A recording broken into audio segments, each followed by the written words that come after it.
everyone, and welcome to the home of speed, Daytona International Speedway, for the 6th annual running of the Ricky Carmichael Amateur Supercross. I'm Rodney Tumble along with Sean Hackley, also Jen Kenyon and Jason Wygant as we bring you live coverage today from this Daytona Amateur Supercross. Sean Hackley, I tell you what, man, you couldn't ask for a better condition today. I mean, temperatures in the 60s right now, clear sky, sunshine prevailing. 1,369 motorcycles entered in this weekend's event, and we're getting set to watch all those great mains coming up here in just a couple of moments. And of course, Jen Kenyon standing down by on the starting line. Let's check in with Jen as she gets the stage set from where all the action's going to be starting from. That's right, Rodney. This is what Daytona Bike Week is all about. We are right here in the center of Daytona International Speedway. We've got bikes taking off on the starting line just behind me. And like you said, there's plenty of amateur racers that are ready to make history here at the Speedway. So we're going to have a great day of racing, and let's get it all underway. That's right. Of course, the racing that we're witnessing right now is actually the LCQs, the finals to actually make it into today's Supercross mains. I know yesterday with all these riders and all the laps they were putting on, of course, they were a little bit behind schedule, so we're only just a few minutes behind schedule, but we thought, you know what, we're going on at noon, we're going to catch a couple of these and watch what's going on. And right now, I'm not real sure exactly which LCQ we have on the track. We just finished up with the mini senior 12 to 13. Cody Groves took the win in that with Russ Chapman taking second. Cole Bradford was third, and Caden Amaran was your fourth place ride. And I would say those guys all were able to make it at least the top two. I'm quite sure. I'm not sure what the qualifying order is, Sean Hackley, but I know that whenever you get down to this part of the racing, it's actually pretty doggone tough to qualify because there's very few positions that are going to advance. Yes, very nerve-wracking. I mean, this is a pretty prestigious event. You know, Ricky Carmichael, they get the Road to Supercross, the Amateur Supercross as well. So they get a good taste for what it's like to race at Daytona. A lot of the kids come here the day before that and get to race, and then they're like, oh, okay, they pretty much get to ride on the exact same track. So it's a really cool experience. It most certainly is, and I know that you've got to experience a lot of cool things over the course of your tenure as a motocross and supercross racer. And with that, I mean, this is something that you never had an opportunity to experience as an amateur, huh? No, and I wish we could have done this. And like, it was a really cool event. You know, I went to a lot of supercross as an amateur and got to watch. We're like, wow, I wish I was able to do that too, like kind of like these guys are doing right now. And Ricky Carmichael all has the Road to Supercross, so that's a really good experience. And people just to get experience before they turn pro. Well, as we're watching the track right now, we got Brian Espinoza, the number 214, leading Daniel Scott in their last-ditch efforts of this 85cc 9 to 11-year-old class to make it onto the starting line. Alec Bloodworth back in the number 3 spot, the 101 machine, then the 809 Husqvarna machine. Seeing a lot of those. Dakota Aldridge in 4th, and Nick Don rounds out your top 5. Those guys are vying for the swap for the positions right now.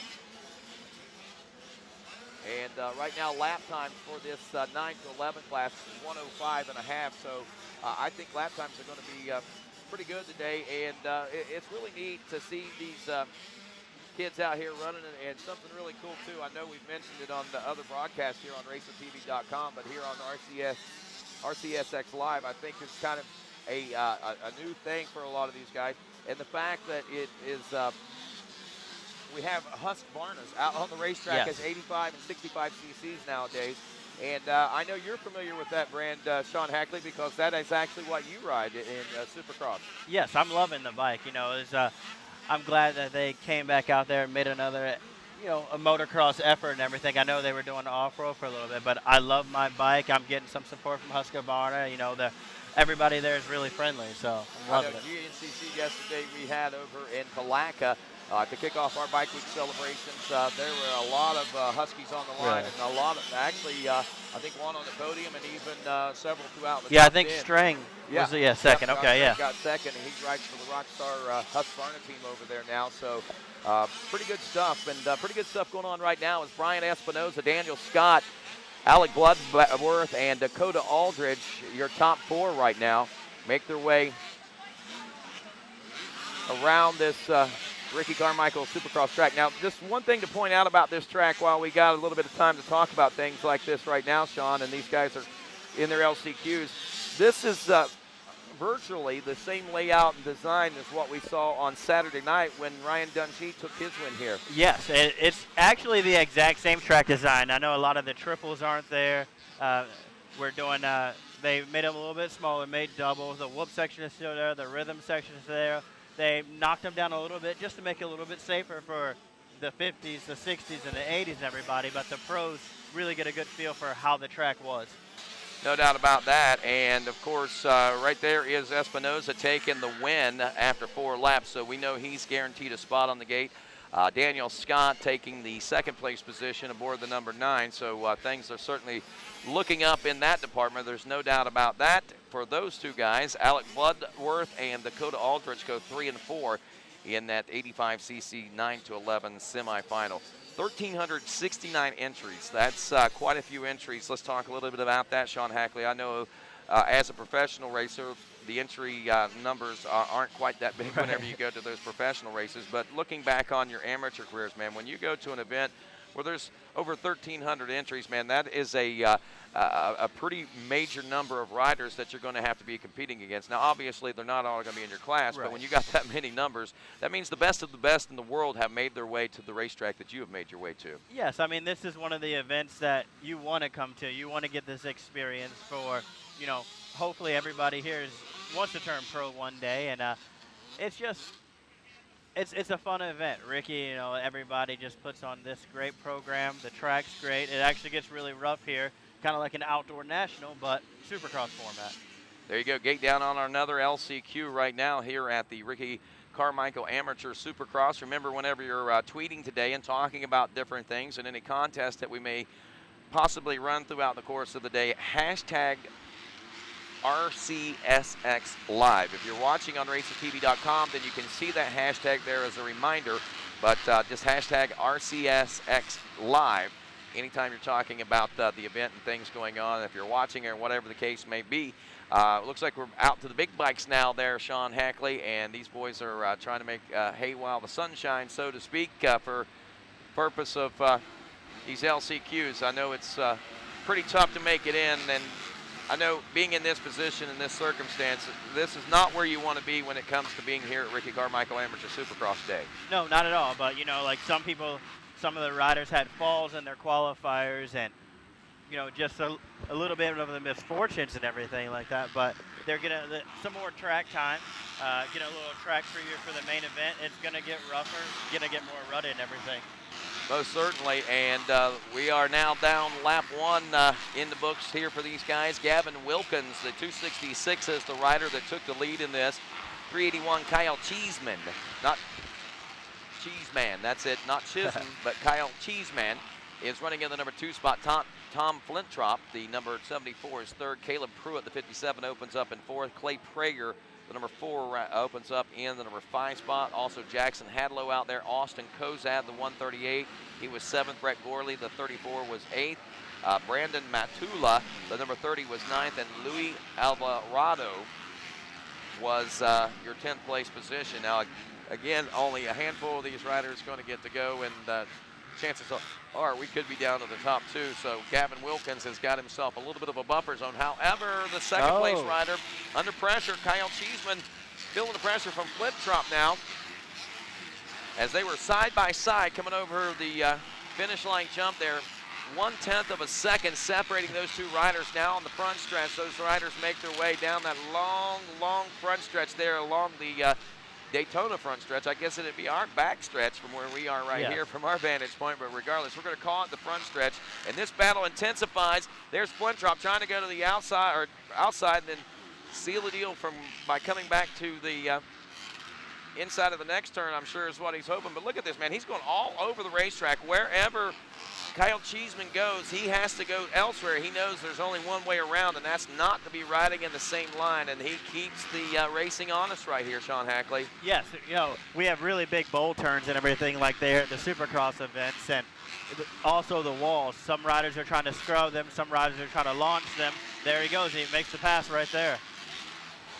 Well, Flintrop holding the position for the moment, but Caleb Pruitt, the Honda rider there on the number 57, is also showing a little bit of gusto as we keep an eye on this battle for second. Pruitt is back there in the number 4 spot watching it all unfold himself. Still not able to make the pass right now. Oh, actually, Flintrop does make the pass. There it is. And now Cheeseman back in the number 2 spot, and he is on the aggressive side of things, trying to Flintrop, the 74 machine, out of that second place position. And these guys have had a constant battle going on right now. Wow. This is LCQs. You can only imagine what the main events are going to be like. And they're coming up right now in the checkered flag. So going to try to make a move right here before the finish line, maybe a double, triple. Oh, they both got it. They're battling like that might be the final transfer spot, to be honest with you right now. Wow, that was a close one, but I believe that Cheeseman is going to be able to make it happen. The 381, they were swapping back and forth out there. Flintrop had credit for being the second place position, but there at the end, whenever it all counted, Cheeseman was able to take the second place position. Gavin Wilkins will take the win. Lap times for these guys, just to give you an idea of what we're looking at. 57 was 57.4 for Wilkins, who slowed down on his last lap there. 56.8, the fastest lap was Wilkins, 55.7. So these are some pretty respectable lap times we got going on out here right now, Sean Hackley. Yeah, no, these riders are riding really good. You know, it's great. This is a great preview for you guys for the main events coming up. We had some great qualifying races, and a lot of the LCQs are pretty good too. But right here, you see like the starting line is very equal. We've seen riders get starts from the outside, from the inside, from the middle, all over the place right now. And all over the place they go once more now as we get them all sorted out here. Looks like we got ourselves an 85cc battle that is shaping up right now, Sean Hackley. And there's another one of those Husqvarnas out front. Yes, it is. Battling with one of the KTMs. Looks like last name being Gonzalez. Yes, for sure.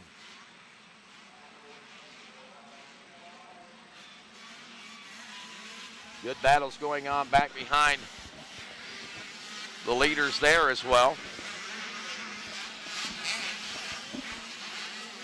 So I know I'm feeling pretty good about this right now, Sean Hackley, that's for sure.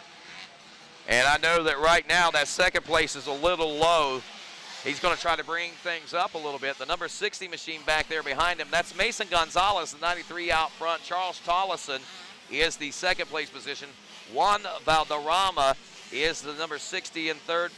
78 of Clay Quick is fourth, and Cole Bradford, the 27 slash, rounds out the top 5 in that opening lap. Caden Amorine, Seth Brown, Brandon Hugney, and Justin Coquinos, as well as Jamie Ostadillo, rounding out the top 10. Man, you talk about a relative who's who as far as names go in the world of amateur motocross and supercross out here right now. And these guys are vying for one of the last spots on the starting line just to be able to race the mains today.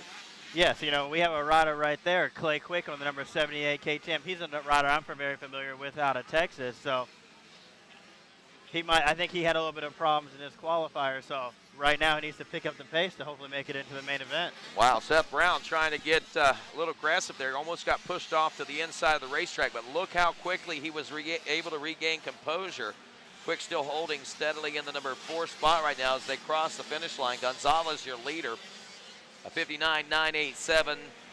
Juan Valderrama turning a 59.738. That's actually the fastest lap of the group so far.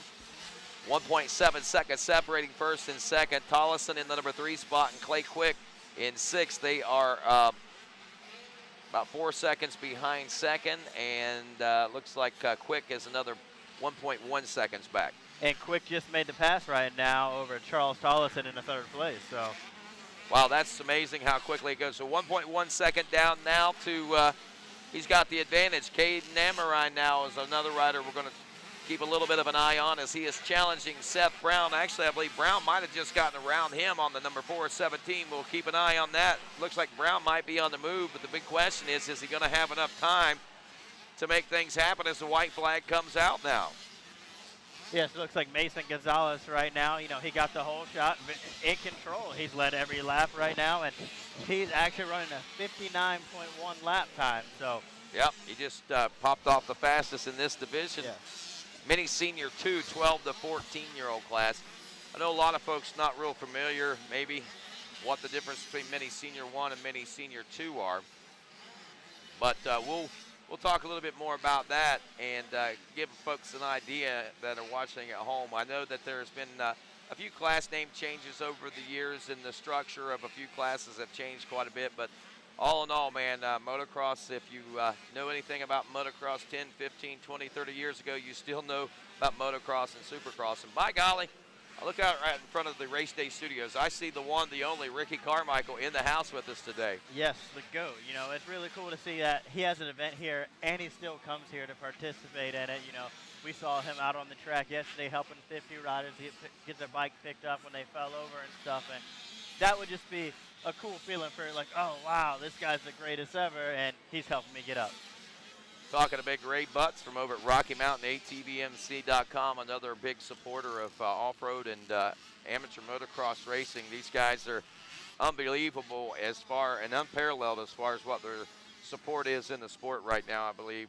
Title sponsors of the Loretta Lynn's event, and, of course, just being a big part of all the events all around the nation as far as racing is concerned. Right now, we see the Gonzalez held on to the win. One, Valderrama took second. Clay Quick was in third, and Seth Brown was in fourth. That was a tight battle. Brown was only 0.3 of a second back. I know visually it looked a lot tighter as they crossed that finish line there just a moment ago. Yeah, it's close racing, great racing. I mean, it's supercross, so it's a lot. It's really hard to make up time in there. You got big ruts and some really rutted jumps, and oh, we know this guy. Oh yeah, Reg McGar. Yes, that's right. That's right. He had a great showing, if you remember, at the mini. Oh, that was mercy, Ashton Hayes going down hard. Was that Hayes? Yes. Ashton Hayes swapping out in that first lap, trying to get the drive out there, and unfortunately for him, that was one of those crashes where you hit the ground very hard, and I'm sure maybe some wind knocked out of him and a few stars, but hopefully we'll see Ashton back up at it here in just a few moments. He just got going down through there. I don't know if you saw what happened, but he just got going, and it was just like he just started swapping out. He landed in a pretty big pothole right there. You know, that's a bummer to see and everything like that, but you know, he had some wins earlier today and qualified and everything, and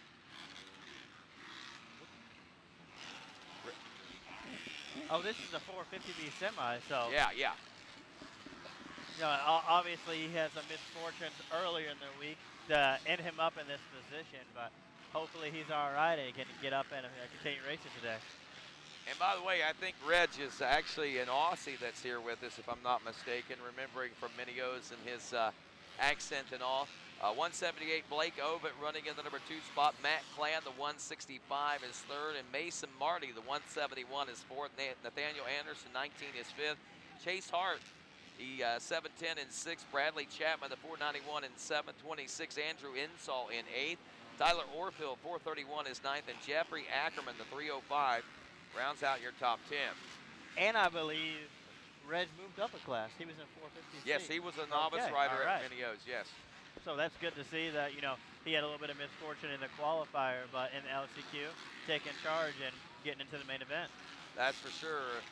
At least here in the LCQ, he's one of the front runners, and I think that, honestly, he probably will be in the drop of the gate in the mains in this 450B class as well. I have to assume that with the level of competition and ferocity that is going on out there, it's ferocious. I tell you, I'm sure a lot of nerves to play. He might have made a couple mistakes that took him out of qualifying position, but don't count him out for a win, even in this highly stacked B class, which I'm sure we'll get a glimpse of several up-and-comers and several new faces in that class that are going to bring us to all new levels. Magyar, Matt Clan, Blake Ovid, 1, 2, and 3.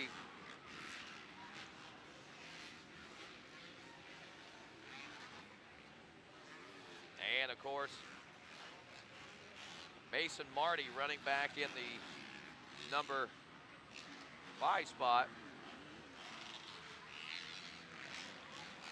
Lap times for this class, the fastest we've seen is a 1 minute .124. Your leader, a 1 minute .3. But also we have the red cross flag out, and it's good to see all the riders respecting that. You know, they saw the rider went down the first lap, and that's a lot of their friends. So That's right.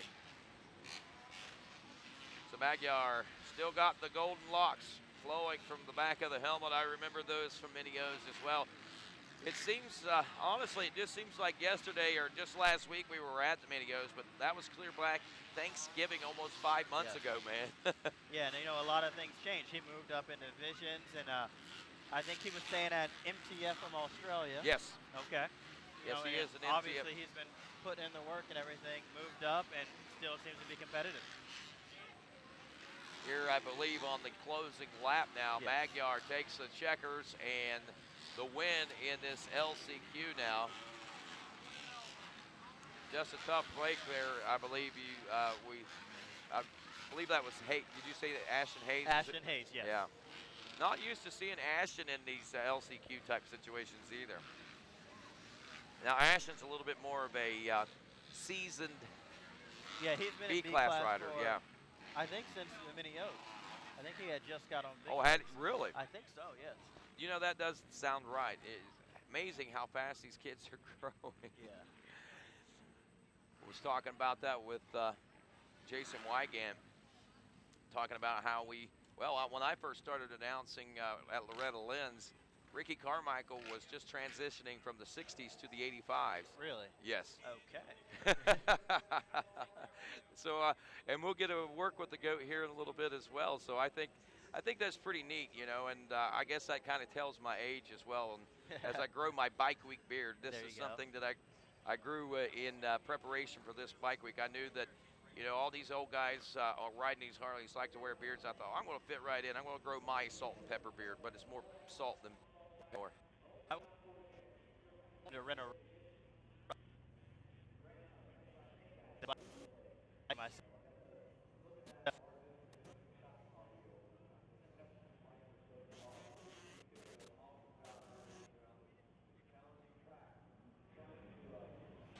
I came in earlier today.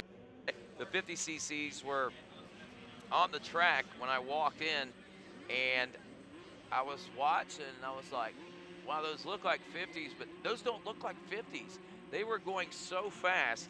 I seen a 65 cc class a little while later, and I looked at one of the Racer TV crew guys, and I said, wow, man, I said, those guys look like they're riding faster, or actually the 50s look like they were riding faster than some of those 65 guys. And I think you're going to see what I'm talking about whenever we get into the main events especially. But these guys really nearly professional amateur athletes, so to speak, at this young age. Yeah, they've been handling the ruts, the braking bumps, and all the bigger ruts. I mean, obviously, there's some of them are too deep for them to go through, but they've been looking great out there in the qualifiers, and as you can see, some of the riders here in the LCQ. Well, you're watching RCSX live here on RacerTV.com. Rodney Tomlin, Sean Hackley, Jen Kenyon. Along later, Jason Wygant will also, I believe, Andy Boyer may be stopping in for a little bit. Ricky Carmichael will be in for a little bit as well. So it's a relative who's who as far as host and announcers here today from the RCSX Live here at Daytona International Speedway. We're in the midst of our LCQs, running a little bit later in the program than what they had anticipated and had hoped.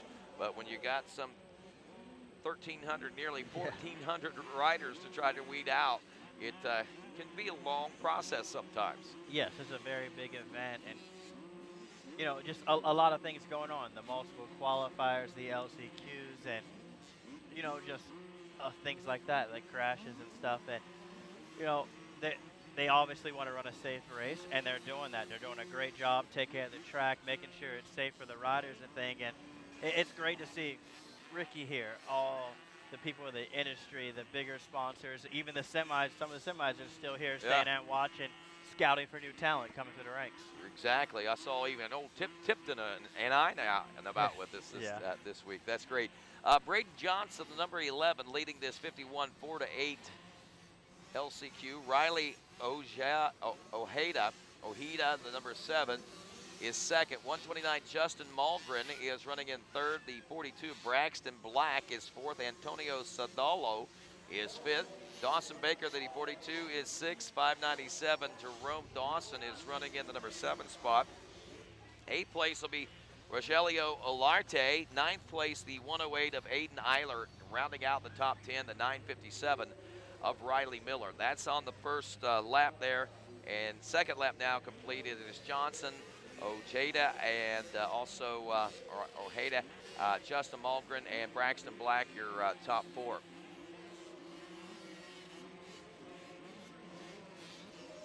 And joining us here in the studio, of course, is the greatest of all time himself, as we welcome one Ricky Carmichael to the Racer Day TV Race Day Studios here from the Ricky Carmichael Amateur Supercross.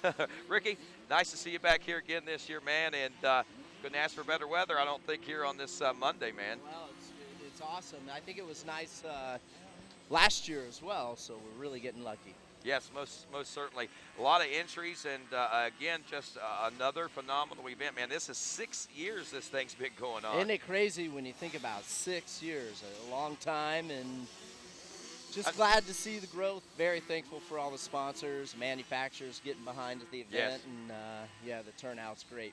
It has been, and along with that, it's also produced some great racing. It is a great way to introduce, I think, a lot of these amateur kids into what the next level is once you step up from the amateur ranks. It gives them a little taste and kind of hones their skills a little bit, I think. Well, that's right, and it's so important to, I'm looking for the word, I'm drawing the blank here, but I expose these riders to Supercross, right? And right. Not always motocross. We all know how much, I'm a huge supporter of outdoor motocross, love it. It was always a little bit easier for me, but these kids need to be exposed to this, so someday when they do go to Monster Energy Supercross series, they've had some experience. Now, obviously, I know this isn't full-blown Supercross, but there's a lot more jumps. Everything's a lot tighter, more compact, more realistic. And it's not like your typical local arena crosses either, by no stretch of the imagination. No. So when these kids kind of do stuff like this, and then someday they go to the arena cross, they got a little of experience, and then they go from arena cross to Monster Energy Supercross. That's great, Ricky, and I know you're a big part of that. They call that the Ricky Carmichael Road to Supercross, and that's got to make you feel pretty good to have that tagged, your name tagged on something like that. Yeah, the biggest thing for that is it's not always having my name tagged to it, but putting together something that we believe in, and something for the safety and of the sport, and bringing these kids that come from top amateur racing like this and just throw them into Monster Energy can be a shock. So there has to be a feeder system, just like you look at, you don't see kids coming out of high school football go to the NFL. You got or the major leagues, they got to do AA, AAA, and then go the big. So now I got to ask you. I know you came up, and even as good as you were, the prodigy that you were, you had some struggling times in the early days of your Supercross. Do you think a road to Supercross would have been something that would have been beneficial to you? I know your talent's a little different than most, but I mean, well, absolutely. Looking back on everything, I mean, I had my first Supercross was Indianapolis in 1997, and I had a mock-up of that track built at my property. And I practiced, I don't know, 3-4 months on that track, got there and ended up 19th. We made total rookie mistakes, and the reason I didn't do good was just I had never been in that moment, that race pressure moment. inside the stadium. Yeah, pressure inside the stadium. So no matter how much practice you do away from the race, nothing simulates being in that moment. So the Amsoil Arena Cross kind of gives that atmosphere for these young kids coming up before they go on to Monster Energy Supercross. So this is just another layer. Yeah, I think it's a great way to building blocks and stepping stones right up to the majors, kind of like you say. It's exactly like you said. You don't go from high school straight into the major leagues playing baseball. Very few people do anyway. There are a few baseball players like you were motocross and Supercross stars, but even you, like you said, had your struggles. But that's awesome. So that's great that you're able to give back to the sport like that, and you're giving back as well with your team with the heart. RCH. Yep, absolutely. It's been fantastic. It's been it's really busy, real time consuming, but it's a fun challenge. We enjoy it, and we feel like we got some good things in the future. Obviously, our season started off pretty good this year. Ken had a little injury to his ankle in Atlanta, so unfortunately that kind of put us behind the 8 ball, but we're focused on getting better, man, and trying to help him. He's still fairly a young kid. He's only 20 years old, and I tell you, he's got a bright future ahead of him. He's still young. There's a lot of competition in that Supercross ranks right now, and it's going to be a lot of fun to watch. And watching this, have you been here for both days? Were you here yesterday? Yeah, I was here today. Obviously, I'm here today, or here yesterday. Obviously, here today. And the cool thing about it, what's so much different amateur racing now than there was in my day and like James Stewart's day. I mean, every one of these kids are so fast. There's so much depth. It wasn't really like that when I was racing, and just seems that's good for the sport. It is. It shows you the depth of competition and parity, and it's really really amazing to see that. Can you think or imagine as a 4 to 8-year-old rider what these 50cc guys are riding now? I know 50s weren't quite what they are now when you were riding. They were more like the P-Dubs or the Italojets or a KTM or something like that. Yeah, I was just talking to Ray from Rocky Mountain ATV MC, and we were just talking to each other about how the minis are so fast now, and the technology and the machines. They all have disc brakes, where I wasn't exposed to disc brakes until I got to 80s. Right. Now they're on little 50cc, so that just shows you the progression of the sport and these machines. They're doing doubles and everything out there. It's crazy. It's crazy. You're watching these little kids on a little bitty 50. The wheels are so small, and they just go right over this stuff. It's pretty outstanding, and I always love coming to these races and watching the young talent. This is of any talents at pro ranks, this is probably what I enjoy the most, watching little kids, little guys like these, how fast they are on these bikes. That's what I really like. That's great.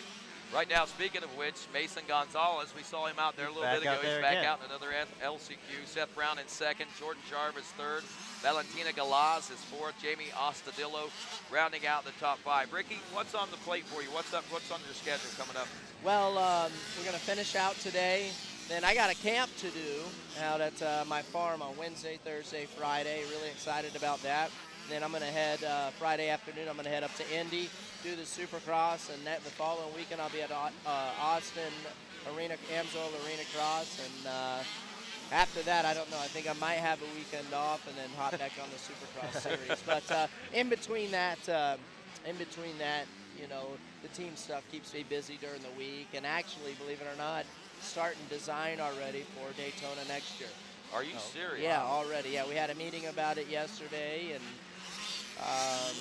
basically they're putting the pressure on. They want a drawing here ASAP. So well, I'll tell you what, I want to say high five. Great track this. That was the best Daytona Supercross race I've seen in years, if not ever, man. That was so intense. I mean, that was great. I think a lot of the track layout had to do with that. It was good. I think there's some things we needed to be better, and we'll make some adjustments. And that's the tough part, is always trying to outdo yourself from the year previous. But that's what we're here to do, and keep raising the bar. All right, man. Keep raising that bar, Ricky. I'm sure there's a lot of stuff. Stop back by in a little bit, all right? Oh, thanks for having me, guys. Always enjoy coming and talking to you. Not a problem. The greatest of all time right there, my friends. Ricky Carmichael joining us here in the booth today. Glad to have him a part of RCSX Live here on RacerTV.com. And he'll be joining us back in a little bit. Gonzalez going to take the win in this one. Seth Brown is going to take second. Jordan Jarvis in third, and Angelo Molina rounds out the fourth place position. Valentina Galaz was fifth. Sixth was Jamie Ostadillo. But again, only the top couple there are going to transfer into the main event. Now that guy right there has got a real bike week beard. Yeah, he's been growing his out for about a week now, maybe. Yeah, probably maybe 2. I've only got a few days on I'll mine. give him that. Maybe I'd have to start growing mine and grow it for like 3 years to get it looking like that, I think. But that's what's really great and unique, I think, about this bike week, man, is all the flavor that you have down here. It is a great thing. And goes to show you, man, motorcyclists of all ages and all disciplines Love this kind of stuff, man. We all come together racing, whether it be amateur or professional, man. They converge here on Bike Week for that. And here at the home of racing and the center for speed, so to speak, it is certainly a good time for these guys all week long here during Bike Week. Yeah, it's just a love of motorcycles, you know, whether it be street bike, dirt bikes, road riding, or flat tracks going on around here too Yeah. this week. So it's really eventful for people just to stop by, check it out, maybe get into racing if their kids have bikes, or you know, just to come and do this race one day. Yeah, exactly. And what I think is really neat about it, if you're just a racing fan in general and you like to race, you couldn't ask for a better week to be anywhere in the world, because you've got every type of discipline of racing going on this week that you can think of. There's drag racing, there's flat track racing, there's the motocross and supercross, I guess you could say. Probably even a Harley demo derby or two running around there. Yeah, even there's test rides going on the other side of the park. So Daytona I actually 200. want to go over and do one of those.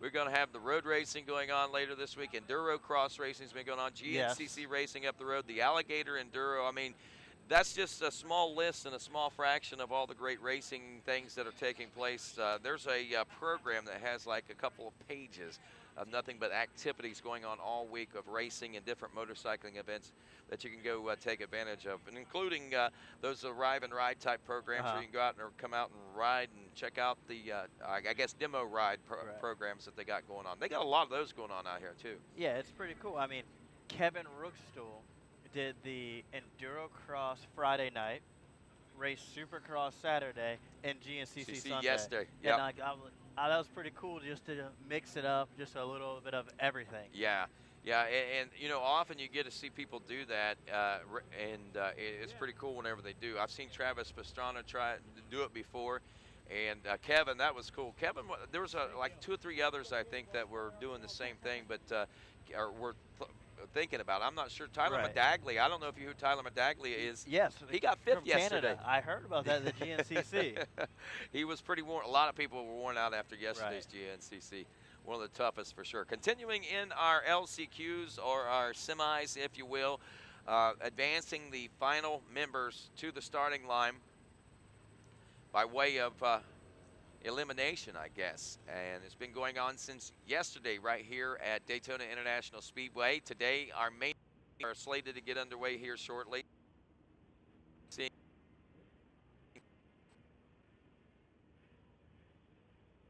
on the start, and 1,369 riders this weekend for the two-wheel motorcycle. We have over 400 ATVs registered for tomorrow's inaugural and first ever ATV Supercross. And it's going to also have professional AMA Pro ATV Supercross racing going on during the amateur racing as well. I'm pretty excited to see that. Like, I've never seen four-wheelers on a Supercross style track or anything like that, and I know a lot of really good four-wheeler riders, and especially the pros, who can handle this track no problem. But for the amateurs, that'd be a cool experience. Maybe it's just a new routine that's going to get started up, a four-wheeler Supercross series or something, and to be a part of the very first one would be exciting. I know ATVs have gotten a bad rap, and a lot of motorcyclists, who wants to ride that couch? But I've also noticed recently that there's been a lot more respect afforded to the ATV guys, and rightfully so. Regardless of what discipline you choose, those guys lay it out. And oftentimes, believe it or not, we'll go to some of the same outdoor tracks weeks prior or days after Lucas Oil Motocross National has been to something, and those riders will turn, believe it or not, faster lap times on four wheels. And they have a 200-pound heavier machine. There's just so many things that just go against the whole reasoning behind that. Yeah, a few years ago I saw Doug Gust at Glen Helen come down the hill wide open, just pitch it sideways and go right back. I'm like, oh, okay. I have respect for you guys. Yeah, those guys that race those things, I know they get a bad rap, but I'll tell you right now, they are solid. There's no doubt about it. And very well conditioned. Probably one of the best conditioned individuals I've ever met is our defending AMA Pro ATV champ, Chad Weenan. We'll get to watch that all. It all comes on Racer TV tomorrow, right here on this same Supercross track. So make sure you tune in. Actually, we might start as early as 11. Is what I'm hearing rumors of as well. So anybody that wants to watch tomorrow, I'd start checking in around 11 o'clock tomorrow morning. But we'll certainly be on by 1 or 2 tomorrow afternoon for sure. And that'd be cool too with the four-wheelers. They're probably going to use a lot more inside lines and have their 2 berms develop. So we'll see. It will be interesting. I'm curious to see. They'll do a little bit of modification to some of the turns so they don't become one line. They'll like put maybe a berm or something in it, so they'll have an inside and an outside, or maybe a couple little humps on the inside of what we call fingers on some of those turns, and it'll be pretty neat. But you'll be amazed, I think, Sean Hackley, of what these guys are going to have to show. We're pretty amazed right now what these guys have to show on the track. The 65 7-9. Peyton George leading Stormy Higgins. The number 45 is second. 57 Chase Maddox is running in the number 3 spot. Fourth place, the 725 of Nathan Mock. Seth Zielinski is the number 5 in 9th. The number 5 in 6th is Ryder Gwynn. 7th is Leland Patterson on the number 4. Ryder Vitro, the number 80 in 8th. Jake Colbert, 412 in 9th. And Leith Ness, the 18, rounds out the top 10. That's after the first lap. Again, only the top few going to go. We know Peyton George, Storm Higgins are looking at a transfer position. They're looking also at about 3 seconds separating the two. We got Chase Madden only 3/4 of a second behind Higgins in that battle for second, but Higgins actually pulling a little bit faster lap time.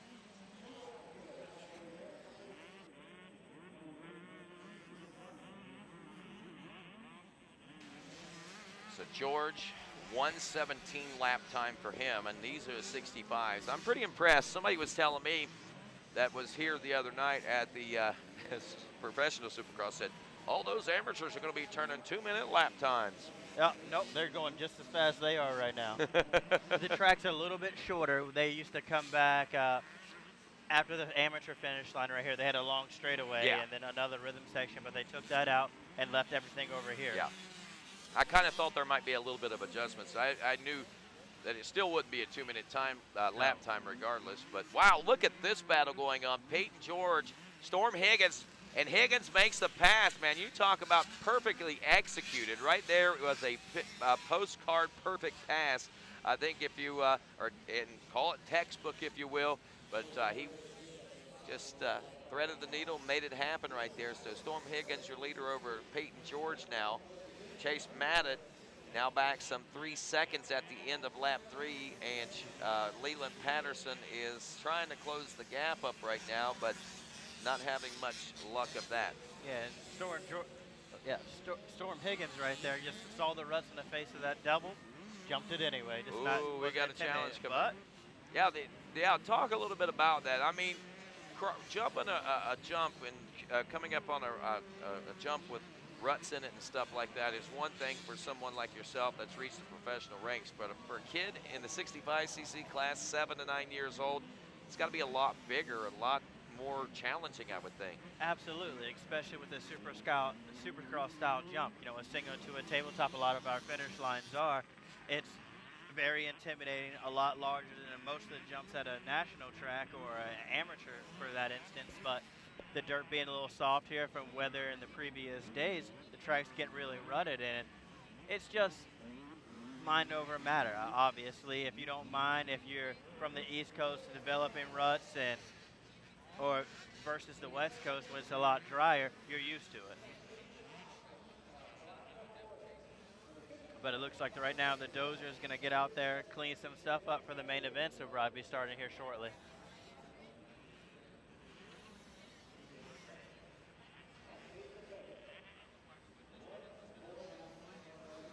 That's a great shot of the track right there, going to the starting line for the 6th annual Ricky Carmichael Amateur Supercross, and for a legend to put on something like this is just really inspirational for a lot of the riders that come here. Like Ricky Carmichael built this track, he designed it, he's the greatest of all time, and it would just be a really cool experience.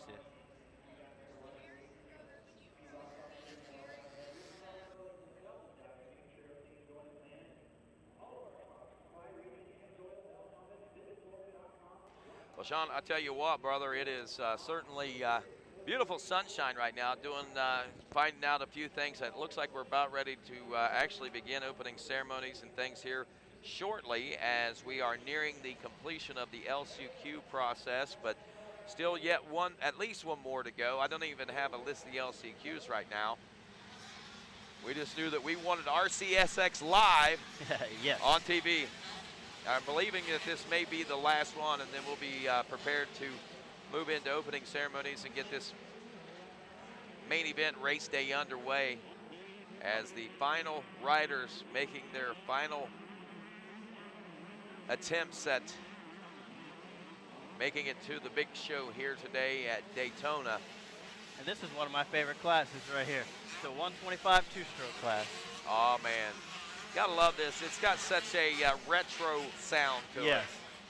it. It's just, that's all I think about the racing to me is just 2 strokes and 4 strokes started up in, I guess, 98 with Doug Henry, but. Yeah.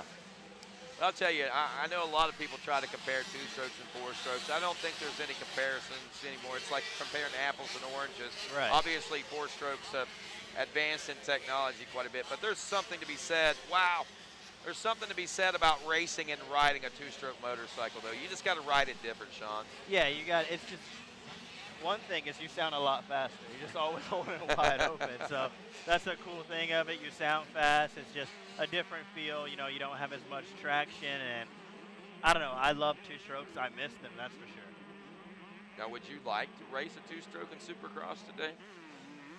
I don't know about Supercross. The jumps are getting pretty big But- for but- a 125, but A motocross would be pretty yeah, cool. motocross I would love it more than anything. That would be pretty cool. You might get your wish. You never know. Somebody might be listening. Yeah, I mean Husqvarna does make Exactly. a 2-stroke this year, so. Exactly.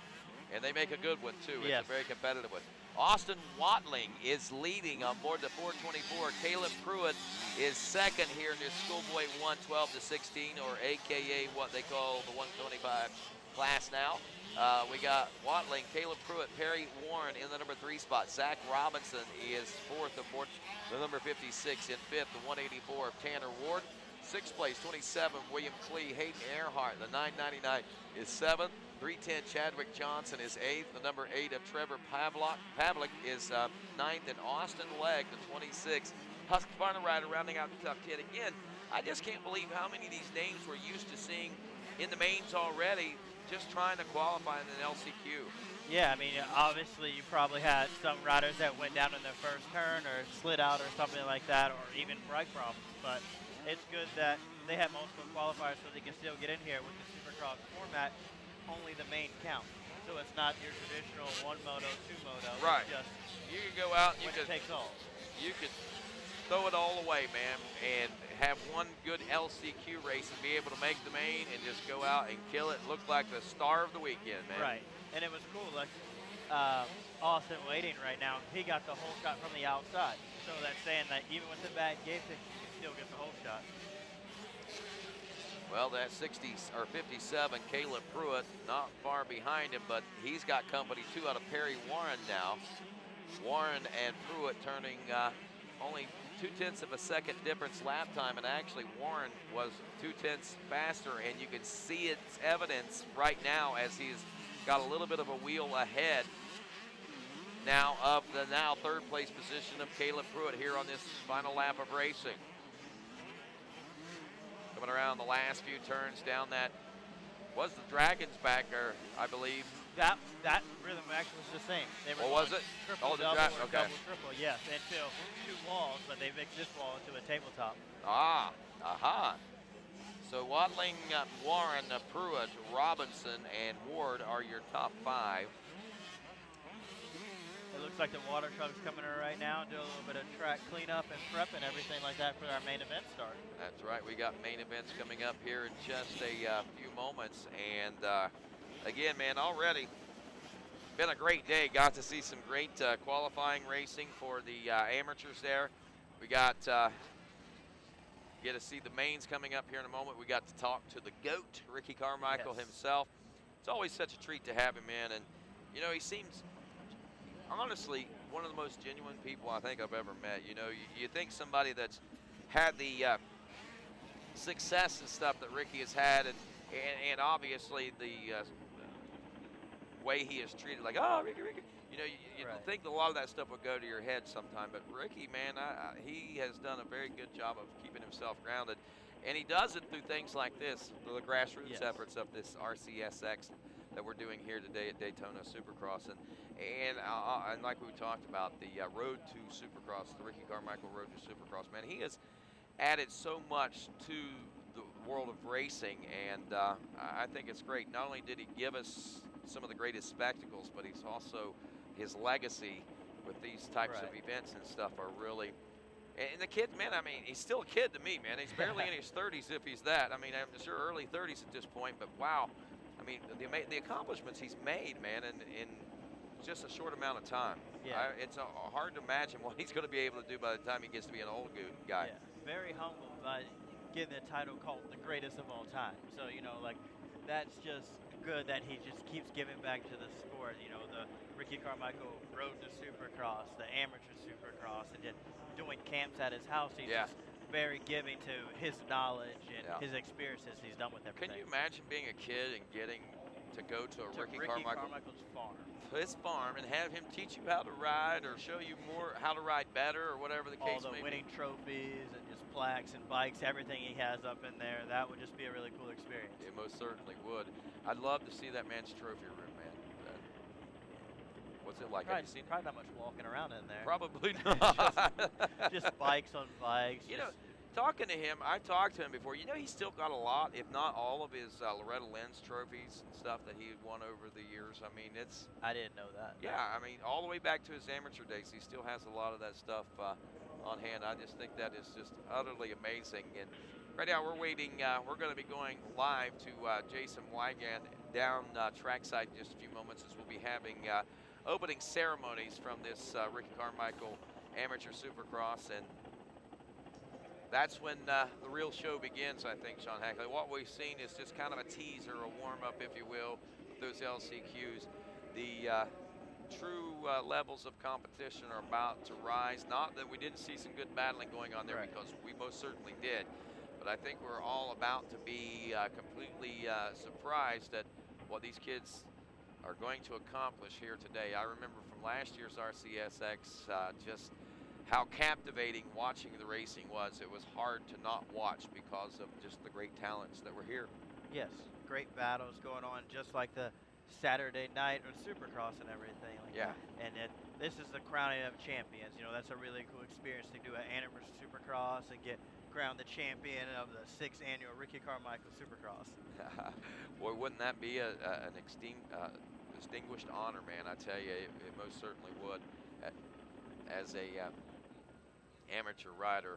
Well, a little bit of watering going down on the track right now, a little bit of track maintenance as we prep for the mains of this 6th annual Ricky Carmichael Amateur Supercross at the home of speed, Daytona International Speedway. And of course, we'll be back with opening ceremonies and more coming up right after this.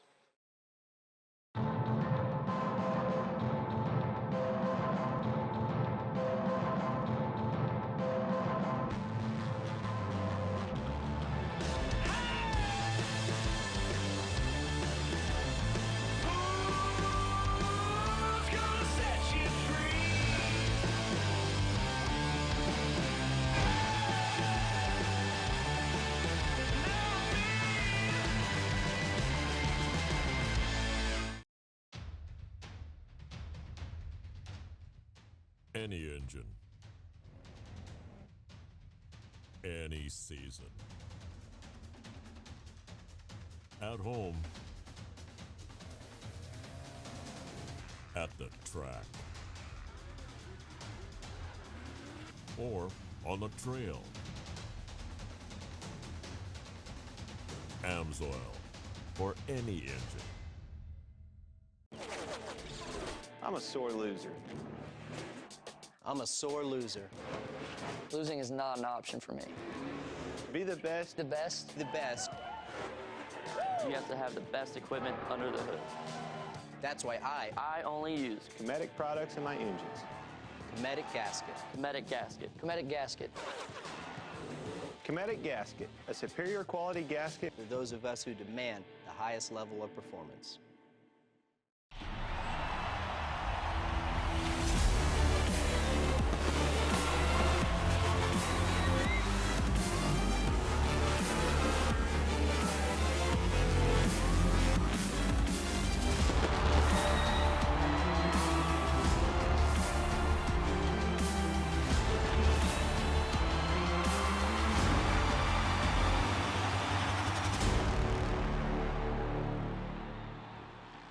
And welcome back to Daytona International Speedway for the 6th annual Ricky Carmichael Amateur Supercross event here from the home of speed. Rodney Tomlin along with Sean Hackley, Jason Wygant, and Jen Kenyon, all going to be joining us throughout our broadcast day to day as we have the stage set and Supercross mains are about to get underway. Let's head down to Jason Wygant for opening ceremonies. Well, thanks, Rodney. It is great to be here. This event has grown tremendously in the last couple of years. We'll have about 10 minutes of opening ceremonies here, and then we'll get you set up for our main events. We've been waiting all year for it. We're going to bring in some special guests, though, that help make this event happen. A couple of sponsors who are deeply involved, and introduce you to them here live on RacerTV.com. I'm going to bring in Ray Butts over here from Rocky Mountain ATV MC. You guys have a big presence here, and I really mean it. You got the big tractor trailer. You guys support riders, pros, and amateurs alike. And I know Daytona's a very special event to be involved with. You bet. I mean, this is our first year coming out. We're super excited to be here, to be involved in such an iconic amateur event, and partner up with Ricky and MX Sports and everybody. It's just awesome. We're super excited. Yeah, we brought the semi out here, and we're been talking to a lot of people and really enjoying it. It's a great event. Awesome. If you need some parts for your bike or your body, go to RockyMountainATVMC.com. Thanks for being involved, Ray. All right. We'll bring in some additional folks. Cometic has been involved not just with this event, but also with the Ricky Carmichael himself, personal as a sponsor of his race team. Just talk about Cometic and your dedication to the real grassroots here with amateur motocross. Well, this is our 4th year participating in the Ricky Carmichael Daytona Amateur Supercross, and it's been a great program for us. We're excited to partner with Ricky and the folks in MX Sports and everybody here that puts on this program. I mean, it's a great program. We're excited. We're a grassroots company. We want to be here for these guys. We've got a great program for all the riders here. We've got a circular in all the riders packs that provide them with a free gasket kit, a free clutch and mag cover kit for their bikes. So if you're out here, make sure you come see us at the Cometic tent. We got some parts for you, and we're just proud to be here. We're excited. It's a beautiful day in Florida, and we're looking forward to the next couple of days. It's going to be good. Thanks for the involvement, of course, to everyone at Cometic. AMSOIL, big part of a lot of things that we see here on RacerTV.com. Of course, title sponsor of the GNCC series we had here yesterday, and some cool giveaways there. Basically, if there's racing going on, AMSOIL is going to be involved. Yeah, absolutely. We like to be a part of anything racing, and this is a great scene to be part of. And there's really nothing quite like Daytona. There sure is, and this speedway is incredible. And are you guys happy? You got some cool new stuff for all the bikes, keep everybody running all week? Yeah, absolutely. We have a full new line of dirt bike oil for any dirt bike, so go check that out. And then we have a contest giveaway a Kevin Windham bike going on, so go sign up for that and check out some great racing. Absolutely. All right, thanks to the folks at AMSOIL. Got some new products, and this is really cool, actually. The kids are probably more pumped on this than anything else we have here. Trek Bikes is involved. I know you got the really cool display set up. No one's stolen any of those things yet, right? Because I'm looking at people, they want them bad. No, absolutely not, but they have been pretty excited about it. We've been showcasing our custom program out there, custom paint, custom components. You get a bike straight from the factory exactly the way they want it. They've been really excited seeing the brand new Emonda that we launched last summer, 11-pound road bike. People pick that up, and the looks on people's faces, I wish I had a hidden camera to capture it, because it's been really, really fun. Cool, so Trek Bikes is involved, and folks here can come check you out right behind the grandstands, right? Yep, absolutely. Trek Bikes, good to have you on board now at the Ricky Carmichael Amateur Supercross. Let's bring over our man Rob Salcedo from Bell Helmets, and you've got the Whole Shot Awards here.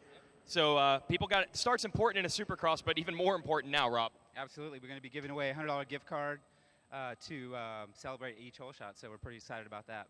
Cool. Yeah, and we'll hand it out over on the podium. So $100 from Bell. Get yourself a really cool, maybe even custom fitted lid. Absolutely. We're doing custom fit as well. We got our new Moto9 Flex on display. Come check that out. And we also have Moto9 helmet demo, so you can try one out for a moto if you want. All right, that's Rob from Bell. Congratulations. Thanks for bringing us the money for our Whole Shot winners. Let's bring up some of our team people. That's what's allowed this event to really grow. First, we'll bring in Donnie Luce from Yamaha, and that's what this event really needed. People want to race in Florida in the wintertime for sure, but once contingency and big sponsorship comes in, they're pumped. So we thank you for getting involved. Well, we're proud to be here. The Blue Crew is going to be here all week supporting all our riders here. We have Triangle Cycles, and we look forward to seeing you guys on the podium.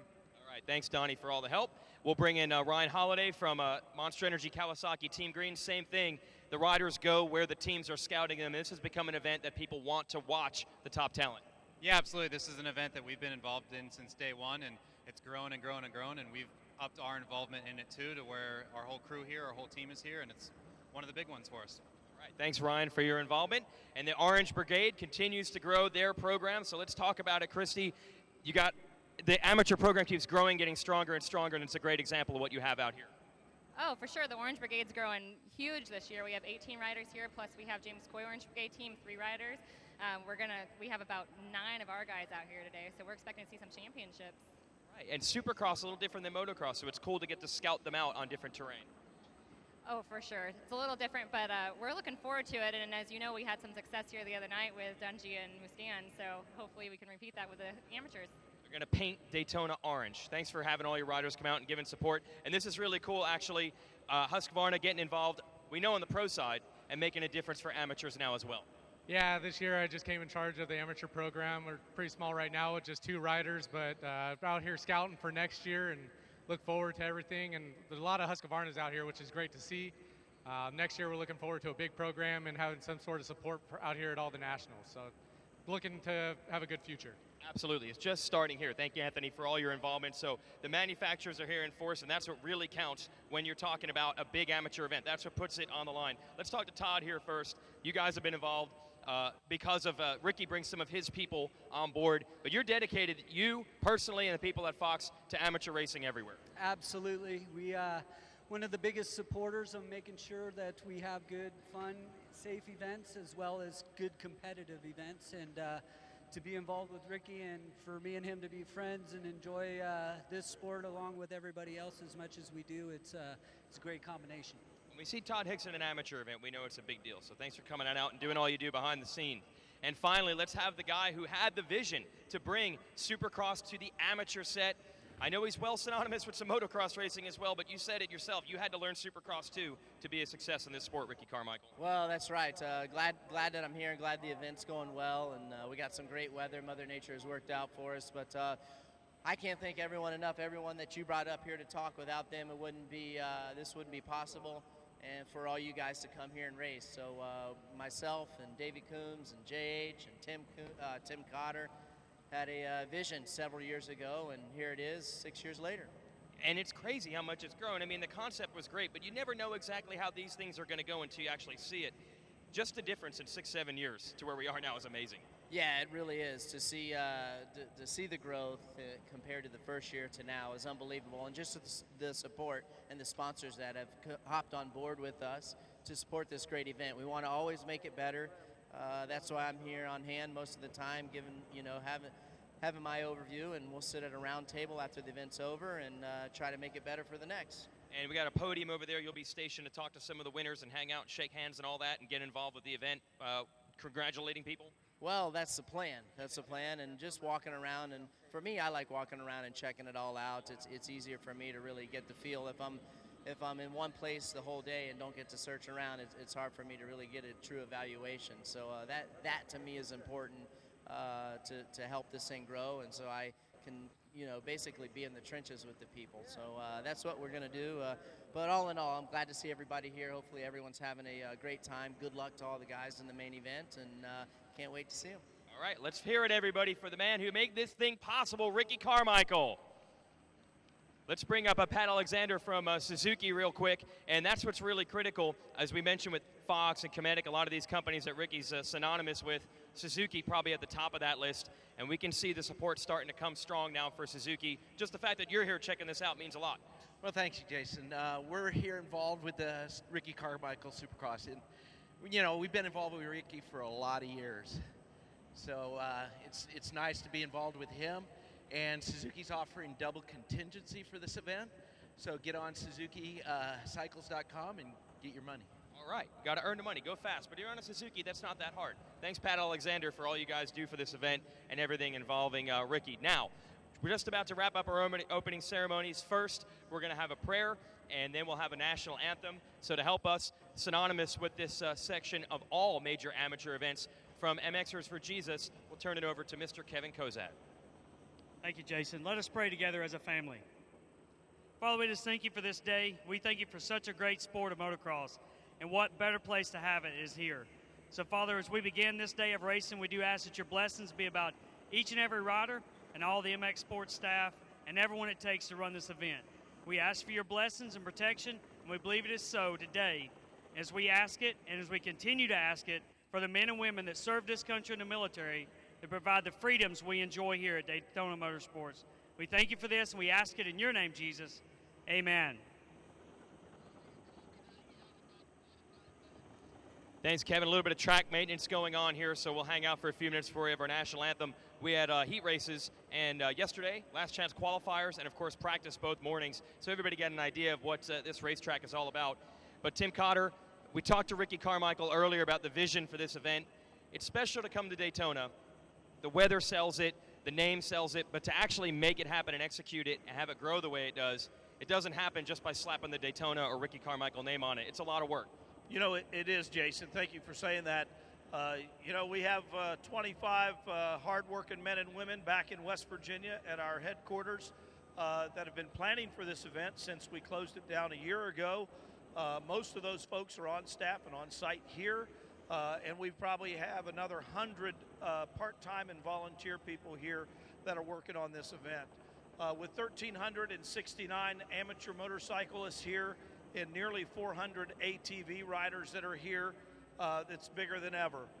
We are so happy to have all these families, and we understand and appreciate the dedication that these families have as they load up their trucks and RVs and come here from all parts around the world, not just in the United States, but they come from around the world. And we see and hear so many different languages being spoken, but they all have one thing in common, and that smile on their face and that edge of competitiveness to run on this racetrack. And we truly are on hallowed ground here. You know, the World Center for Racing, you really, when you pull into the gate, the hair is raising on my arms right now to know that we are right into the center. We're into the heartbeat of the World Center of Racing, and it's great. So again, thank you to all those folks that are here today and here this week with us. Those of you that are at home watching on Racer TV, mark your calendars for next year. We told you before that many of our classes sell out. And so the folks that came here this year will get first shot at the classes next year, and then we open up to the general public. But they do sell out, so you want to make sure that you get online and you get in early so that you can be a part of the 7th running of the Ricky Carmichael Amateur Supercross at Daytona.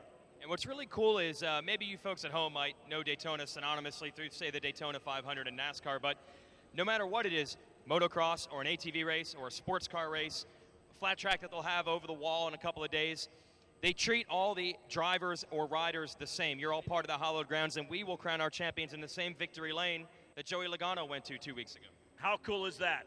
That Logano just 2 weeks ago right here won the biggest spectacle in motorsports, and right here 34 champions will be crowned. They're going to roll right into victory lane just like they did 2 weeks ago for the 500 and 2 weeks before that for the Rolex. So it's really a special opportunity, and we're so grateful that Andrew Gertis and his team and Joey Chitwood, who is the president of Daytona International Speedway, have invited us and our families here.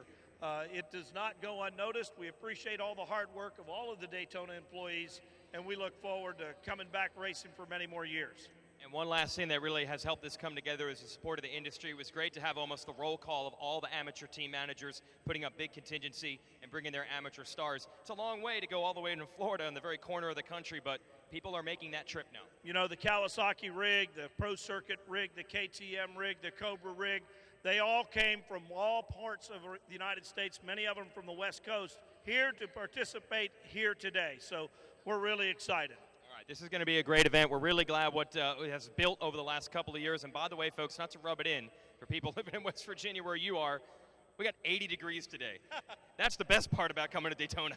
You know, it's 12 degrees and snow at home, and so I'm very grateful to be here as well. I need to put some sunscreen on, but I think I'm hearing on the radio they're getting ready to go. So we're getting ready for main event number 1. All right, folks, and you know there's one more thing we have to do as part of opening ceremonies. We're going to salute the greatest free nation in the world with the playing right here at Daytona of our national anthem.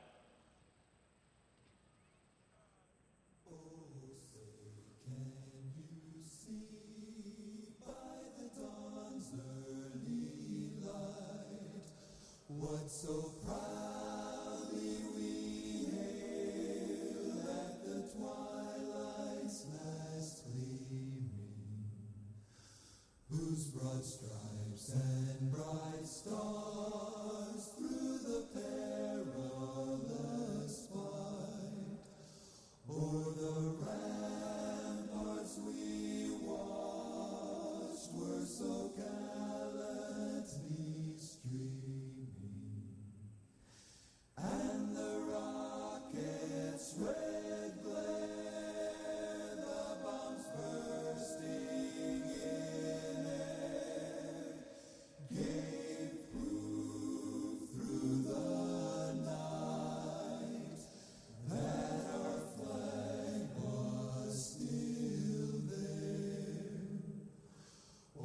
Say does that star-spangled banner yet wave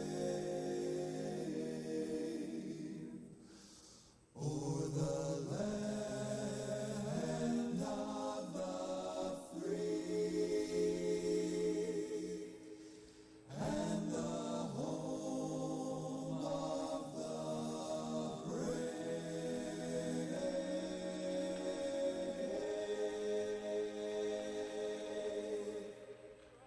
The stage is set, and the 6th annual Ricky Carmichael Amateur Supercross is about to get underway. Hello, everyone, once again, and welcome to RacerTV.com and to Daytona International Speedway. I'm Rodney Tomlin, along with Sean Hackley, Jen Kenyon, Jason Wygant, and Andy Boyers. We'll be bringing you the live racing action all day long here from this 6th annual running of this event. And Sean, I tell you what, as we get set to go, this is what we all been waiting for. We saw a little bit of racing earlier, but this is the main events. This is where it all counts. Yes, this is exciting class coming up, the first one, the senior BC 40 plus, and I watched these guys yesterday. I'm sorry about that, and they had some good battles going. Top 32 riders qualifying into today's event, including guys like the number 2 of Henry Camillo out of Miami, Florida, out of Davie, Florida, Eric Fortin on the number 5, the number 13, Pete DeVito out of Silver Springs, Florida, 16, Donnie Osborne out of Grayson, Georgia, 17 is Chris Fairclough from Macon, Georgia, 19, Matt Powers out of Mason, Ohio, 22, Richard Chrismian out of Ontario, Canada, the 28 of Ernest Harbin from Warner Robins, Georgia, 34, James Adams out of Loxley, Alabama, 39X will be Mark Kozik out of Clifford Township, Pennsylvania. The number 40, Steve Nagy from Port Orange, Florida. The 41, Preston Tyson from St. Augustine, Florida. The 44 of James Kress out of Hawaii. The number 46, Randy Phillips out of North Lauderdale, Florida. 49, Craig Allen out of Land O'Lakes, Florida. The 73X, Tom Sawyer from Port Orange, Florida. 89, Troy Collier out of Boynton Beach, Florida. 95, Sasha Ronaldo out of Cocoa, Indiana. 103, Thierry Romaine out of Ormond Beach, Florida. We also got Steve Nalder, Daniel Zulo. And we got a start in the 7-11. It looks like grabbing the early lead is Janio Rezende out of Pembroke Pines, Florida, on board that WMS Racing Nicholas Stankov backed machine. He finished second in his qualifier, and he gets off to a great start here. And by the way, $100 whole shot awards in every class, courtesy of the folks at Bell Helmets. So Rezende's got the first one of those. Made it easy by getting a big start there. Well, now the hard work comes in, and that's maintaining that number 1 position with a lot of hungry individuals, including back behind him, the 957 Christian Robinson, who seems to be on the move out of Greenville, North Carolina. That rider actually finished in 4th place in his qualifier. Looks like he may be out for a little redemption here in the main event himself. And as I get on the track here right now, it's a fresh groomed track. That's freshly watered, so it might be a little slick, and so they got to watch out for that in the first few laps. At 90, well, let's go ahead and give you the complete rundown. Janio Rezende, also Christian Robinson. Then it's Ernest Harbin, the 28, and the number 3 spot, 691. Jamie Cheek is 4th. Sal Ganabrita is the number 5 ride aboard the 243. 6th place, the 41 Preston Tyson. 7th place, the 40 of Steve Nagy. 8th place, James Adams aboard the 34. 9th, Michael Palmer, the 412. And 10th, Matt Powers, the number 19. This is going to be competitive out here, this senior BC 40 plus class. I was pretty shocked when I saw the guys even in practice this morning once they took the yellow flags down after lap 1, and these guys were unleashing some of the jumps. They're not messing around. Yeah, they were going for it today. All the rhythm sections doing table singles, and a couple people in the pro class are going table over 2 singles and tripling out and stuff. So they're doing the actual pro lines that they were doing Saturday night. Well, that's the goal of the event, to give you kind of the Supercross experience. Now, we're not going to unleash you at Angel Stadium with the most peaked out jumps at Supercross ever, but in your perspective, this would give you a little bit of that supercross feel compared to the amateur motocross races you would have been doing. Yeah, absolutely. I mean, you get to see them do it when it's a little bit taller and peakier. You're like, oh, okay, it's safer now. I can go for it too, especially the pro guys looking to take that next step up outdoors or supercross for next year. The battle brewing there. Gina Breda on the 243. There he is in second, but look out. Have you ever watched him in and out of some of these turns, the way he drags his foot behind him? I think it's been pretty neat. He's got some speed. He's definitely got a style that is going to be easily recognizable, I believe. Now the guy to watch here, I think, is going to be Steve Nagy on the 40. He won his heat race going away. There he is. Bad start here, though, trying to get into second place. So let's see if he can run down the leader. You see he's got about a straightaways distance to make up, but this guy was really impressive. Yeah, he's going double, triple in the rhythm section, launching the wall, and making a mistake there, but he gathers himself together for going over the finish line. 243. Ginabrata also making a little bit of mistake, and looks like fourth place right. Jamie Cheek, the 691, is trying to capitalize on that as well. It's cool to see Jamie Cheek out here. He actually lives right down the street from me, so. Oh, all right. Yeah. Texas guy now? Yes. Yeah. So there's Nagy on the 40, trying to close the gap. He ran a 59-second lap time last time around your leader, a 101. This guy's almost on another level right now. Wow. It was 4.5 seconds back behind at the conclusion of that lap number 3. By the way, they'll be running 8 laps during this main event moto. Oh, so he's about 5 seconds behind right now, so he'll have plenty of time if he keeps running those lap times, but we are in Supercross with the big mole turns. You can get aggressive and make some passes. I mean, this is the Ricky Carmichael Amateur Supercross. It's the crowned champion, everything like that, so it's worth the risk. I think it's great, too, that they get to run these long motos like this, man. I mean, if you think about it, 8 laps on a Supercross track like this at Daytona is a whole lot of time to spend on a racetrack, as an amateur anyway. Yes, a lot of jumping, you know, the rhythm sections. It's all timing right there, and look at it. Steve Nagy just launching the jumps, trying to make up some time. It's a hard landing. These guys don't have work suspension to land those like they did on Saturday night. But Nagy, like you said, they're crowning champions, man. He doesn't want to slow down. Ow. When you land those singles like that. Credit to Resende, though, trying to hold his own. Still got about 4 seconds on Nagy. How did he do this first moto? Nagy took a win in his division. James Adams was the other division race winner, the number 34. Adams is right now back in the number 5 spot. And as far as Resende, your leader, he got second in his heat race.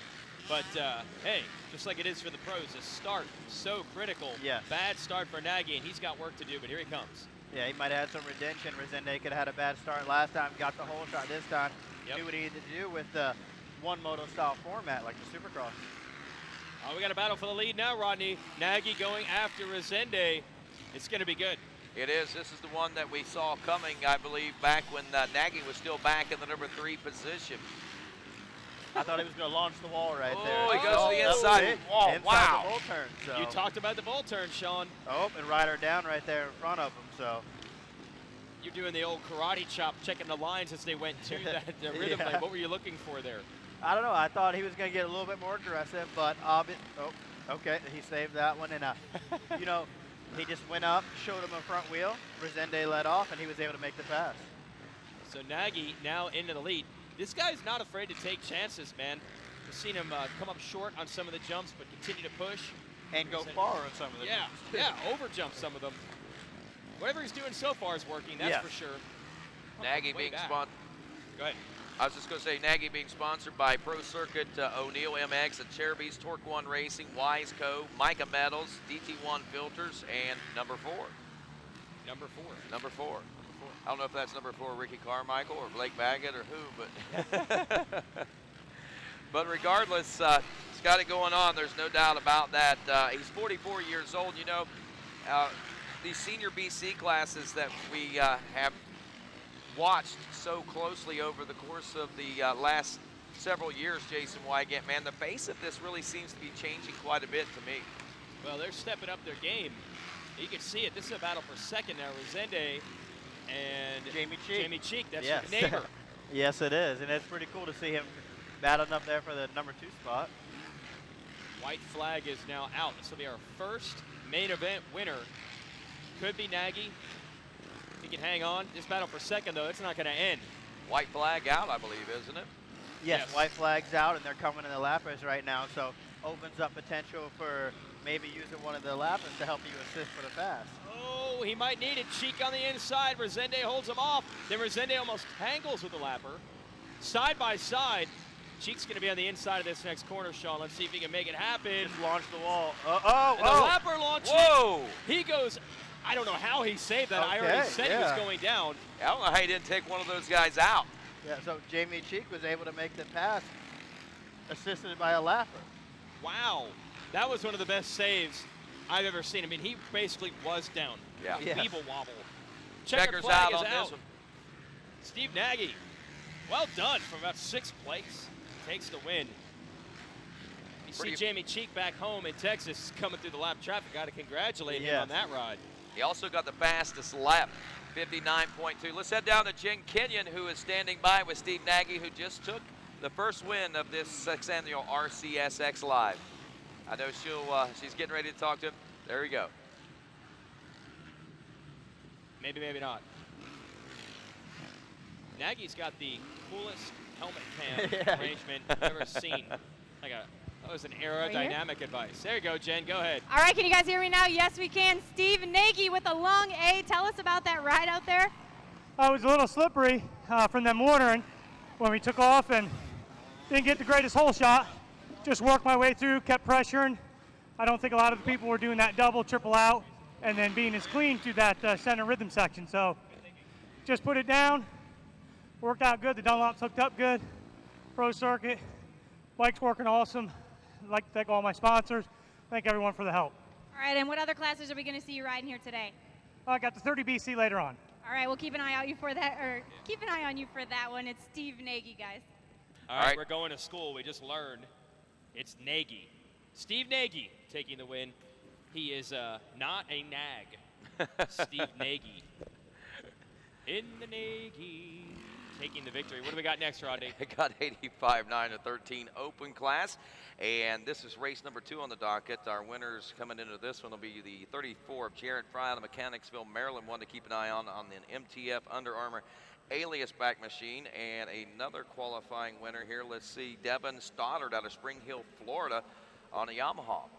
And we're underway. Remember, Bell helmets. See the banner there? They're giving away $100 for every hole shot. The 329. Or is that Styles Robertson action? Styles Robertson, yes. Yeah, 325. Styles Robertson, no surprise. Team Green Rider out front. $100 from Bell helmets and airing it out. Is he riding a rocket or what? That thing is flying right now, man, literally. Overshooting some of those jumps along the front stretch. Styles Robertson, one of the leaders of that Desert Brigade there, that Bakersfield bunch. And Monster Team Green Kawasaki got to be pumped to see this. Took a second place position finish in his qualifier, Jason. So obviously he waited till now to let the real talent shine, it looks like. Yeah, and it looks like Ty Masterpool right there in second place. So another good rider out there who had a good qualifying position. 7-lap race for these guys.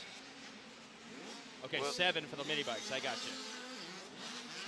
So Styles Robertson in command and control of this one with Ty Masterpool, the 936 back in second. Jarrett Fry, a division race winner, is running third. Braden Bruce, the 17 in fourth. In fifth, the 49 Devin Stoddard, another division race winner. Jackson Turbo, the number 10, is sixth, 351. Jack Rogers in seventh. Patrick Murphy, the 94, is eighth. Brian Espinoza, the 214, in ninth. Nathaniel Thrasher, 428, rounding out your top 10 after that first lap. And we got that flying number 34 KTM, Jarrett Fry. We mentioned that he won his heat race. He's in the mix as well. They're all trying to run down Styles Robertson, who you see here in the lead. He's in the switchbacks on the green machine in the center of the track. It's pretty cool to see all them hitting the rhythm sections on 80, step on, step offs like that. And you don't even see a lot of pros do it at the race sometimes, but it's cool to see how stylish they are, fluid and everything, and like just their progression over the years, and they're just on 80s. Yeah, how many step-on, step-offs had you done when you were on mini cycles? None. That's what I figured. Exactly. Yeah, we didn't even have those, so it was just my first one. I think wasn't until I turned pro, and that was the whole learning curve, not doing those for so many years. Wow, yeah, that makes a huge difference. Robertson looking good again. Bakersfield, California, for some reason, something in the water there has become the hotbed for motocross. Huh. And Robertson is one of a pack and fast.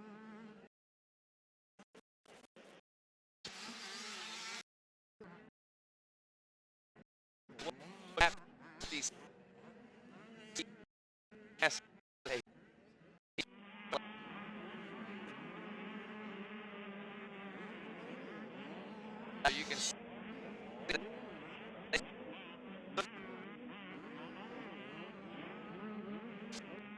look at this riders.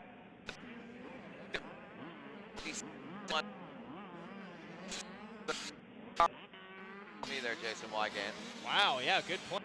Matching each other. Look at Masterpool in second. You can just see him over longer straightaways. He is not letting Robertson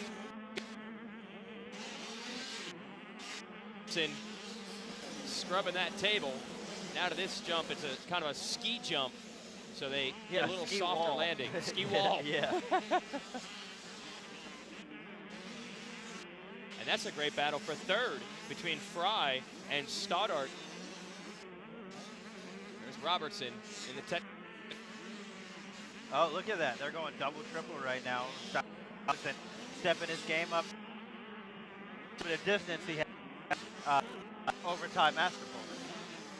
And we're about halfway through now. 7 laps, and we just finished 4 of them, so just past the halfway mark. Robertson, the lap traffic. That's something that's really cool too, since the shorter track and everything like that, dealing with lappers, something that you don't have to do too much with a 2-minute plus lap time, and it shows you how you play. You have to stick your lines wisely. If the person in front of you is not jumping, that affects you, and then by second place or third place catch up right to you. Yeah, and the lap traffic was fierce in that previous class, that senior BC 40 plus. These guys a little more similar in their pace. Time running out for Ty Masterpool to try to get Robertson. You can see that blue Yamaha back there at times, keeping our leader honest. But Robertson definitely has some skill here on a Supercross type track at Daytona. Yes, I'm sure everybody got a little bit of practice and went to some old night tracks or came to Florida here because of bad weather, and then a lot of people opened up Ricky opened up his place to some people to get some practice in. And we'll give you a top 10 rundown. Robertson and Masterpool, as you know, are 1-2. Fry leading Stoddart. It's a good battle again for third and fourth. Braden Bruce is fifth. Jack Rogers 6th. Jackson Turpin 7th. Patrick Murphy 8th. Nathaniel Thrasher is 9th. And Chase Yenser rounding out your top 10. Cole Harkins 11th. Brandon Hutney is 12th. Noah Wilbrandt 13th. Brian Espinoza 14th. And Justin Coquinos is 15th.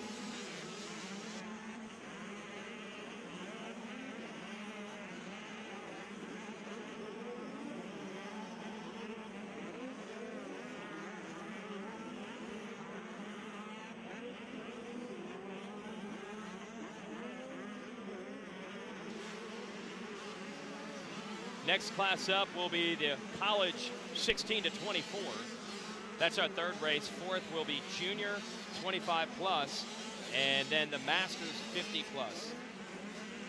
What's the deal with Bakersfield, California, Sean? It's crazy how this keeps happening. Yeah, I don't know. There's a lot of good riders coming out there. I don't even know if they all train together or ride together. They say there aren't even a lot of tracks in the area. It's so weird. Wow, okay, yeah. I mean, it would be very smart for them all to kind of just get together, do ride. I mean, and have them feed off each other and stuff like that. I'm not sure if that do, but if they do that or not, but it looks like to me. I think they travel to the races together a lot. Oh, and the checkers goes out to Styles Robinson right now. And Robertson gonna hold on and take the win here. 7 laps complete here at Daytona. Masterpool gave it a run. ends up about 3 seconds back at the checkers. Fry is going to round out your top 3. And then it's Devin Stoddard and Braden Bruce. Bruce coming across. We're waiting on him. Yes, just takes that 5th place position. So 2 races down. Next up will be Junior 25 plus.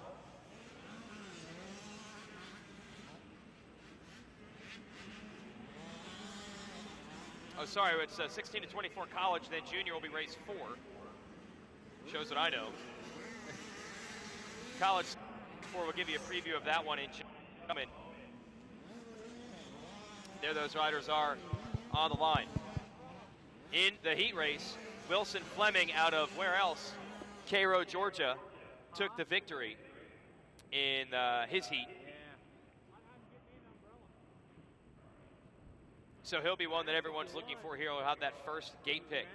This is college 16 to 24. Solid ride in the heat race also from Brandon Hartranft from New Jersey on a Yamaha number 40. We're ready to go. And they're off, but we're going to see who gets the whole shot here.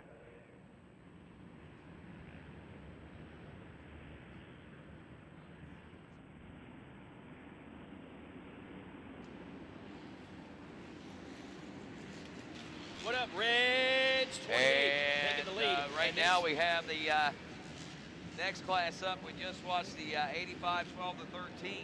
What up, Reg? Reg Magyar's got the whole shot, $100 coming his way from Bell Helmets. So he's just been passed, though. We already mentioned the number 40 of Hartranft was fast in the heat race, finished 2nd, and he has taken over the lead now on that Yamaha.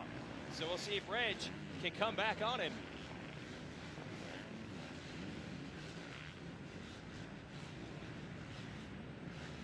There's Hartranft in the lead. And he's going to complete a lap. Watch out for that number 37, Cameron Fosnock. Fosnock family got a lot of fast riders out here today. And Cameron in 3rd wants to deliver a win for them. Yes, looks like Reg Magyar right there walking away with the Bell Helmets $100 whole shot award and everything like that. And that's a great thing. You know, we talked about him at the Mini-O's, and he was in novice class winning championships. It's good to see that he's out to a great start here. And I guess first national B class. Well, that start super critical. I don't know if the whole shot is necessary, but just starting around that top 3 is. You can see Fosnock on the green 37 trying to make a move on Reg Magyar, and he's got it. Going from the outside to the inside of that right-hander. So your leader, Hartranft, got out about a 2nd right now on Magyar. Let's see if Fosnock, now that he's taken over the 2nd place spot, can move up.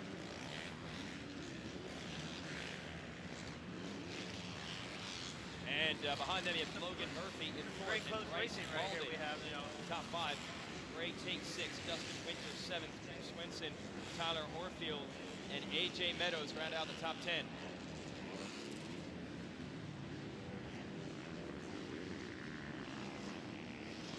Rider to watch is going to be that 68 Yamaha of Logan Murphy. He is in 4th, and he is trying to make some passes.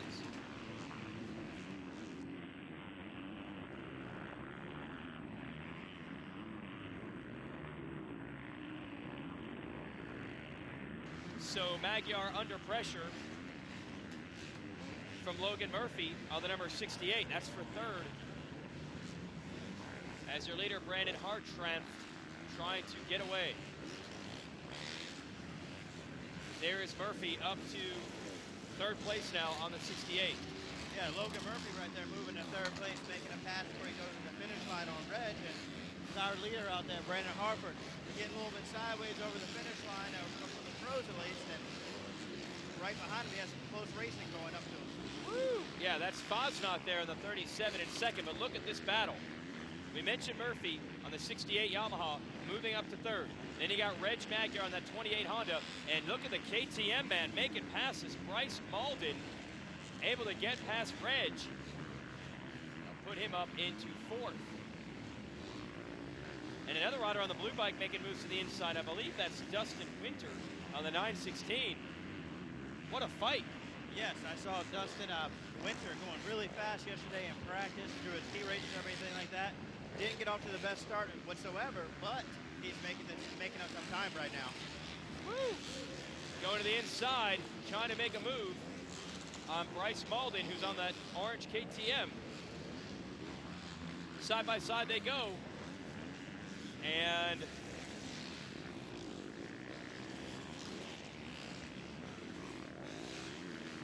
side by side, not going to happen right now. Winter, yeah.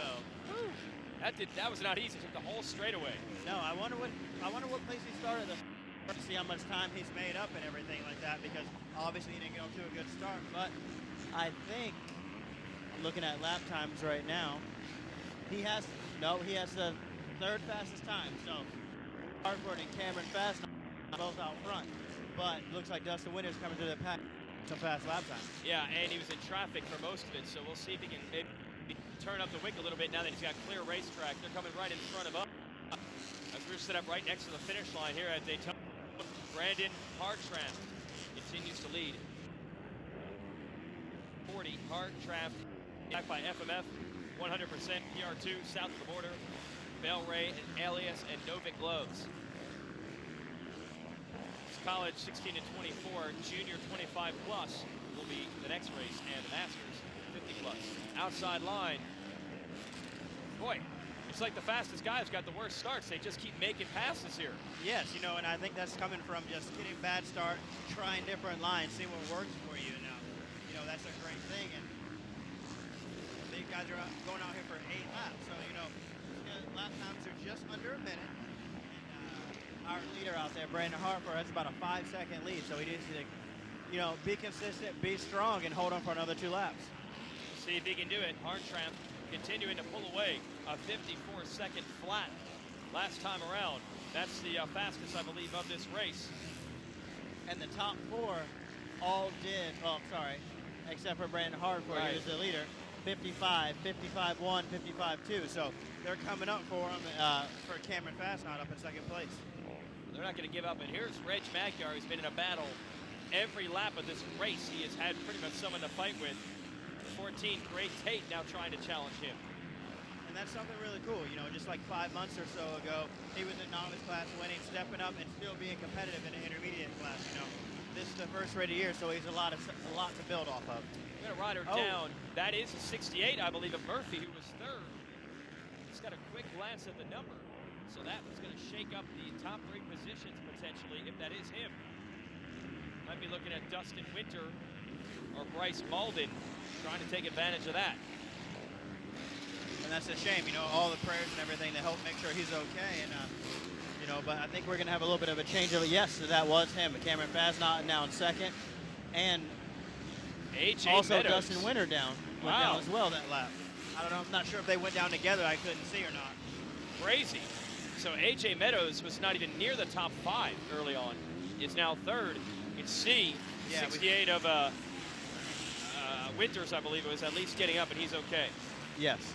That was Logan Murphy. Oh, sorry, Murphy. Yes. Winters, we didn't see what happened to Dustin Winter right out of Kansas. I think he went down in the turn right after that last section. I saw him up, though, riding again, so he's back on 2 wheels. And 8 laps complete, that's it. Brandon Hartranft has won the College 16 to 24 main event here at the RCSX at Daytona. Fosnock second. A.J. Meadows is going to have quite a story to tell when he gets home. A lot of action to earn that 3rd place.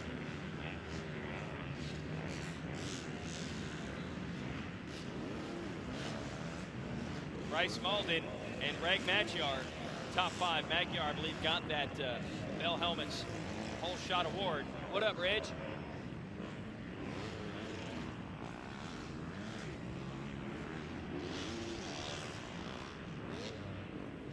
As mentioned, junior 25 plus is your next class. Your heat race winner was Zach Crosby out of Georgia. He's on the 527. Second place in a heat race is Elliott Cook from West Palm Beach, Florida. But as we've seen, the heat races do not always tell the story of who's going to win here in the main events. We've already had a couple of upsets. Here we go.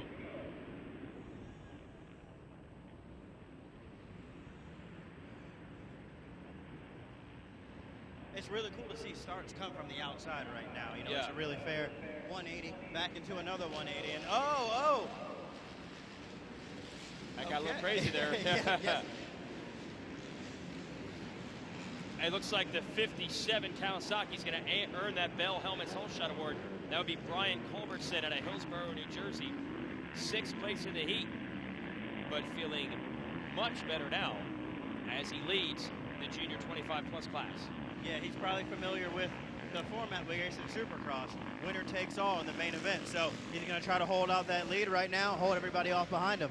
Watch out, though. Zach Crosby, we mentioned he won the heat race. He's up to, well, he was in second. He actually got shuffled back to third.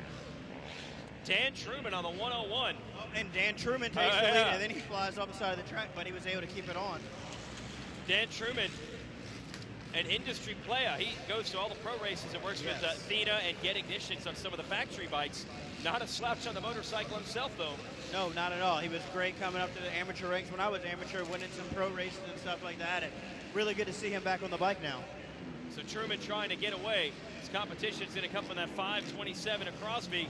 Crosby down to the inside. Look at him cross it up.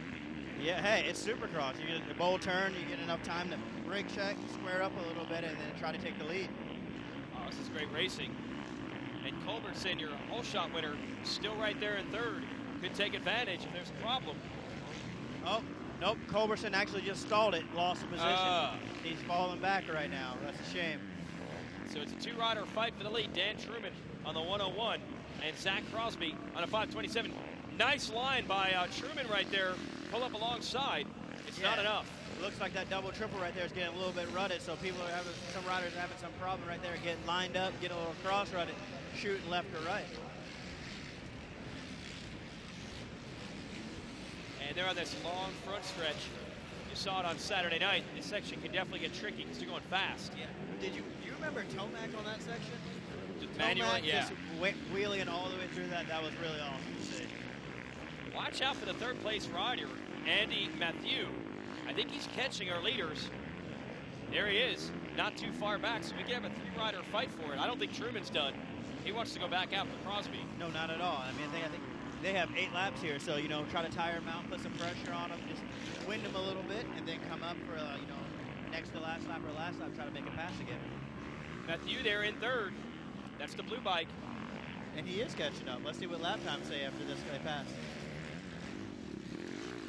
Oh, he's all over Truman now. He's trying to work an outside line. Yes, the fastest lap time is a rider in third right now, so he's trying to make some passes, seeing where they're going, the lines they're selecting, trying to make some new ones. Carrying a lot of speed into the face of these big jumps on the front stretch. In fact, there he goes. Launches past Truman. What a move. Oh, yeah, they're side by side. Truman got to the ground a little bit sooner, so he's able to get on the gas, but he's able to get inside right there and make the pass. Yeah, but look at Truman square it, go to the outside, back to the inside. Wheel to wheel now. This is awesome racing at Daytona for second. Truman, how about that? Kept the bike on the ground all the way through. Yeah, he hit some braking months right there, got a little sideways and everything, but they're coming up on the finish line right now and about to come into some lappers, so this could be really pretty crucial. All right, so for the moment, Andy Matthew on the 53 out of Maine has taken second away from Truman. Truman on the 101. Kawasaki is right behind him, but your leader, 527, Zach Crosby from Georgia, won the heat race. Trying to do it where it counts here in the main. Yeah, our second place rider from Maine right now, I mean, I'm sure he's down here enjoying the sunshine. Yeah. Maine's probably pretty cold. Yeah, probably not much riding prep coming into this one. Ice racing, Oh. most likely, yeah. It's fishing, ice fishing. Yeah, ice fishing. Yeah. So Truman looking solid in third, but Matthew is going to try to go after your leader, Crosby. And outside of those battles, you have Joey Stockard in fourth, Elliott Cook fifth, Philip Harris sixth, Mike Stevenson seventh, Clay Burns, Diego Tavares, and Ryan Barr is 10th. Andy Matthew, do not count this guy out. He is trying to go after. Hey, it's winner take all here. You want to win the main event. Second place, not thinking about points or overalls or anything like that. He wants to lead. Here we go. Yeah, you want to get in the winner's circle right there, but the track's really breaking down, getting rough. A lot of the bumps are coming up right now. They did some track cleanup before, but you know, you can't hide these bumps. The sand really breaks down, gets rough, and it's great for racing. Here Here we go. Matthew has caught your leader, Crosby. Matthew's been working an inside line here, but he learned from Truman. He's going wide. Yes, missing a little bit of the braking bumps, missing the rut, trying to stay out of, keep arm pump down, and tie your leader out because he has to protect the inside, or else he can come up in there. And this is a very technical section here with a couple of jumps. Oh, our leader getting a swap there, Crosby. A little mistake, and he pulls up just about right beside him.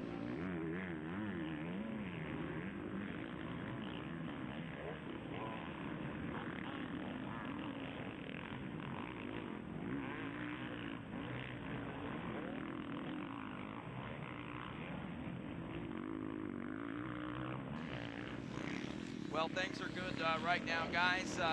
Doing a little bit of prep here as we are nearing the completion of another class, this Junior 25 plus class. Jen Kenyon out and about, getting things all sorted out. Andy Matthew is running in the number 2 spot in this Junior 25 plus. Battle for the lead, though, Rodney. He's trying to get it. That's exactly what we were getting ready to talk about. Lap time's nearly identical, but it looks like that maybe Matthew might have picked up the pace a little bit. Crosby's on the inside after this ski wall.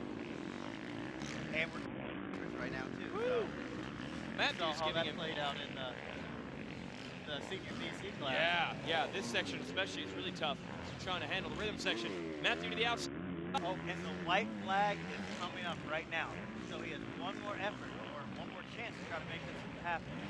Oh, I wonder if he'd be tempted to air out that wall jump. He didn't. So you called it, Sean. Last lap now. Can Andy Matthew in second make the move on your leader, Zach Crosby?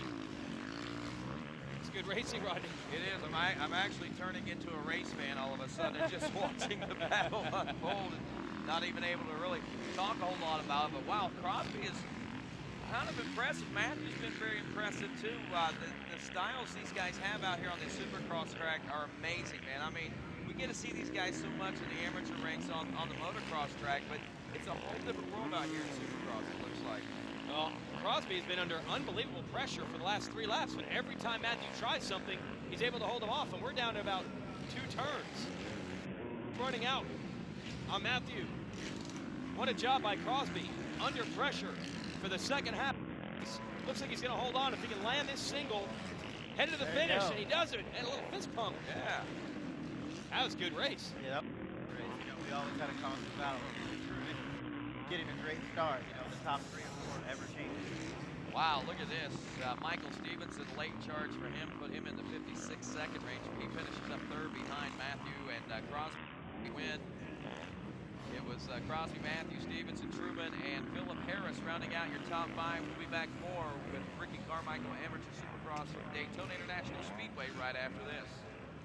Consistent clutch feel is vital to effective starts or to confidently maneuver around obstacles on the trail. AMSOIL Synthetic Dirt Bike Oil was subjected to an extreme simulated start test. After 32 simulated race starts, AMSOIL Synthetic Dirt Bike Oil continued to deliver consistent clutch feel, and the clutch plates remained clean with no visible wear. AMSOIL Synthetic Dirt Bike Oil. Out front performance.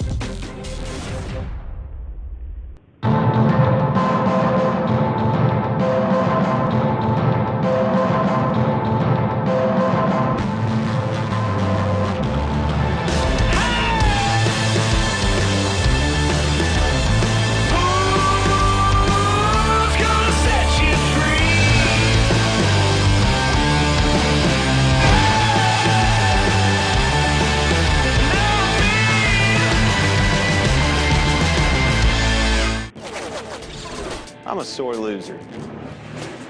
I'm a sore loser. Losing is not an option for me. Be the best. The best? The best. You have to have the best equipment under the hood. That's why I only use Cometic products in my engines. Cometic gasket. Cometic gasket. Cometic gasket. And welcome back to Daytona International Speedway and this Ricky Carmichael Amateur Supercross. Rodney Tomlin along with Jason Wygant, Jen Kenyon, and also Sean Hackley here on RacerTV.com. And Jason, I tell you, we've had the opportunity to see the best of the best as far as amateurs are concerned. We're taking a look now at this Masters 50-plus class where Earl May, one of Florida's own, is showing these guys the fast way around the racetrack. And this is nothing out of the normal, actually. No, May. Oh, we have a big tangle up there. just outside, I believe, the top 5. 2 riders together. That's a 27 on KTM. Barry McCarty on that KTM. That one of those guys had problems and trouble there. Wow. Yeah, you were talking about Earl May. He's been a big hitter at the amateur races in the age divisions for a long, long time. Now that he's eligible for 50. Jack Lambert in this class now, huh? At 51 years old, didn't quite realize he was even eligible, so a year plus eligible in the Masters 50-plus class. Jack running in that number 2 position with Gregory Porter, the 35B, running in the number 3 spot. Of course, we know that Barry McCarty went down on the KTM, and I think maybe he and Sam Allen got together there, to be honest with you. So as we near our second lap complete, look at this, man. Your Masters 50-plus class rider at 58 lap time. This dude, the Pearl is on a rail right now. There's no doubt about it. That is impressive. That is right there with some of the fastest lap time today. Yeah, look at the rest. 51 years old. Yeah, rest of the field, 103, 102, 104, 107. I think unless something happens to May's bike or he makes a mistake, he's going to, well, you might as well just say it. He's the one to beat right now. Here. It's 5 seconds a lap faster than anyone else. And Earl, good friends with Richard Carmichael. I know he does some riding and training with him sometimes, so that doesn't hurt. Jack Lambert, as you mentioned, maybe the young guy of this Masters 50-plus division, is second. Greg Porter is third. Actually, Barry McCarty, one of the young guys at 27, actually checking in at 50 years old. He and look, Rick Bigelow checking in at 50, just 50. Sear and Edward Bayo. Those are the new arrivals. Bidlack, who's in 4th, he's a 50-year-old. I'm wondering if that is the same Barry McCarty, who was pretty darn handy in ATV motocross back in the 1980s. He's one of the rare Suzuki riders out there. That could be the same guy. That ages would certainly line up. Wouldn't it be interesting to see him race here today and then all of a sudden read his name again tomorrow? Bust it back out. Bust it back out. So I wonder if that's the same Barry McCarty. A whole bunch of ATV motocross nationals back in the late 1980s. Also raced in the old Mickey Thompson off-road championship in the stadiums on 4 wheels. So your leader, though, Earl May, is Earl the Pearl, but like a bomb going off. Earl the Bomb LeMay just drops into whatever age class he becomes eligible for and then just blows it all up. Looking good on that number 82. Can you imagine being the dominator in the 50-plus class and watching Earl May's birthdays peel off one right after another? You don't want to see that. I think you'd look to be like in motocross, one of the only sports where you celebrate having a birthday. It gets you into the older age division. They're pumped to turn 50. Hey, we've got a good battle here. Yes. 159, Rick Bigelow and John Matcher on the 14. I thought Matcher was going to get him, but look at that. He's pulled back away, Bigelow. That is for 5th place. Good battling going on there. Looks like Bigelow may have just gotten around the number 14. McCarty's back up to a 7th place position after his little tip over.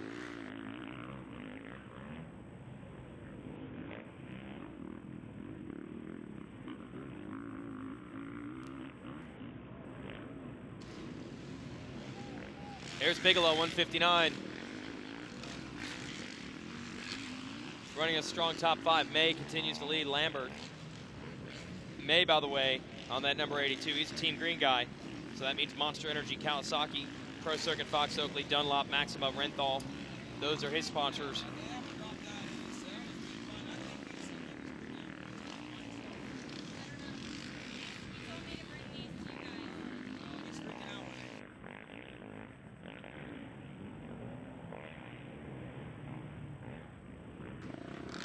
So Earl May, after 5 laps, still under the 1-minute mark at 59.137.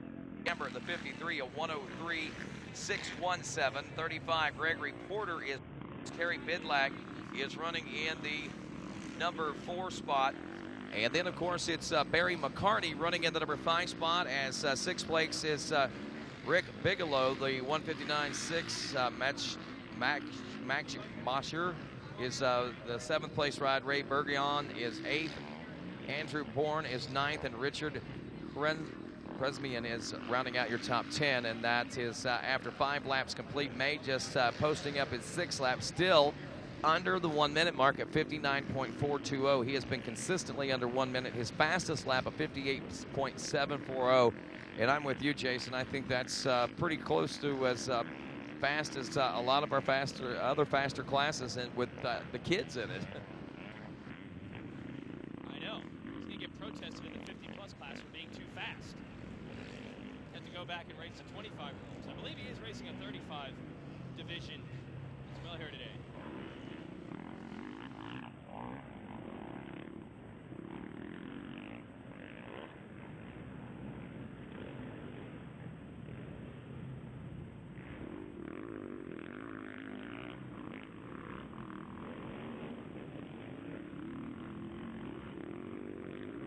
So interesting to see this deep into lap traffic late in the race. Earl May able to shrug that off, and that should be enough to take the victory here at Daytona. He's got the 50-plus class wrapped up. Lambert, Porter, second and third. So that's your Masters 50-plus. Next on the gate is your 250C 12-16. We had quite a few qualifiers for this class. You know, this is one of our biggest classes, so we're gonna have a full gate here. A couple people didn't make it from the LCQs. You know, big bummer for them, but you know, we have a big gate here, so. Well, we'll give you an idea of the heat race winners. Perry Warren out of Mount Dora, Florida, number 3 on a KTM, was a heat race winner in this division. And also Mike Bardo. Michael Bardo. He's been around a long time, the Bardo family, and good job taking that heat race win on the number 129. So we'll see how it turns out. 250C 12-16. And again, Bell Helmets put money on the line. And the card sideways and the gates down. Let's see who gets the Bell Helmets hole shot. Yeah, on a 450. Oh, it looked like it was Suzuki, and then the Kawasaki, and now it's. I think it might have been the Yamaha. Man, yeah, I know. Just when it counted. It switched up at the last second. That's number 56. Is that Zach Robinson on the Yamaha? I think so. They'll decide officially when they hand out the big check on the podium, but I think it's Robertson there on the 56 who's got it. And he had a 7th place in his first qualifier, so you know that he's changing it up, going out to a great start, trying to lead some laps here today. Jordan Lipscomb, 176 is second.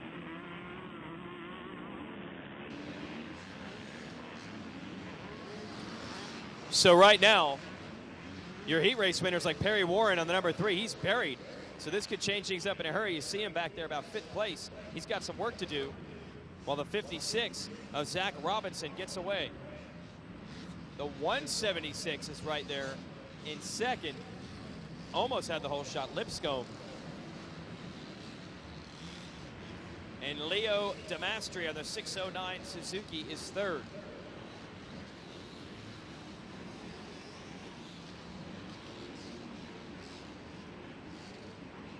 Zachary Robinson looking pretty comfortable out front. You know, we saw that he didn't have a great finish in the first moto, but he's looking really comfortable right now. But he's going to have some challenges right now from Jordan Lipscomb later in this race. Look at Perry there. Perry Warren on the number 3, trying to make passes. He's in 4th right now, trying to get to the inside of the 609 Damastri to get 3rd.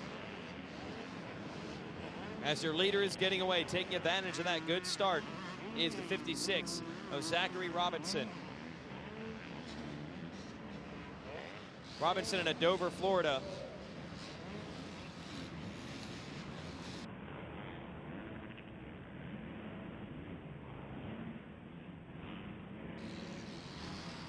So Warren's gonna have to get on his horse. He's trying to make this pass for 3rd. Here he goes, Perry Warren to the inside of Damastri. He's got, no, Warren still not able to make it happen. Gonna try an inside line again. These guys are nothing if not determined. Look at this freight train. Warren now to the outside. It's great racing to go on here, and this is one of the newer classes that we have. Oh, pass. And Perry Warren gets knocked down. Good job by Damastri just protecting that inside. Knocks him down. for the moment, able to hold on.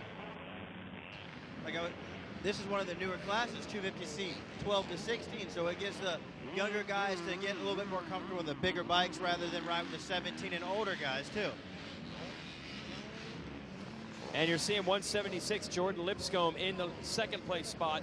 And Zachary Robinson is out of the picture. He is checked out on the 56, running away and hiding. With those two riders getting together right there, Zachary Robinson's out to almost a 5-second lead, so he's getting pretty comfortable right now. Right now we're watching Jordan Lipscomb in number 2 spot and just, almost going off the track there, but staying on and just going to keep it in second place. But behind him right now is Justin Malloy coming strong. Yeah, I was just going to notice that. I mean, this guy was in the back of that freight train. Now he's in the middle of it. So Malloy, watch him on the 55. I think he made a pass here. So he's working on 30, now up to second, side by side with Lipscomb. Oh, Lipscomb able to shut him off. We are halfway through now this 250C main event for the 12 to 16 age group.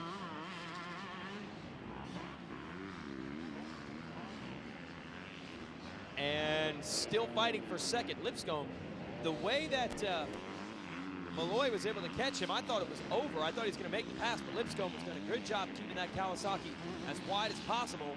Here goes Malloy down the inside again. Lipscomb's going to try to block it.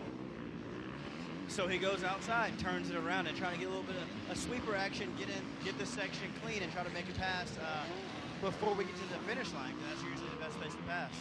These two having a great battle, and don't count out 609. Demastri right behind them on that yellow Suzuki. Side by side again, and Lipscomb holds on to second. Zach Robinson, he's gone, so we'll keep fighting, keep showing you this. 3-rider fight for second.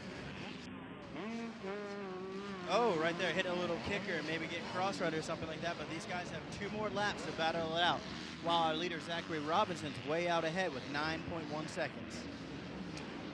And this lap traffic not making it easy. Going from outside to inside. Now he's got a line dial. It's going to use that rut. Wheel to wheel again. Malloy and Lipscomb for second. I think they're just teasing us to battle on the straightaway. Every lap, they're side by side.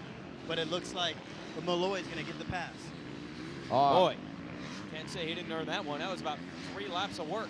Yes, just stalking him there. Check. Not going to be enough time, though, to try to make a run as the white flag comes out for our leader, Zachary Robinson.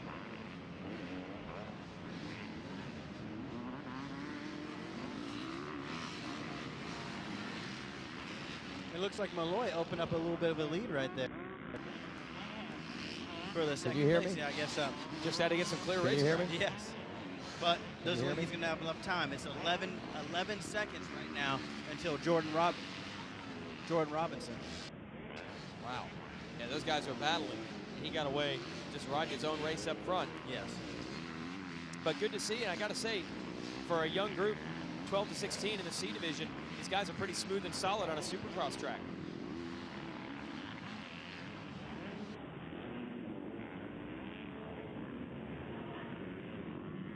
Yeah, you know, for 16 and 250C class, they're doing really good, looking good, in control, and right now he's going to cruise it into the finish line, taking his victory with the hand up. He looks Yeah, even excited. able to get the one-hander in there. Yes.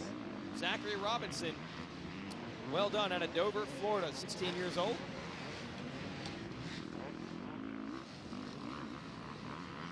Hope his teachers aren't watching this at home, finding out why he was not in school on Monday. Get back to school tomorrow, show him the trophy. It's practically like taking a field trip. Yeah, they'll excuse me, like, oh, okay, so what you were doing was actually real. Like, yes, I won. He wasn't sick for school today, just sick. He was sick, bro.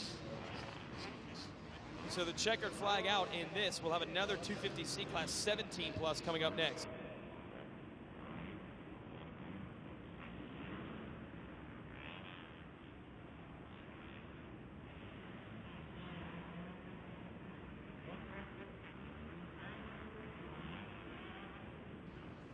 .250C 17 plus, as we mentioned, is on the starting gate now, ready to rock. Heat race winner was Michael Bardo.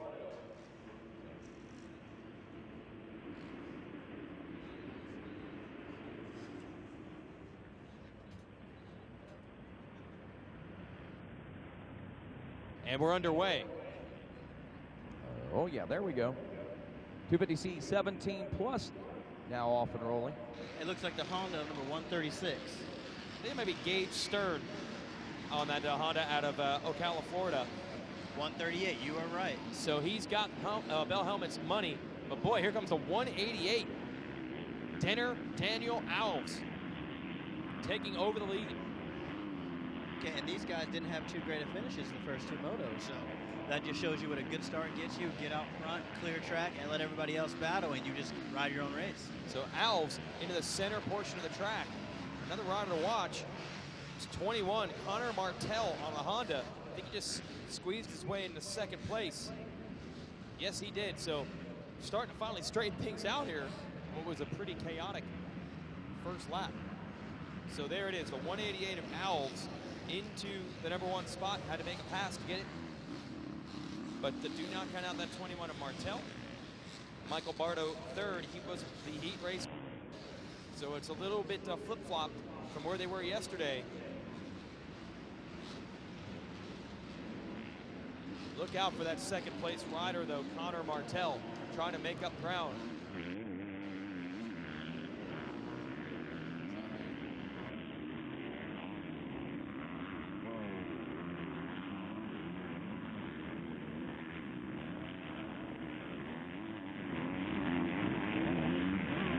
Check. There we go. Second place battle starting to build up. The 188. Alves trying to get away. Martell, Bardo, DiCascio, and Gage Stern fifth. I just saw Connor Martell make a mistake, and Michael Bartow passed him, so he's in second place right now. Oh, all right. And don't count out Danny DiCascio on that Suzuki there in fourth, trying to get them also. Down the big front stretch we go. Martell's got to try to get that position back. And we're going to bring a guest into the booth. Time to open up the floodgates. We're going to bring in a guest into the booth. Hodges here, unfortunately, I have to say, in the booth, because that means you're not able to race. Of course, a lot of buzz about Hannah now, a Team Green rider. Definitely one of the fastest up-and-coming female racers in the country, but not able to compete today due to an injury, correct? Hoping to be back soon. I'm actually going to get on a bike this week and just see how it feels, and excited to be part of Team Green and just get all that rolling. Yeah, just take us through the injury. When did this happen? How long have you been rehabbing? Well, it happened on the outdoors at Minio's, and I first went to the doctors, and they said that it wasn't torn, so I didn't know for a couple weeks. So I was delayed on surgery, but I've been, actually this week will be 12 weeks, and I'm going to ride tomorrow and see how it is. I've already rode with it, and it feels really good, so can't wait to be back out there. Battle for the lead right now. Michael Bardo on that Yamaha on the outside. Alves has led this whole thing, but Bardo is trying to get to the inside and make it happen. Oh, mistake. It's so choppy out of that corner, and Alves holds on, Sean. Yeah, that was a really long rut right there. I thought he was going to go in and try to make a block match or something like that and slow him down some, but he got through that next section good. He's on the inside right now to take the lead. Oh, and Connor Martell to the inside. Man. Saw a shot at glory. Might not have had the room, but he went for it. Yeah, you know, I mean, that was a smart move. He took his chances right there and just, just bet with it and trying to make a pass to go to third and first. So Bardo, who was I think fourth early, is now in the lead. Coming from behind, got Martell, and Martell made a mistake. Then just made that pass that you saw on Alves, and he is checking out.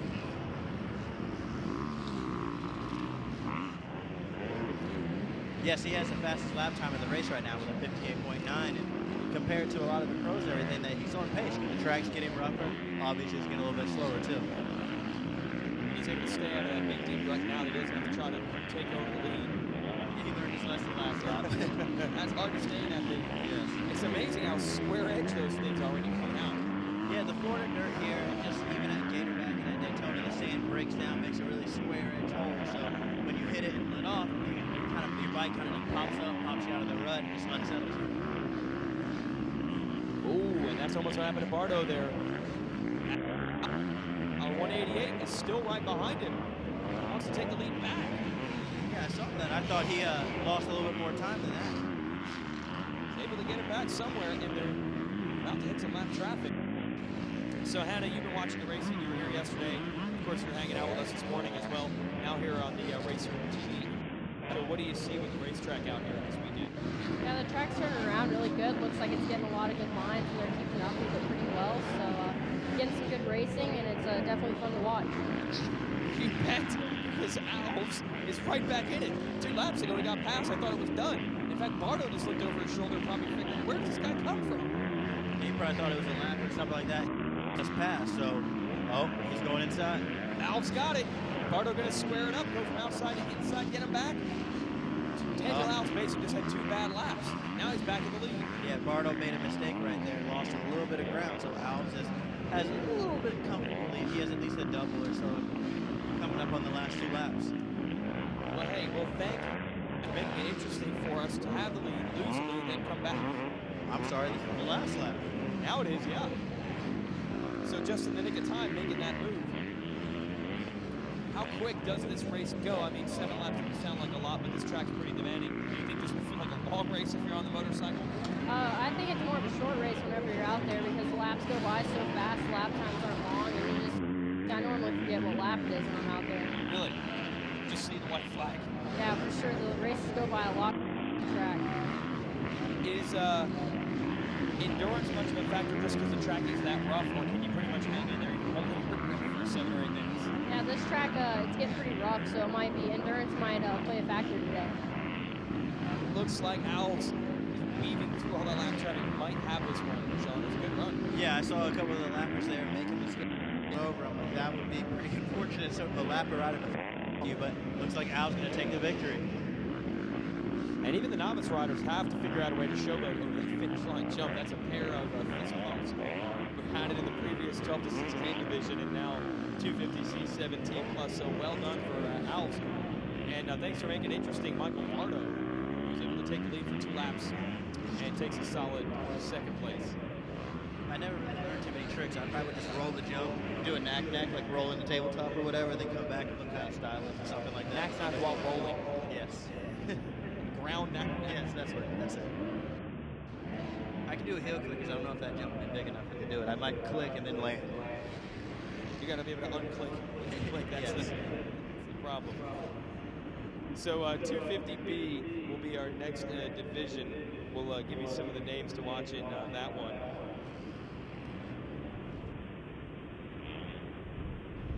And Bell Helmet's, of course, putting a $100 whole shot award on the line.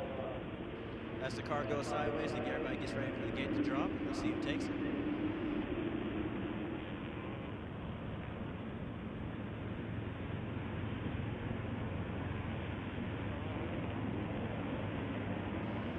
And a big pileup out of the 2nd turn. They're really scrambling where that comes together out of turn 1 for that whole shot award.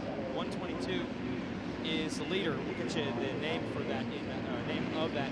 It goes to the number in just a moment. 250B. You've seen it beforehand in that B class. Sometimes the fastest riders of all can be in the B division if they're on their way up. Yeah, for sure. It looks like Tucker Maxwell out in the lead right now. Good thing we have the scout with us. Yes. I believe that's Dylan Walsh. Yeah, Dylan Walsh tried to air out the wall jump and everything. Passed, but such a hard landing, he got passed right back. Joe tripling out. Nice job, Tucker, as they head toward the end of lap number 1. So I think he's going to get the Bell Helmet's whole shot award. And Maxwell leads him around on the beginning of lap 1. Walsh going to try to regroup, and Brandon Gorley is 3rd. I was looking at the riders as they passed by. Austin Forker did not get off to a great start. He's maybe inside the top 10 right now, so let's see what he does during this race. One of the big names, Chalentanic back there in 4th. That's Markov is 5th. Forkner 10th. He nailed it exactly 10th place for the Team Green Kids. He's got some work to do. Yes, he does. Got to make a couple passes here quick because before the leaders start to stretch out some, then it's going to be a lot harder to make up some time. But boy, they're pretty close here on those first lap. It's impossible, you think, to go from 10th to 1st, at least when everyone's this close happen? I think it might be possible. There's a lot of people right close together, and Forkner's definitely one of the top guys, so I think he'll be able to make his way through traffic. Looks like he is right now. Forkner, multi-time winner at the Monster Energy Cup on his Super Mini. Didn't get a chance to make his big bike debut there this year due to injury. Now back on his steed. Forkner 6th at the end of lap 1. You're watching him here on the 214, so he made 4 passes. But he's got a long way to go with Tucker Maxwell and Max Markov 1-2.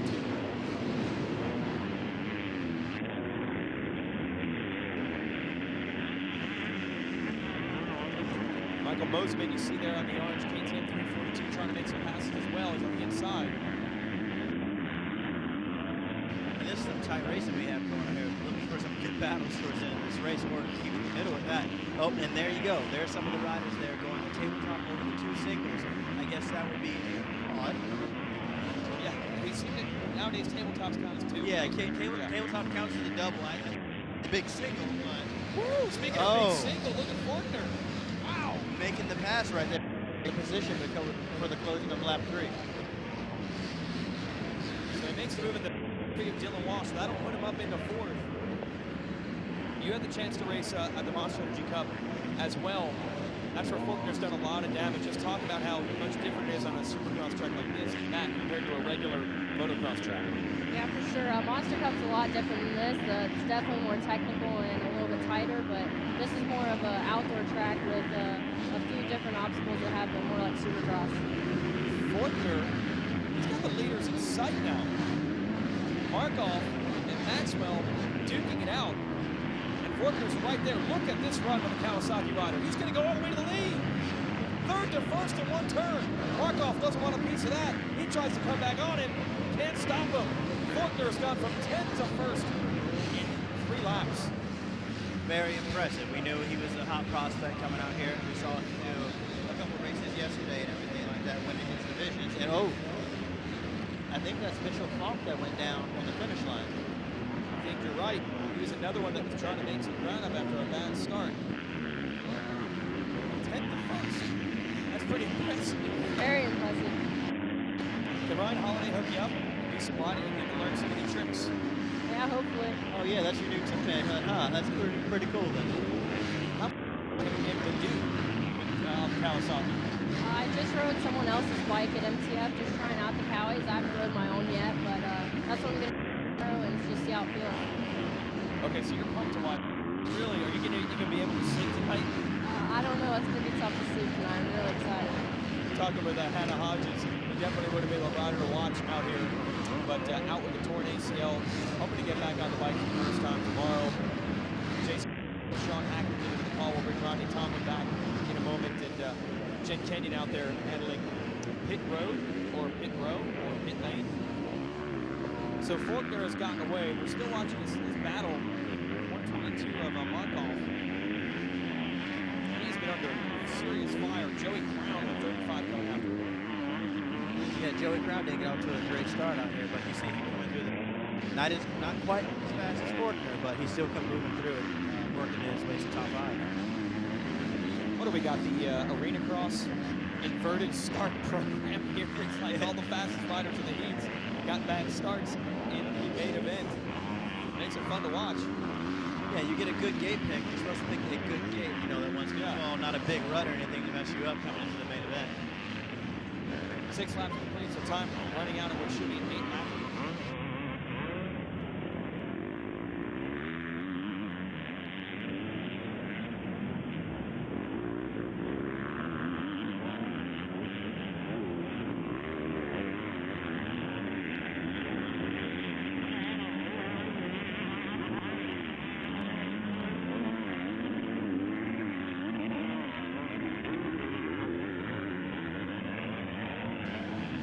So Forkner, he's 4 seconds out front now, even with the bad start. You're watching a great battle. Markov on that 827. Harntraff just raced about 20 minutes ago. And won. He's doing it again here. Solid performance. Brandon actually came from pretty far back in that moto. I'm telling you, it's like the Arena Cross inverted starts. All the fast guys had to work their way back. It's already the last lap. This one goes quick when you have good racing like that. Yeah, for sure. sure a lot of the top guys were pretty far back, but it seems like they're coming good for me. I wouldn't think it would be easy to make passes on this track. Maybe a little bit shorter and certainly tighter than a regular motocross track, but you're able to make it happen. I think you have to be pretty aggressive when you're passing on this track and something like this week. And there you see Crown on that 35 with great gear on the Kawasaki, trying to at least get into the top 3. He's got to deal with rookie White. And as your leader, Austin Faulkner, is going to try to transform from leader to winner. And he does. Austin Faulkner. Stick a Faulkner in them, they're done. How about that, Raj? That was a great ride there. I want to see finish have people celebrating on the finish line. I think that's 4 in a row right now. So I just want to see how long you go. And we'll have Jen Kenyon try to catch up to Austin Faulkner in a moment once he is rolled through the staging area and then back across where we are. As we wait for our next class, there's Faulkner rolling in. We'll get to him in a minute. 258 Pro Sport will be our next class. So we might see the fastest lap times of all coming up here in this next division, 258 Pro Sport. And you'll recognize some of the names that are in this division. Tristan Charbonneau won some titles, the B rider at Loretta's won heat. And we are racing in Pro Sport. Let's send it to Jen Canyon. All right, guys, down here with Austin Faulkner, your 250B champion here at RCSX. Austin, you were here last year on mini bikes. You're up here on the big bike. It was an impressive ride. Oh yeah, I got off to a pretty good start and ended up making some contact in the second turn, and I went down and got back up. I was pretty far back, and I just charged as hard as I could with my moto, and it was a good race. All right, and what other classes are you going to be riding here this afternoon? I'll be riding Schoolboy 2 and the Amateur All-Star class, so I'm really looking forward to it. All right, good. Best of luck with you the rest of the day, guys. We'll go back to you, get some extra this racing action. Thank you, Jen. I think it was Cody Chisholm grabbing the start here in 258 Pro Sport. Marshall Welton is now in the lead. Welton put himself on the map, had some strong starts and good rides at Loretta's last summer. But here comes Mitchell Harrison up to second on that Kawasaki. Oh, a rider down. This was right off the start that a rider was down. And you got the medics attending to him, but right now, Welton trying to get away. These guys are going fast. This is impressive. Yeah, for sure. A-class is always a good one to watch. So we got Hannah Hodges and Sean Hackley up here, two riders that have been there, done that. They understand what it's like to do battle here on two wheels. This group is close. Chisholm, who had your whole shot, now he's down and out, just getting back onto the track now. So he's gone from first to last after a mistake.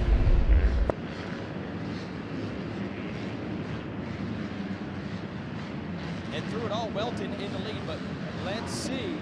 Harrison can close in and make a race of it. I think he's about to. Yellow flags out of that finish line table. They all did a good job getting the bikes back on the ground and say, we'll just use it and just hook up with some more traction. Looks like Axel Hodges is down off the start over there. That's who it is. Axel Hodges, another one of the big names today. On the front stretch, though, look at Harrison on the outside. Harrison rode this morning with the All-Star race, you know, he's taking fourth and everything, which respectively he should. He's a pro rider, 4 years in. So they had a great going earlier today. So Harrison into the lead. Team Green happy about this one. Welton is back there in second. Chase Bell had a big crash actually yesterday, but here he is in third place, still in contention for it. Whoa! Oh, Melton making a mistake right there. Let Chase. Oh, close racing right here. Too close for comfort. Bell and Welton almost just became one word.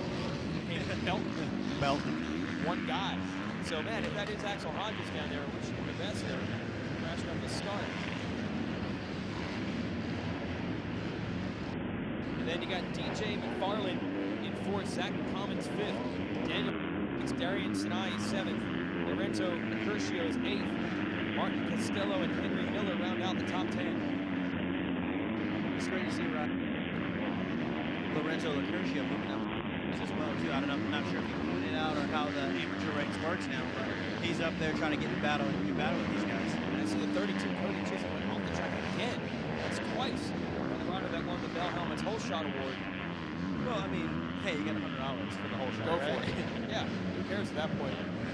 So Harrison appears to have this one on lock the way he was able to make some passes. He's got to avoid the big mistake.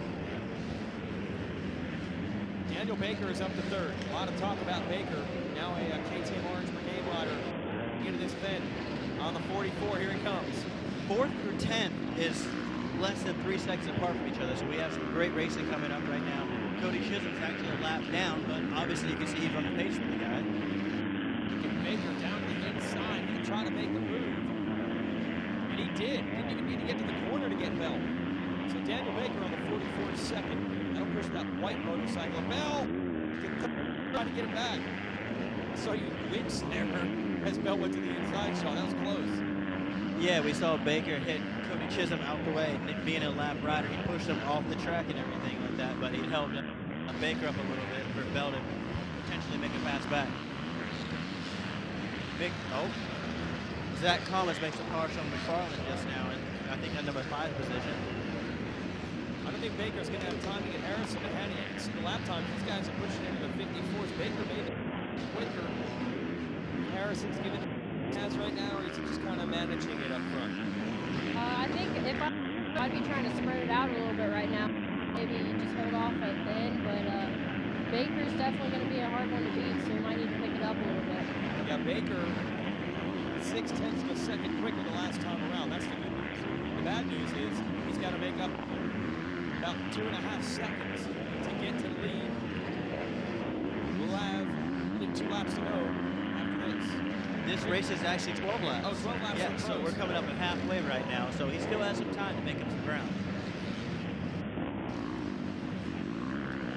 So plenty of time to make things happen. Baker using the edge all the way to the outside. A huge drive down the stretch.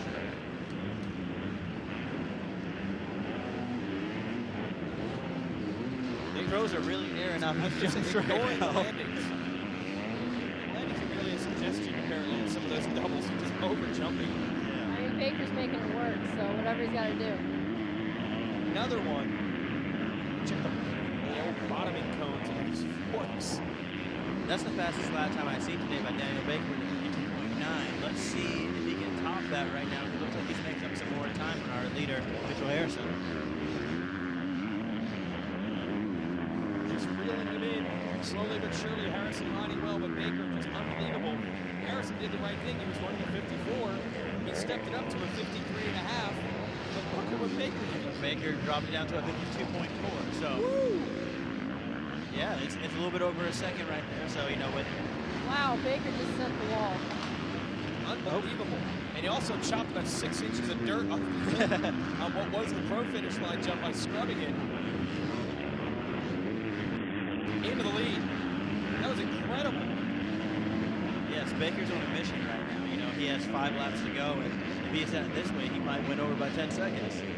A lot of talk about Daniel Baker, a lot of buzz. Heard some people that were out shooting photos of him in some of the practice sessions during the week.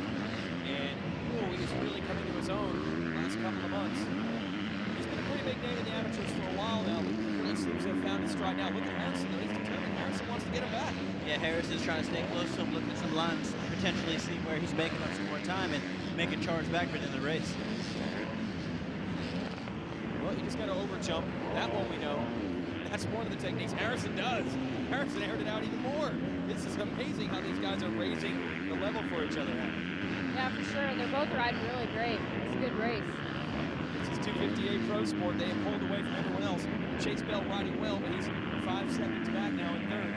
Tonight, man, where was he? Did not see Sinai with the bad start. He is in fourth now. Welton back to fifth. Commons sixth. Kershaw seventh. McFarland, Charbonneau, and Miller round out the top 10. We're coming from a few lappers right here now, so maybe Baker will get through them nice and clean, or maybe they'll hold them up some, and so we have to have a battle from Mitchell Harris and Daniel Baker.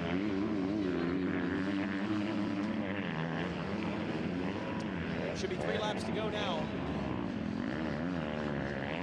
Harrison doing everything he can to keep Baker in sight. Looks like Sinai got around Bell for third. Boy, where was he on the start? I saw first lap. He was in about 13th or 14th place, so he's been moving through the pack as well.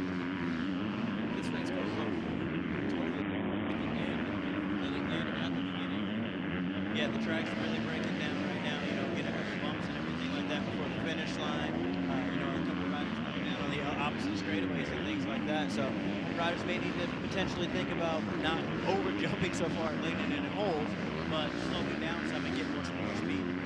Well, we saw Baker feed off the pegs in that corner that was leading to the finish line. And Harrison's just close enough to see some of those mistakes feed off the pegs again. Is it even possible to be smooth right now, though, the way this track is?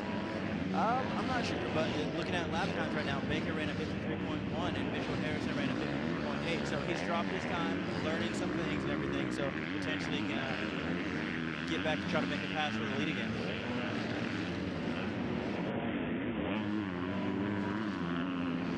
Try wearing out. Like I said, these two pulled away when they were pushing each other in a battle for the lead. Sinai is up to third now, but he had a long way to go. He would need a mistake out of these two. You don't even see third place in the camera shot there. 13th place or so off the start for Sinai really did him in. Here's Baker. White flag is out. So Baker right now just to ride a nice smooth race, you know, try not to look behind him too much. Just keep charging and take the victory here in this first A-Moto 250A Pro Sport. And that's the cool thing about the Amateur Supercross here by Ricky Carmichael. It's a main event. You got to perform one time when it's all on the line. Harrison rode very well, but Baker just one step quicker for him to make some pack. The second, great battle for the lead. But Harrison, he closed up the gap a little bit there. Daniel Baker ran a 54.0 and he ran a 53.4. So maybe the pressure on forced Daniel Baker to a mistake, but we're in the last turn right now. Just got to do this rhythm section clean. Harrison definitely understands the not giving up part. He puts the pressure on all the way down to this final jump. But it's over, and there's a for the... Sorry, Sean. No showboating at the finish. Streak is over. Okay, after it, he took both hands off. Oh, he did? Yes, okay. yeah, so we're good. A post-race celebration. Give the microphone over to Jen Kenyon, who'll try to catch up to Daniel Baker. Okay, so does that count as a celebration if you do it after the jump? Is that cool? I think it counts. I mean, it was pretty close to the finish, so I think we're going to have to count that one. Okay. He was justifiably concerned about Ryder coming up behind him in second. Harrison, who made it interesting down there. Sinai will end up third. Chase Bell fourth. Lacurcio, his horse there, he was stuck in eighth for a lot of this one and is up top five. That was a good run. Yeah, for sure. He came from way back. He was way down there off the start. Marshall Welton sixth, Zach Common seventh. DJ McFarland eighth. Tristan Charbonneau ninth after winning the heat race. And Henry Miller rounds out the top 10. So we just ran a B and an A. Next up will be the girls 9 to 13 class. Are you alumnus of this division? Are you alumni of the girls division? I mean, it's tough being here, but it's not bad watching. It's one race, I guess. You're too old for this one anyway, right? It's 9 to 13. Yeah, I'd be in 12 to 16. Good memories, though? Definitely good memories. So girls 9 to 13 will be our next class up, as we'll try to check in with our moto winner, who was Daniel Baker. Our heat race winner, by the way, no surprise, in the girls 9 to 13 class, Jasmine Canfield, who has quite a record. She's amassed already. She's only 13 years old, but she's got a bunch of national championships. See the Orange Brigade over. They're pumped on this ride for Daniel Baker, and we'll get a chance to talk to him. That's one way to get his attention. We're hurting people down here. We're grabbing them. Yeah. We're pulling them over. If you want to turn around, Daniel, right there. I know you just had a hard-fought battle. You put the pass for the lead, and you kept it on for the checkered flag. Were you feeling a little bit of pressure there at the end?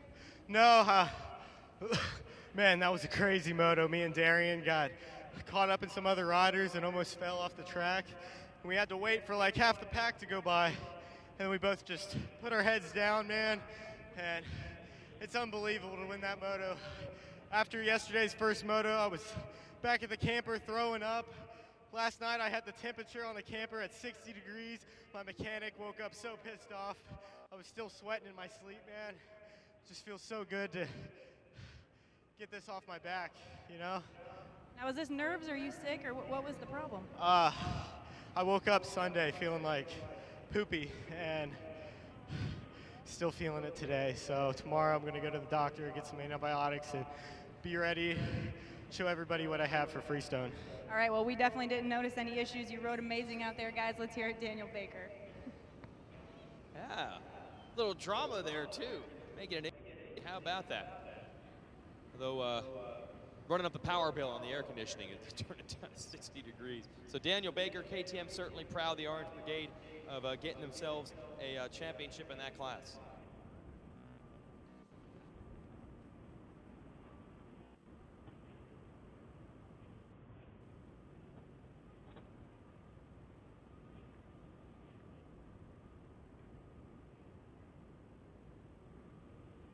And we're going to do some track maintenance here on RacerTV.com. We'll be right back after this.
Love racing, all kinds of racing? How about pro motocross, flat track, road race, ATV, GNCC, Supermoto, Enduro Cross?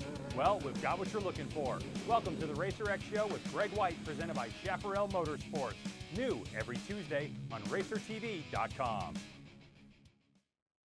May 2nd, 2015, Monster Energy Supercross tears through Las Vegas. Oh, this is going to be a good one. As the world's fastest riders hit the track for a Sin City showdown. Las Vegas, the season finale. They're going to go bar to bar. What's going to happen? That's what I'm talking about. The finale of the Monster Energy Supercross season. Saturday, May 2nd, Sam Boyd Stadium. Back here at Daytona International Speedway, it's RacerTV.com's live coverage of the Ricky Carmichael Daytona Amateur Supercross. We'll show you some of the swag here as we complete some track maintenance and get ready for our girls 9 to 13 class. Got an idea of what the trophy looks like if we can get the camera shot here in our Racer TV Race Day studio. We'll show you some of the trophies. Here we go. This is what everyone's racing for. Everyone gets one of these, and we even have a podium set up right, of course, in Gatorade Victory Lane at Daytona. So we have a podium, so it has the Supercross feel, but it's in Victory Lane like the NASCAR folks would do. So you get the full Daytona, but also professional Supercross flair. Now, that's cool for all of the amateur classes that are out here, but we've given Sean Hackley the honor of holding the special trophy for the WMX division. I'll move this one out of the way. There you go. This is a points-paying round in the Professional Women's Motocross Championship Series. Hello. And this is what they're going to get. This is a custom-painted board, and I don't think I've ever seen anything quite like that. Now, we used to give some of these out at Loretta's, but to have the Daytona artwork on there is really something special. So that's cool for the WMX Series. And we got Sean Hackley in here with us and Hannah Hodges as well. So see, keep dreaming big, Hannah Hodges, and maybe one day one of these will be yours if you win a WMX overall at Daytona somewhere down the road. Yeah, for sure, that'd be cool. I was too young whenever they were still giving those out at Loretta's, so I never got one of those. Did you get a sword ever? I've got 3 swords and 2 shields. So we can have a full-on fight. Oh yeah, we can have a fight. Full-on sword fight. See, Okay. I didn't get anything like that when I won Loretta's. That was a long time You get a ago, cup, so- No. trophy? Oh, wait, yeah, I got a cup. You got a cup? Yeah, I got the cup. So, but Congratulations. it's not an actual cup or anything like that. It's just the big trophy. So it was pretty cool. But I wanted a wakeboard. Maybe you could. If she's got swords to spare. Yeah, I mean, if you got swords and Yeah, wakeboards around the house, can I borrow one? We can fight with them. Okay. Yes. All right. If you want to get one of the swords, you know what you have to do. You're gonna have to win the duel. Okay. apparently. All right. Fair enough. Let's go back to Loretta's. Okay, so I could do that too. Girls class is ready. We're doing track maintenance. We just had some of the most experienced riders out here with their A-class 250s, and now we'll give the track a nice smoothing over, so we'll be ready for the girls division. We were talking about you being an alumni of this class. Now you'd be one step ahead. You're 16 years old now, right, Hannah? Yeah, I turned 16 in August. So let's talk about what it's like for the girls 9 to 13 division. It's cool to have their own class. I know some of you folks will go out there sometimes and race also a mini cycle division where there's boys in it as well, but it's cool to get your own class out there and see where you really stack up. Yeah, unfortunately, they didn't have that age, so they actually made it the year that I turned 12, so that was my first year in girls class. But a better rider, I've had to race with the boys, and I qualified in the 65 class with the boys whenever I was that age. Oh, that's cool. Okay, yeah. Dangling carrot in front of you. Got to go down to go after them. So we'll have our girls class here in just a minute, and we're going to make some more history here at Daytona tomorrow, first time ever when we have our ATV Supercross. And for more on that, we'll send it to Jen Kenyon with a special guest. That's right, guys. We have Thomas Brown, ATV Motocross Pro Racer. Thomas, you're going to be racing here tomorrow for the first time ever, Daytona International Speedway. Not only does it kick off your guys' season, but it's Daytona. Oh, I'm pumped. You know, round one's always big enough, but now that we're in the Speedway, it just makes it that more important. And, man, it's huge. I'm stoked. I've always thought myself as more of a technical rider, and I feel like Supercross is going to be my cup of tea. You know, normally with motocross on the dirt bike side, we do have some Supercross races throughout the year. So maybe some guys in Supercross or Arena Cross, and then they're better outdoors. But you guys are all outdoors. So what is it going to, you know, what do you guys do differently here in the stadium? Honestly, I think we're all kind of just trying to guess what we're going to do differently. I'm going to stick with my normal setup, what we tested all winter. Luckily, my practice track has a little bit of Supercross in it, a couple rhythm sections. So I think we got a good setup. We're just going to go out there, and I think it's going to be more of a sprint. You're going to go right from the get-go and try to get out front and put clean laps in, no mistakes. All right, so the folks on RacerTV.com, you'll be able to watch all the ATV action tomorrow from Daytona. Thomas, as far as the pros go, you guys are going to hit the track for time qualifying tomorrow morning around 5, I believe. And then tell us talk about your day schedule and how people can catch you guys out here on the track. Yeah, we start the day at 7:45, and I think we'll hit the track shortly after, or right about 7:45. And then we got a second one at 9:30, I believe. And then 11:30 is heat 1, and that's when the action's going to start. So 11:30 to probably, I'm going to say about 12:15 is going to be Moto 1 or Heat 1 and Heat 2, and then at 3 o'clock is the main, and then that's when everybody's going to be going for it. So we're just trying to get in through the day in the heat, get a good gate pick, and then you know, as perfect day would go is get a whole shot and just walk away with it. But I know that's not the way it's going to be fighting, battling for it all day. So it's going to be an interesting race. All right, guys, you can see Thomas Brown and the rest of the ATV pros tomorrow at 11:30 and 3 o'clock p.m. on RacerTV.com, of course. And Thomas here, he's number 84 on the Yamaha. For him in the center of Victory Lane here tomorrow. Look for all that hair, too, man. Where did all that hair come from? How'd you grow that going? quick? Oh, yeah. So I hope everybody comes out and checks out. Oh, he's asking about your hair. You can't hear. He's talking. Yeah. He wants How'd to know you grow where it it out came that from. How'd quickly? you get it? You know, there's this nice wig passed on the way out, and I'm like, dude, I got to have that hair. So I was like, put it on permanently, and I got this nice fro going. So I think I might try to rock it all year. All right, so that's another thing you can do to spot Thomas Brown tomorrow. Okay, just look for the big fro wig.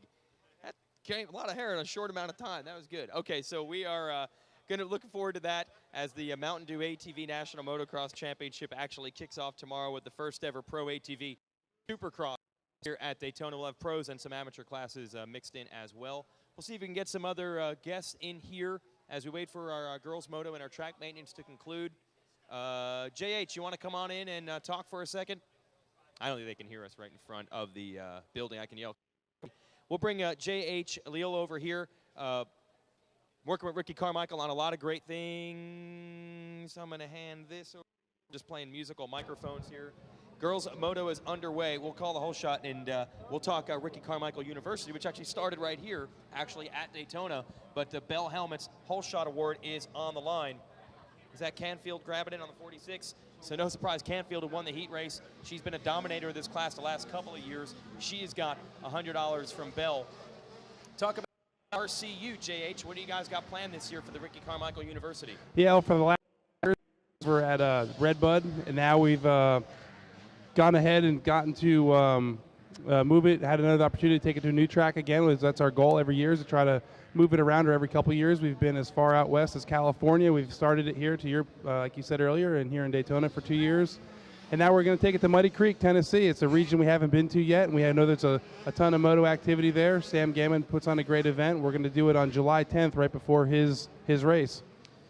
I'm sure Ricky's turned a lot of laps at Muddy Creek back in the amateur days, so it's kind of a little homecoming there, too. That's cool for anyone in the Southeast. Yeah, absolutely. It's just a great location. It's a great track. You know, now that they have a national, we're actually going to do it not before their pro race. We're going to do it before their amateur race, which is a little bit different for us as well. So it's going to give some of the amateurs a chance to come on in and hone their skills and practice up on some techniques before the big Tennessee race. Battle here. Jordan Jarvis in second on that number 30 is keeping Canfield in sight. We've seen them fight it out many a time. They're going to do it again here. Katie Benson is third.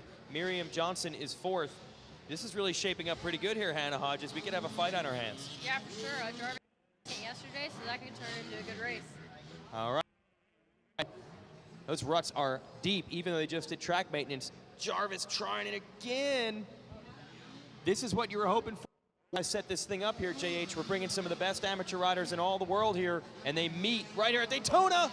And they literally met. They came together. Jarvis was trying to move on the inside, and they came together. That's Supercross for you. They're trying to get the riders that Supercross-style experience with the 180-degree corners, and that's what happens. Yeah, and it's tight racing here, too. You know, Daytona representation of all things that are Supercross. It's a lot tighter. I know I've spoken to a lot of the racers that are here and some people that have been first-timers, and they can't believe, for as open as it seems and feels here in the big infield, it's really a tight course, and that's exactly what Supercross represents. Well, it started here. You had one day of amateur racing, one day at the Ricky Carmichael University, and then you guys kept branching out. It's almost no dead time for you putting these type of events together. You have so many things going. Of course, his involvement with Amsoil Arena Cross as well, coming over to Monster Energy Supercross at times to help announce. You guys are pretty darn busy with all the things you have, all the irons in the fire. Yeah, you know, Ricky was really committed when he quit racing. He had a plan, and he was really committed to wanting to do things to help promote the sport that he loves so much, that gave him all the opportunities that he had. And, you know, the amateur side of it with the schools, and then being able to do this event here at Daytona, and then getting involved with the Arena Cross, it makes a lot of sense because it helps us bring all these kids through. You know, as Supercross continues to grow, it gives a chance for these kids to get some experience at a level that is Supercross-like. We know Daytona is not specific to a stadium, but it's closer than anything we have at the amateur ranks. Then they can roll up into the amateur, as an amateur and or a pro into the Arena Cross class before they get to Supercross. Supercross has gotten to be so big. I think it's really important that these kids have an opportunity to learn in an environment like this before they get thrown right into the lion's nest. Jordan Jarvis back up to second place. So if people want to go to the Ricky Carmichael University this year, where can they info on that, JH? Yeah, RickyCarmichael.com or RickyCarmichaelUniversity.com. You can register right there online. You'll see that there's some camps listed also. The camps, though, that we're doing at Ricky's Farm, which is something new we're doing this year, those are sold out. So, unfortunately... Already? Yeah, already. Yeah, Didn't you only come up with this thing like a month ago? Yep, we did. Wow. Timing was right. I think we're going to catch a lot of people that are going to be leaving here and heading to Texas that took advantage of that, so which is pretty cool. But stay tuned to that website. That's the best way to keep in touch with any schools or camps that we're going to be doing, because we're going to have probably maybe a couple more later in the year, so a couple more opportunities. Maybe we're thinking about doing one as a Loretta's tune-up, maybe. There you go. I'm sure Jeannie knows how to get riders ready for that. We'll swing it back over here to Hannah Hodges. Tough break there for Jordan Jarvis. She had the speed, no doubt. They was going after it with Canfield. Yeah, for sure. That was kind of the little dirty move that Jasmine put on her, but Jarvis seems to be recovering pretty good. Okay, so the camps there at Carmichael's place, JH, that's Meanie Jeannie. That's the old school program, right? That's the same stuff that Ricky used to do back when he was an amateur. Yeah, so the RCUs are more of an overview of Ricky's program and what he did, breaking the track down into sections to learn, you know, different segments of the track, and then we give you some training tips. We have a trainer there on hand, our trainer Coach Friesen. He'll be there helping give you nutritional advice, hydration, just what to expect, and some basic training type questions. You know, we have Stanton and Fro that are there. We always bring a guest instructor. But then going ahead on the school side, on the camp side, it's a little bit more detailed. So we'll actually spend some more time breaking down those drills and working with the riders on some more specifics. We actually have 3 days to do it, 1 day at the RCU, so we get a lot more detailed on some of the technique and whatnot. All right, well, that's cool. And every once in a while, there's still some really fast pro guys hanging out around there. So that program has been consistent, keeps changing with the times and evolving as well. So that's cool to see. The whole Carmichael family trying to give back there and open their doors up to for future talent of the sport. Yeah, that's kind of what Ricky's all about now. This is kind of the niche that he's found, and he's really happy doing it, working with the kids. It kind of caters to his nature. He really enjoys that. So, yeah, and it provides us a nice balance from the race team, which is yeah, a challenge in itself sometimes. Yeah, the super business professional side and then the kid side of it as well. So yeah, this is where it's at right here. You know, this is where you really can enjoy yourself and enjoy coming to the races for sure. Sometimes the pro stuff isn't so much fun sometimes.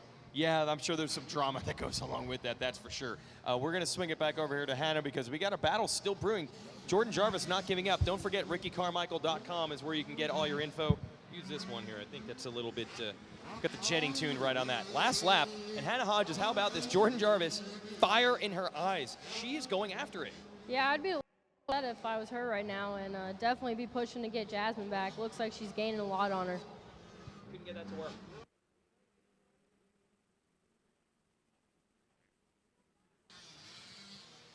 Yeah, so what did you think of that pass? You think that Canfield put it in on her a little bit there? Jarvis, it looked like Jarvis tried to make the move, and Jasmine saw it and just kind of brake checked her, and Jarvis got into the back of her. So there's Canfield trying to get good backside on that tabletop. I think the word is out. He was closing in, and she kind of turned it back up a little bit and looks to be safe with a half a lap to go. Katie Benson, third. Miriam Johnson, 1, 2, 3, fourth. 4, 5. Jessica Jeffrey, fifth. Brooke Bowlin, Landry Hazen, and Sophie Mercer round out the top 8. See you later, JH. Again, folks, it's RickyCarmichael.com for all the information on the Ricky Carmichael University, the Ricky Carmichael camps, and, of course, events like this. Checkered flag is out. Jasmine Canfield wins it. Jordan Jarvis, what a charge to try to get back into the fight after the crash.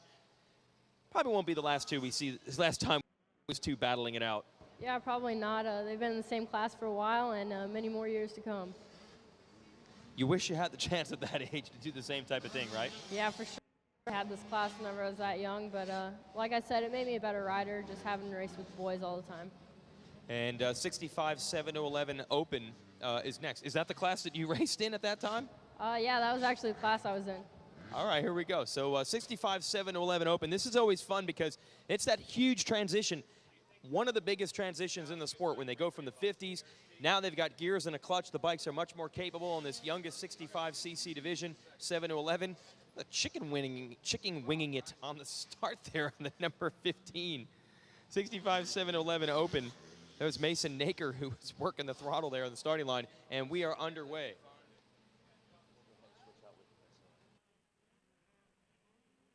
And Hannah Hodges to do as our Bell Helmets whole shot award.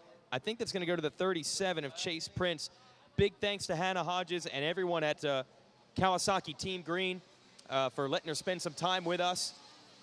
Well, the chicken winging into the throttle seemed to work for Mason Naker. He's got some huge horsepower digging now, trying to go after your leader. It's third at the moment.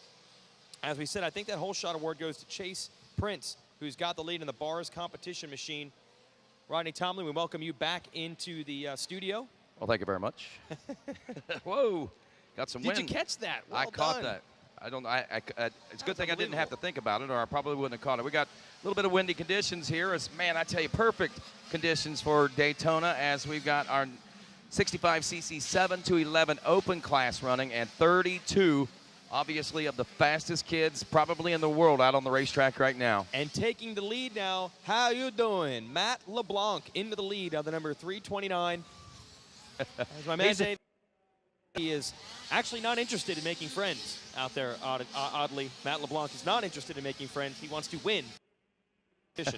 Ironic that. You know, I don't know. It seems like these kids grow so much, but for some reason it seems like Matthew Blanc has been in the 50 and 60s for like ever. I don't know. He must be getting ready to make that step up here pretty soon. Well, I think it's because we were making the friends jokes for so long. It seems like it's been forever that we've been doing that. I know that the KTM Orange Brigade folks are really happy with him.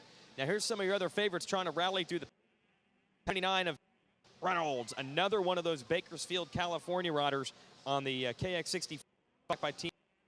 He won the heat race. Here he is on the 79, trying to move forward. 5th place right now as he opens up in that first lap of racing. I think that's 4th now. I think he made that pass.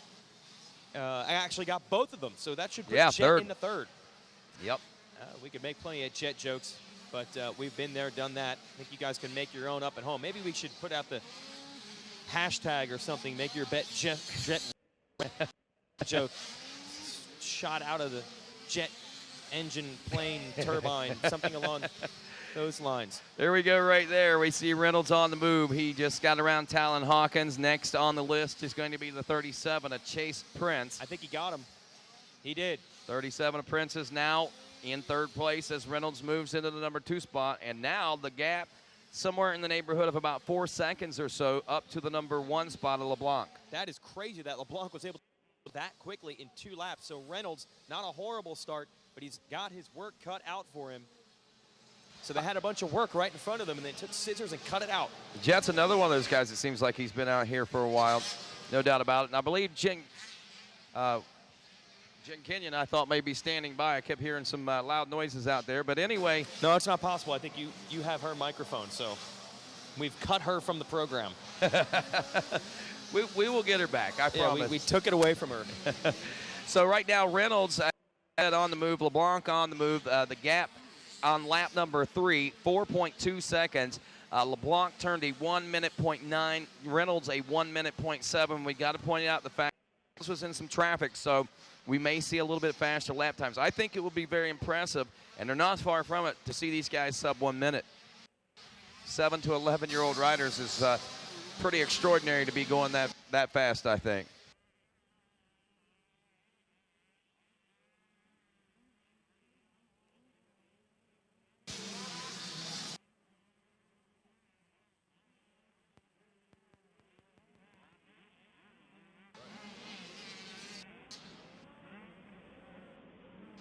All right, we are just learning the physics of sound here.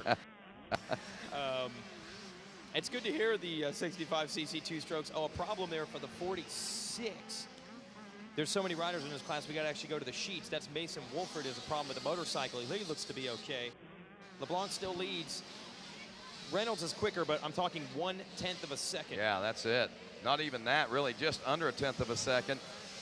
And 4.138 seconds is what we're looking at now as the gap between first and second. They've opened up a gap to a little over 4 seconds back to third over Chase Prince. Talon Hawkins is fourth. Ryler DeFrancisco, the number 199, I think he's moving up right now. As Mason Naker, the number 15, drops to sixth. Ryan Conagira, the 372, is seventh. Eighth is Crockett Myers. The 45 of Mid is ninth. And Dakota Ulrich, the 809, rounds out your top 10 in the 65 7 to 11 Open. That's after 4 laps of racing complete in this class, and we're see total. You see the 199 rider DeFrancesco, part of the Nitro Circus. I know it's hard to believe. He's only 9 years old. That's why he runs the 199. Terrible start for him, but he is climbing forward. He got Mason Naker, so he's up into fifth. Talon Hawkins, who we mentioned earlier, is fourth. Chase Prince, third. Reynolds is second. So 2 of the Bakersfield, California riders, Reynolds and DeFrancesco, in the top 5. But it is LeBlanc holding steady, and everything he can to try to reel him in, but LeBlanc just won't budge. 101 lap time last time around, actually a 0.4, so 1.2 seconds faster last time around was Reynolds, and the gap now cut to 3 seconds with now less than 2 laps to go. Working on lap number 6, we'll be getting a white flag next time the leaders check through. LeBlanc still got command and control of the situation and circumstance, but circumstance could certainly change the face of this race. And so interesting when you look at the age listing in this class. So Ryder D here is 9 years old. He's got a couple years left in it, but he's one that we've already talked about a lot. I believe has 2 50cc titles at Loretta Lynn's as the white flag comes out. LeBlanc, your leader, is 10. Jet Reynolds is 11. So these kids will probably be there for a long time into the future. There's LeBlanc on the 329. Gonna stop at the Central Perk when this is over. Get himself a nice cup of coffee from Gunther. He's got the bleach blonde hair. Phoebe, I believe, is going to be playing tonight, right? At Central Perk. Yeah, that's right. His favorite song on his iPod is Smelly Cat by Phoebe. Man, Reynolds is trying, man. He's got the lap times down. He's making up a few tenths here and there. He took it from a 4-second lead to 2.9, but he's just running out of time here in the final lap. There you see him on the 79. Oh, and a rider goes flying behind him. I think there was a lap rider. They finally got in the same shot, too little too late. Awesome ride by Reynolds, but the win is gonna go to Matt LeBlanc. LeBlanc takes the win, 1.6 seconds over Reynolds on that lap, and Reynolds turned the fastest that time around at a 1:1.190. So too little, too late, as we said, but man, I tell you, he put together a great main event out there. Chase Prince finishes up in third. Talon Hawkins is fourth. Ryder DeFrancisco will finish up in the number 5 spot with Mason Naker, Crockett Myers, Kyle Smith, Mitchell Zaremba, and Ryan Conagier rounding out your top 10. As we are joined here in the booth by one Rob from over at Dunlop Tires, as we say hello and welcome to Team Dunlop here to the Ricky Carmichael Supercross. Hashtag for those of you guys out there in Twitter world, RCSX. And good afternoon, Rob, man. Welcome to Daytona International Speedway for this amateur Supercross, man. Thanks, guys. I'm happy to be here. It's a lot better than snowy Ohio, where I've been living at. So I'm happy to wear some shorts out here and enjoy some racing. It's been a great week for us, and been selling tires and winning races. So it's been awesome for us so far. That's awesome. Winning races. So I guess you guys are keeping tabulations and tallies, huh? Yeah. No, we've been winning pretty much, I think, all the mains so far, and most of the heat races, and have a good fitment out there. And most of the guys are on our new Geomax MX32 tires. Wow, so new. So you guys are still producing something new besides what's been working in the past? Yeah, this is new for us for last few months. We've had them, we started coming out with them just about this time last year. It's our new MX32 Geomax line, and it's been really great for us. Well, you know, myself, Jason, I would think personally that, you know, you've got the dirts, it's been the same. I mean, you would have thought that they would have already figured out all that, but it seems like they're always constantly advancing, finding something new and better. Yeah, about a year ago at the Atlanta Supercross, you guys held a really cool information session on these new tires. It was a strange thing where riders kept gravitating toward using soft terrain tires on a hard surface track, like almost a sand tire. I think Ryan Villapoto is one of the guys who was really partial to that. But there's obviously some drawbacks. So you've kind of built a tire that has some of those sand tire characteristics, but also wears really well and works for the workaday guy. It's almost a perfect combination tire with this MX32. Yeah, we worked really hard with all our pro guys, and we developed a tire that would work really well in the hard terrain with our new block within a block technology, and then it's also really good with the center lugs through our sand and the soft stuff. So that's what they're running out right now. That's what guys are grabbing whole shots with and winning races. Well, that's the conundrum as we talk about the start. It's so critical. So your tire needs to do two things. Everybody thinks about what it does on the whole track, but what it does off the start is probably the most critical, especially when you get those Bell Helmets awards. So we're on a 450C right now, and your heat race winner in that one was Danner Alves. We just saw Danner Alves earlier battling for a win and getting it, so he's going to try to do it again, and he starts about 5th. But there is a more traditional hard pack at the 52. Yeah, we have our closed lugs. Yep, MX52, a little bit closer, a little bit different design, but it's still our new technology, a block within a block on the side that flexes a little bit, and that's our intermediate to hard pack. Our new MX32 is what they're running here, is our new intermediate to soft, and it's been really great for us last year or so, and having a lot of good results with it. Now we have mini cycle classes out here as well. I know that I've seen those tires, the 52 and the 32 and the big bikes. How does it trickle down onto the smaller machines? Yeah, we definitely have them available for all sizes, 10-inch all the way up to the 19-inch rears, and also the big bike fronts and little bikes, all sizes, any bike you have. We have our new tires and new technology available, and we have our elite team out here with Ryder DeFrancisco, Jet Reynolds, Matt LeBlanc. All those guys are on our elite program. They're all helping develop with our new tire, and we're always working on new stuff and always trying to push the envelope and come out with new stuff and help out the consumer in all levels of racing, not just the pro guys. And where are you guys located here at Daytona if people want to check these tires out? Yeah, we're here actually set up in the amateur garage, 1 and 2. Jeff Cernick's set up over there and slinging tires, and we've been here the last few days and just talking to people, answering questions about tires and providing support and You know, if you guys need any, come on by. We're here all day. If you need some later on, make sure to check them out. You know, for the next races coming up, we're also going from here to the Texas races, and we'll be there if you guys need any support. All right, Rob. Well, thanks for not just your hard work, certainly Cernick, who's changing tires over there without tire irons. Just does it with his bare hands. Bare hands. Absolutely. And everybody at Dunlop, obviously, on the technology side as well. Those are great tires, and a really cool story how that started with the pro side, and now it's available for everyone. Yeah, it's as close as you can get to one of those pro tires that they're running out there, and we're really happy with them, and you know, happy with the performance and the feedback. So if you guys have any questions or anything or need any info, just come on by and check us out, and you guys will be set up. Want to for some sponsorship? It's teamdunlop.com. It's open year-round and get you guys hooked up. All right, literally. Hook you up literally. Thanks for coming by, Rob. All right, cool. Thanks, guys. 740, Diego Tavares in the number 1 spot. Daniel Alves, who took a win in the heat race, is running in the number 2 spot. Tavares actually finished second behind Alves. Justin Bright, the 268, is third. Louis Bonini is in the number 4 spot. Adam Rector in 5th. The 159, Gabe Hayduk, is 6th. Andrew Pikushi, I can't even say that, but he's 7th. The 99 of Bradley Beasley is 8th.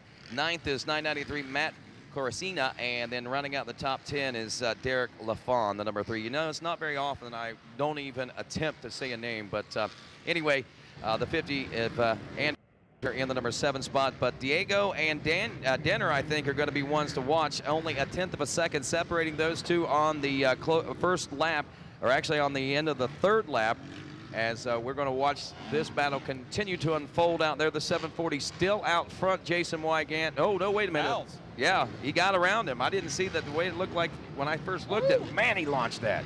So Alves got inside of Tavares and then aired out that single to take over the lead. 450C, huge competition out here. It is bringing the A game out here for the mains, no doubt, as they now have a 13-second lead over the 3rd place position. So at this point, what the heck, might as well throw it out there. Even if you tangle with the guy and go down, you'll still probably finish 2nd. Look at Diego Tavares not letting go. Lost the lead, trying to get it back. Be dealing with lap traffic as well. This is one of the best races we've seen today. Side they go again. Here they go, and it looks like the 740, Diego threading the needle there and taking over at least for a fraction of a moment that lead back, but they're side by side again. What's going to happen coming out of this one? Alves to the outside, tries to get back. This is where he made the pass the previous lap. Diego Tavares just stepped up his game. Much better this time around. A 58-139 for Alves last time around. This time a 58, oh wow, 57-812 for Tavares. And we got some more guests we'll bring up here into the booth. We've got Ray Butts from Rocky Mountain ATVMC.com. Big Ray. Talked to you during opening ceremonies today, but it's always cool, especially in these C classes. These are not all factory guys who get all the parts sent to them for free from the manufacturers. These are the workaday type dudes that need to go to people like you. Yep. They have to, they give us a call on Monday after they have a race like this, and we usually have them a list of stuff by Wednesday, and they've got it rebuilt and they're back at it the next weekend. Yeah, you mentioned that shipping time. I know that's one of the main things that you guys kind of hang your hat on, having warehouses and being able to get people stuff on a Monday so they can race that next weekend. For sure, yeah. We have both warehouses. We have one in Payson, that's the original warehouse, and then last couple of years we've been in Kentucky, and that's primarily to help service this eastern U.S., make it to where we can get anything, tires, oil, whatever, in just a couple days. And as I go around and visit these different events and whatnot, and you know, and my boy races too, so I talk to a lot of people, and that's probably the biggest thing I hear is, you know, just the consistency, and that's what we work really hard to make sure that we're always consistent and we show the product in stock, we have it out fast, and you can count on it. Yeah, that's you got to be able to race on the weekend, man. You got to get that stuff. Yeah, and the great thing about it, I mean, the selection is just unparalleled, man. I mean, you guys have got a great selection to shop from out there of everything. Yeah, I mean, we cover everything. I mean, parts, apparel, accessories. We picked up OEM here a couple years ago, and when we did that, Hold on a second, I don't want to cut you off, but they're up. This is the battle for the lead coming down to the checkered flag. Alves made one more run at it. Diego Tavares able to block it. They're going over the final jump. Checkered flag is out. What a race. Tavares takes it. Wow, that was intense all the way from the drop of the gate, man. I mean, when they met the first turn, that's the way it was the entire way. Yeah, that's good. Justin Bright should be third, but they pulled a huge gap on him while they were pushing each other. But Tavares taking the win over Bright is third. Adam Rector should be fourth. We're still waiting for these riders to come in and check in. Andrew Picciuto. 56.924 was the fastest lap in that. That was a novice class, 450C 21 plus class, a 56.9. That's crazy, man. Adam Rector on the 15 Yamaha just came through, stealing third away on the final lap. So well done for him. Picciuto, Andrew Picciuto fourth, and Luis Bonini fifth. I had no idea how to say that. Honestly, I do not either. I think that's it, Picciuto. That would work for me. Bonini is, like you said, in the fifth. So, man, a lot of changes in those last couple of laps. But like we said, that battle for first right from the very, very lead on that. Coming up next, Mini Senior 1, 12 to 13-year-olds, Jason. This could be the fastest mini cycle class of the weekend. Super mini riders, I'm sure, will have something to say about that, though. Here we go. Bell Helmet's Whole Shot Award on the line, and he's doing it again. He already got one early, and he's got another one, so $200 from Bell Helmet's going the way of Styles Robertson out of course, Bakersfield, California, and absolutely flying, literally flying on that KX85. Oh! And then feet come off in a huge case on the landing. I don't know what happened, if he caught an edge or a rut, pulled his boot off. Did slow him down. That was almost an endo. And now we got the Husqvarna rider challenging him. Jalek Swoll has been around in the amateur ranks for a couple of years now as a front runner. Could be fixing to have a good battle here. Swoll to the inside, takes the lead. And I tell you, I saw Swoll riding the Winter Olympics back this past November, and he was on this, well, I believe he was debuting the Husqvarna then. In the Supercross portion of the Mini O's, man, it was unbelievable. He really made a name for himself and was showing that he's got some speed. He carried it over into the motocross portion of the Winter Olympics, and look at him here as we debut in 2015. He is, again, on rails, man, and I think he's faster now than he was 4 or 5 months ago. We'll see if Robertson can figure out, reset himself. This is the jump right here where he almost threw it all away. That was dangerous.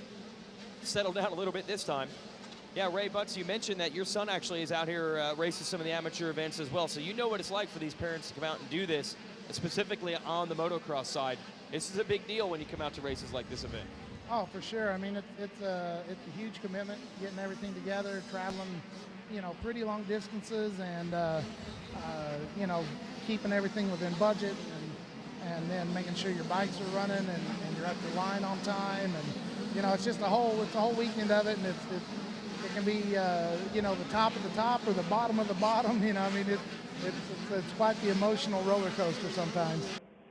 And you're coming all the way out of Utah when you come to these races on the East, so you know how long these trips can be. Oh yeah, I mean we elected not to race this one just because we're getting ready to go to Freestone next week. So right.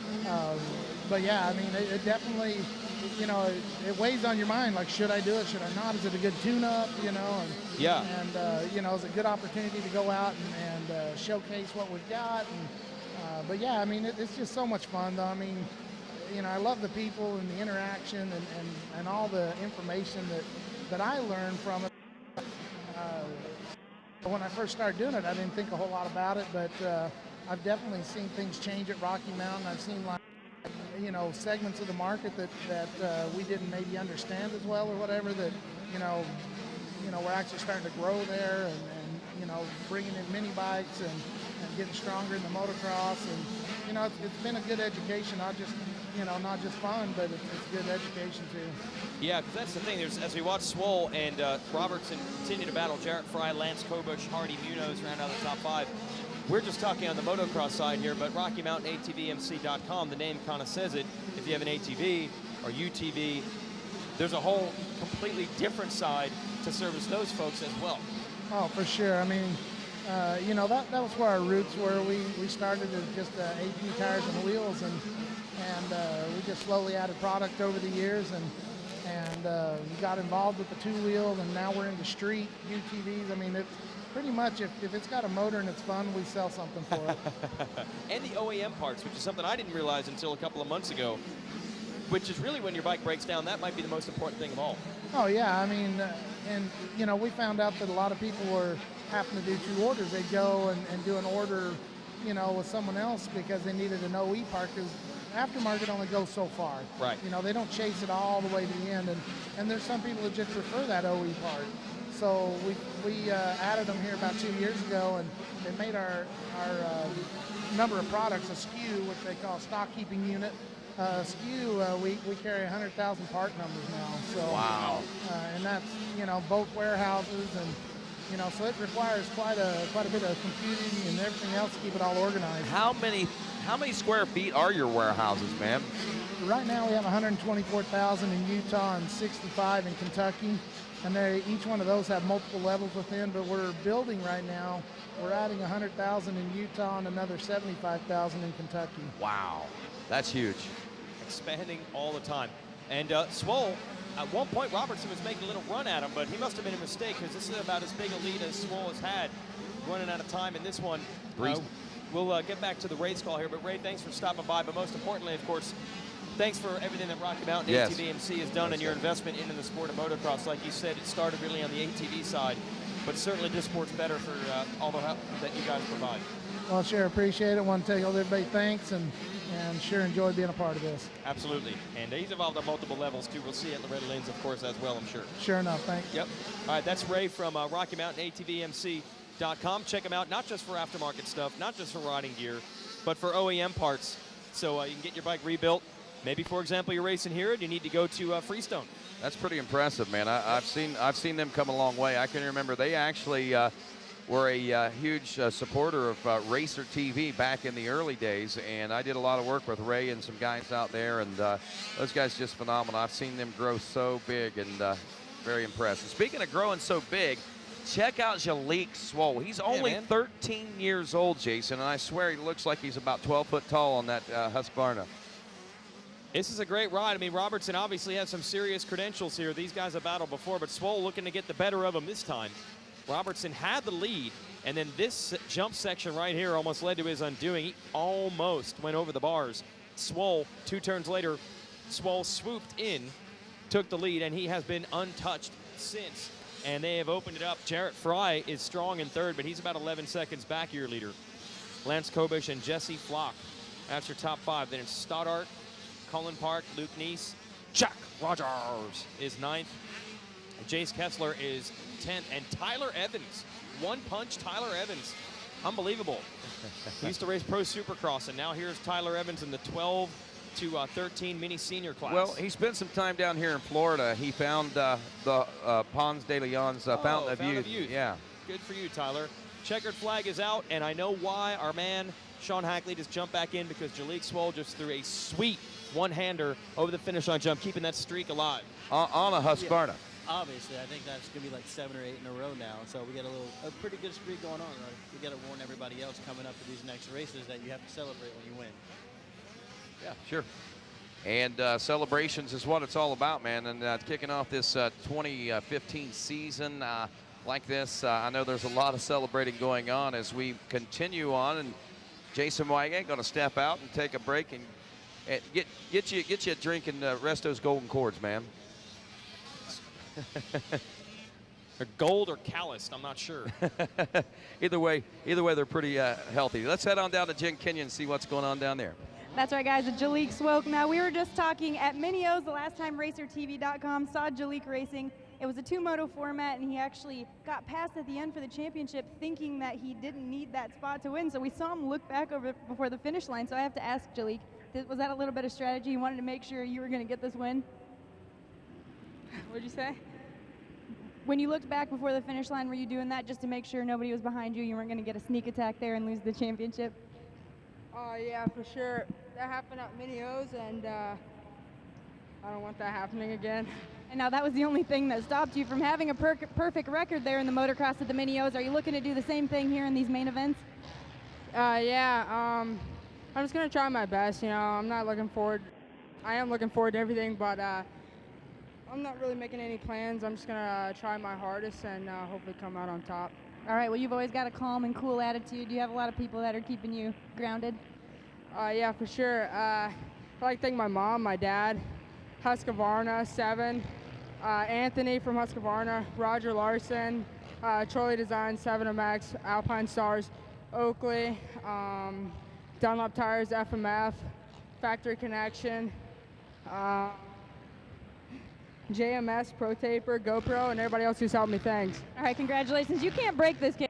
Calm, cool, and collected as a pro. Yeah, he's on the right stages right now to becoming a pro. You know, he's one of the best in the 80 division, and even at that in the amateur ranks right now. Yeah, no doubt. I think one to keep an eye on for sure, and a name to recognize and remember as we recognize and remember these names. We got the senior A40 plus class out on the track right now. John Gruy is leading the Frenchman himself, Gregory Palmer. Palmer, the 442. Less than a second on the first lap of racing. We'll check back in. It looks like, oh, Palmer, he's made the pass on him now, it looks like. So Palmer's your new leader. And now Gruy back in second. Earl May in third. Kevin Kozat is fourth. Trevor Vines. Wow, Vines is now senior 40A plus rider. The 145 in fifth. Barry Karsten is sixth. Pedro Gonzalez is seventh. Robbie Claus is eighth. Jay Rasa is ninth. And Mark Powers is 10th. I tell you, it's a relative who's who as far as the senior A40 plus class riders are concerned, Sean Hackley. And to me, man, this is kind of like visions of Mini O's, visions of also Loretta Lynn's, and probably even Freestone. I mean, we got the key players right up front right now. This is what we last saw whenever we were at the Winter O's just a few months ago, battling just like this. Absolutely. Greg Palmer, John Gruy, and Earl May. These guys have been top three just every time. You know, Frenchie always tends to get the whole shot, which is pretty cool. But someone else that I grew up racing around was Barry Carson. It's still cool to see him out here coming to Florida and still racing and being very competitive. Did you get a race against Barry Carson too? No, I never got to race against Barry Carson. I really think I was on like 50s and stuff like that when he was pro. But we just left the pro ranks like 5 years ago, didn't he?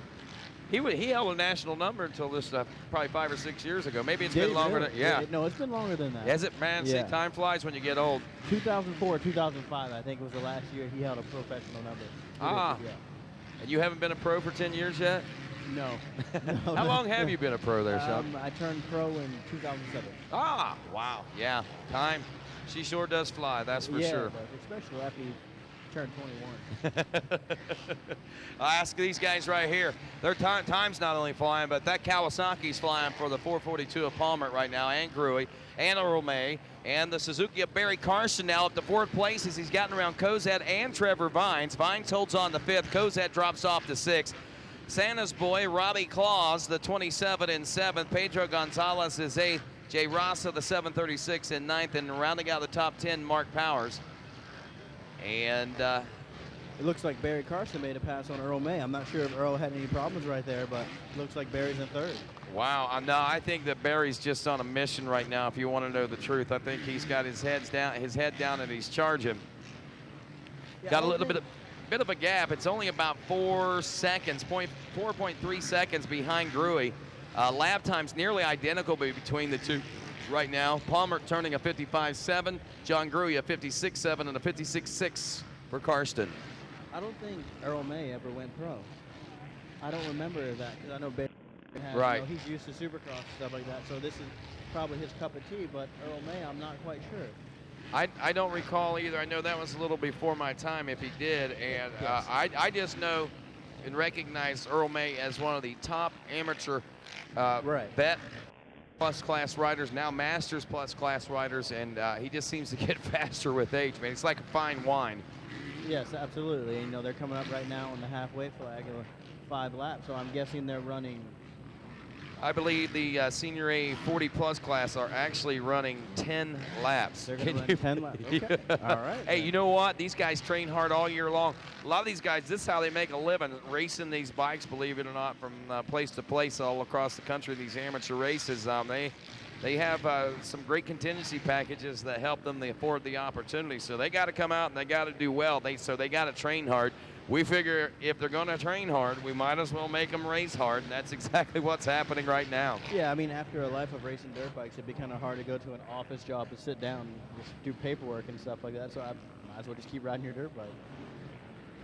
There you go. Is that your plan? What is your plan? I mean, have you thought past motocross racing, supercross racing any? Not really. What else is there? Yeah, when that comes, I'll make that decision after that. But right now, I mean, I just keep playing on racing and everything like that, just getting some support from Husqvarna, and I'm really excited. There you go, and I'm getting excited right here. Look at this, Barry Carson reeling in John Gruey now, as that gap was some 6.3 seconds between Karsten and Gruey not long ago, and now here on lap number 6, it appears, or working on lap number 7, it appears it's changed, but Gruey getting into some of that lap traffic out there, I think maybe slowing him down. Whether or not it'll slow Karsten down and stretch that gap back out. Looks like it might have done that exactly, because that gap, I don't see Karsten back there like we saw him charging just a moment ago. Yeah, we saw him just in the picture right now. I'm not sure if he had troubles or anything like that either, because it's quite a bit away. Yeah, I think what happened was that those lapped riders that Karsten's trying to get through right now is what slowed Gruey down and allowed Karsten to catch up that 6.3 second gap between he and the second place ride. Now it's at the end of lap number 7. The gap between second and third place position waiting on 8.6 seconds. So yeah, I mean, it looked like he gained a lot, but he lost more than he gained in pretty quick time, it looked like, too. And it's a great ride right now going for Greg Palmer, also known as Frenchie. You know, just getting out these guys. I know they beat him quite a bit at the Mini-O's and the Winter Olympics and things like that. And he got the whole shot. Gruey got past him for a second, and then he passed him back, and he's checking out. Man, I don't know if you remember or not, Loretta's last August, Gruey was, well, all these guys were men on missions, no doubt, but Gruey, I think, put together some of the more impressive rides that I had seen him put in there personally, and then he backed it up there at Winter O's, and here we are right now, and he's backing it up again. Man, I think we've seen an elevation change in John Gruey as he's gotten older. We've seen and witnessed it through the amateur racing, him actually faster. And I guess when you go out to these kinds of events and you have the kind of competition like Barry Karsten and John Gruey and Palmer and Earl May and Vines and all those guys, you can't help. I mean, all those guys, I mean, they all make each other faster. Right, and I just look at Pedro Gonzalez.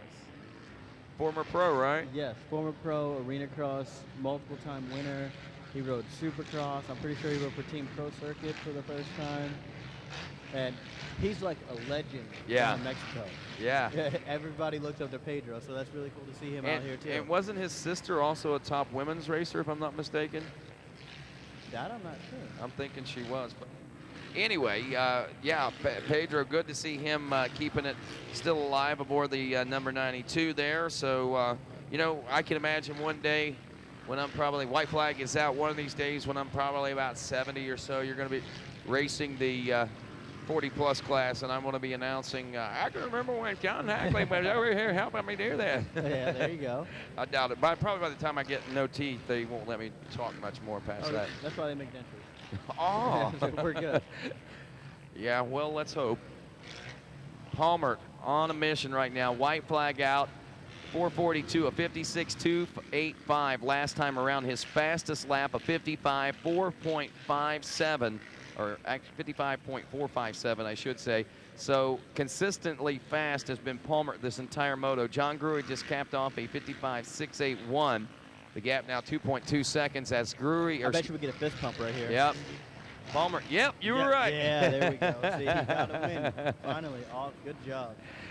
Wow, so Palmer, man, I know he has been, you're right, man, he has been working so hard. Those guys like Gruey and Carson and May and all the rest of them really just putting it to him over the course of the amateur national races across the board there, and finally he gets to get that fist pump of his own. So congratulations to Greg Palmer, John Gruey in second, Barry Karsten dropping all the way back to almost 17 seconds behind Gruey.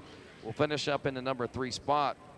Hard to believe, man, because, I mean, it was 6 seconds, and then it looked like Karsten was just within a few bike lengths whenever Gruey was in that lap traffic, but Karsten could never fight through it don't look like. No, and the track's getting really rough today, too. You know, they've been making a little bit of track changes, smoothing things out, but it's sand here. You know, the base is sand and everything like that, and it just really eats away at it and get really square as holes. Yeah, and if you remember Saturday night from the professional Supercross, this track was certainly one of the roughest Supercross tracks I've seen. and it created some of the best Supercross racing I think I've ever seen at the same time. I enjoyed Saturday night's race. I'm enjoying here today's Monday amateur Supercross at the Ricky Carmichael Supercross, Amateur Supercross. It's hashtag RCSX. If you're going to be tweeting about the event or anything here on RacerTV.com, we ask that you use hashtag RCSX. And right now on the line, another one of our plus and senior classes. This is a senior 45 plus class, and one would think that senior 40 plus would probably, having a full gate and everything, you wouldn't be able to run back-to-back with a senior 45 plus class. Well, look at this, man. You got 32 more guys in this one. I mean, it's unbelievable. I don't know. Earl May is actually running back-to-back. John Gruey is doing double duty. He's running back-to-back here, it looks like. John Camilio, let's see, is he in this one? No, he didn't race that last one, but that's pretty impressive for guys to be able to even consider going back-to-back like that. So we got at least three, May, Gruey, and Jack Lambert, that raced just moments ago, now getting ready to race again as they hit the first turn. Earl May. Wow. And Gruey right back there in the number 2 spot. We got a little bit different company back there on a Suzuki this time. The Bell Helmets hole shot there going to go to that number 70 of, or 82, I'm sorry, 82 of Earl May. Giving those folks $100 every time they take the hole. And of course, May is sponsored by Monster, Kawasaki, Pro Circuit, Fox, Oakley, Dunlop, Maxima, and Renthal, to name a few. And look at this, under pressure from John Gruey. Again, already it's deja vu. I feel as this is almost cheating compared to everybody else. They're like, hey, you guys just got a preview of the track. You got to do a few laps. You know, you did the other class, made some money, and then you're going to come and pick on us right now. But you would think that the rest of the class would be in an advantage because those guys just popped off 10 pretty intense laps of racing. Here they only got to go 7, so that's kind of good news for the guys that just got off the racetrack a few moments ago from the senior 840 plus class. And then that's James Nagy Jr., where he, you know, as long as he keeps the pressure on those top 2 guys, maybe they get tired, slow down some, he'll be able to make a pass later in the race. Well, Nagy followed up by Zulo, Daniel Zulo, the 202 Yamaha, back in the number 5 spot. There's Jack Lambert. As we said, he did double duty there, the 53 machine. In 5th, in the 6th, the 159, that is Rick Bigelow. Bigelow followed by Alan Alfred, the 121, and 7th. Gregory Porter, the 35B KTM, is 8th. 9th place, the 19 Matt Powers, 10th spot, the 597 at top. Back up front, we go to check in with our leaders.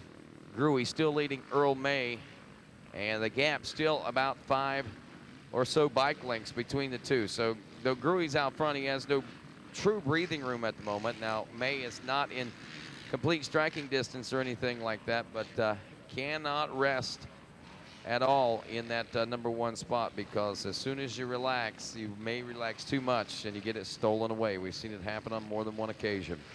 Yes, and right now it's kind of a little bit beneficial. It's unfortunate that we have a rider going down right now, but they can actually cruise, roll some jumps, rest up a little bit, take some deep breaths.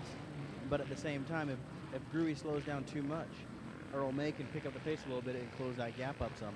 Well, you know, Earl is hoping that's what's going to happen. I want to tell you a little about these two. As we told you a little bit ago, Earl May, 51 years old. John Gruey, the 70, is 48 years old. So age, I don't think is much of a factor here, because 3 years, well, no, I don't think 3 years is going to make that much of a difference, even in the senior 45 plus class. And knowing what kind of conditioning level that Earl May is in aboard that number 82. I just got to say that Gruey is just growing in his motocross racing and racing efforts to become an elite and top performer in this class time after time on a very consistent basis, it appears. Yes, you know, I mean, 3 years, that's maybe 3 years potentially more experience, but at the same time, Earl May could have started later, or, you know, had some injuries along the way where he had to take that time off. But Gruey's just been on a mission these last couple of years. I mean, I grew up racing around him, and he was always behind Earl May, but something else, a switch flip or something like that for him. And you know, it's funny, you see that in all levels of competition out there, from the 4-year-old classes to the 65s to the 85 school boards and 250s. I mean, you see those switches flip, and oftentimes it's something for one person and something totally different for another. And you never know what it's going to take to make it happen. But I'll tell you one thing that is always a key element in it is confidence. Absolutely. You know, that's something that you get from just racing races like this, you know, getting good starts, winning, going battle. Even if you come here and don't make the main event, just the experience of it in general is going to help you so much. I think that, you know, that might make some people kind of shy away from it, thinking, well, I don't even know if I can qualify. But, you know, those are the types of experiences that help you grow as a rider.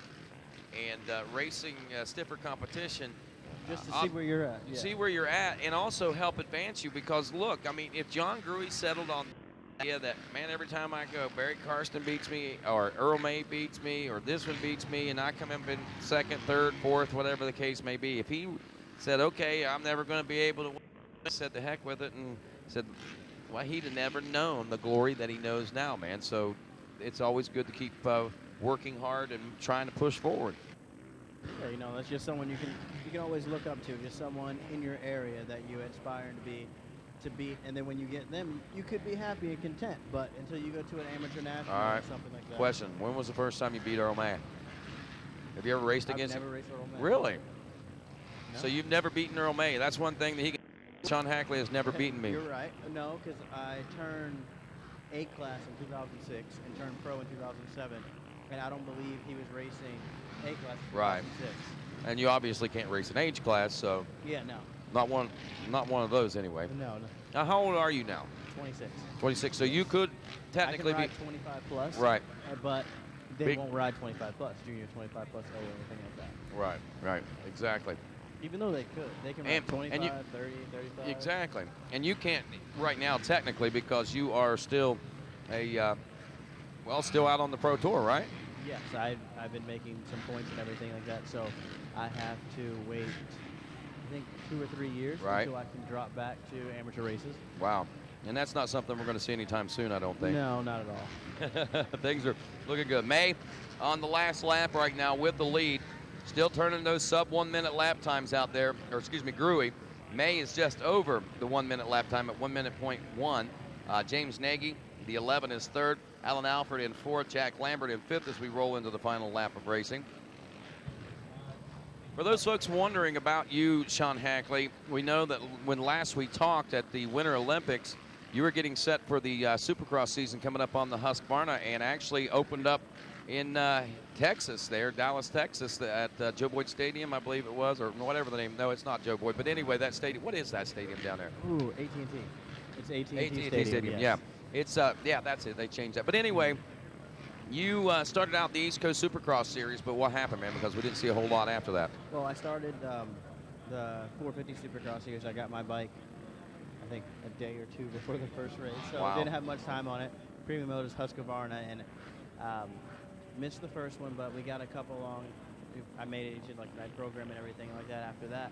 And at Arlington, I guess I made a little bobble, cased one of the jumps, and ended up endoing off of one of the step ups, and bumped my head a little bit, broke my back and some ribs. But you know, we're thinking about coming back for a few Supercross or potentially waiting to outdoors. Wow, so you're really healing up that quick? Yeah, I mean, it was just like the first week or so wasn't the best, but after that, it's just progressing a lot, tremendously each day.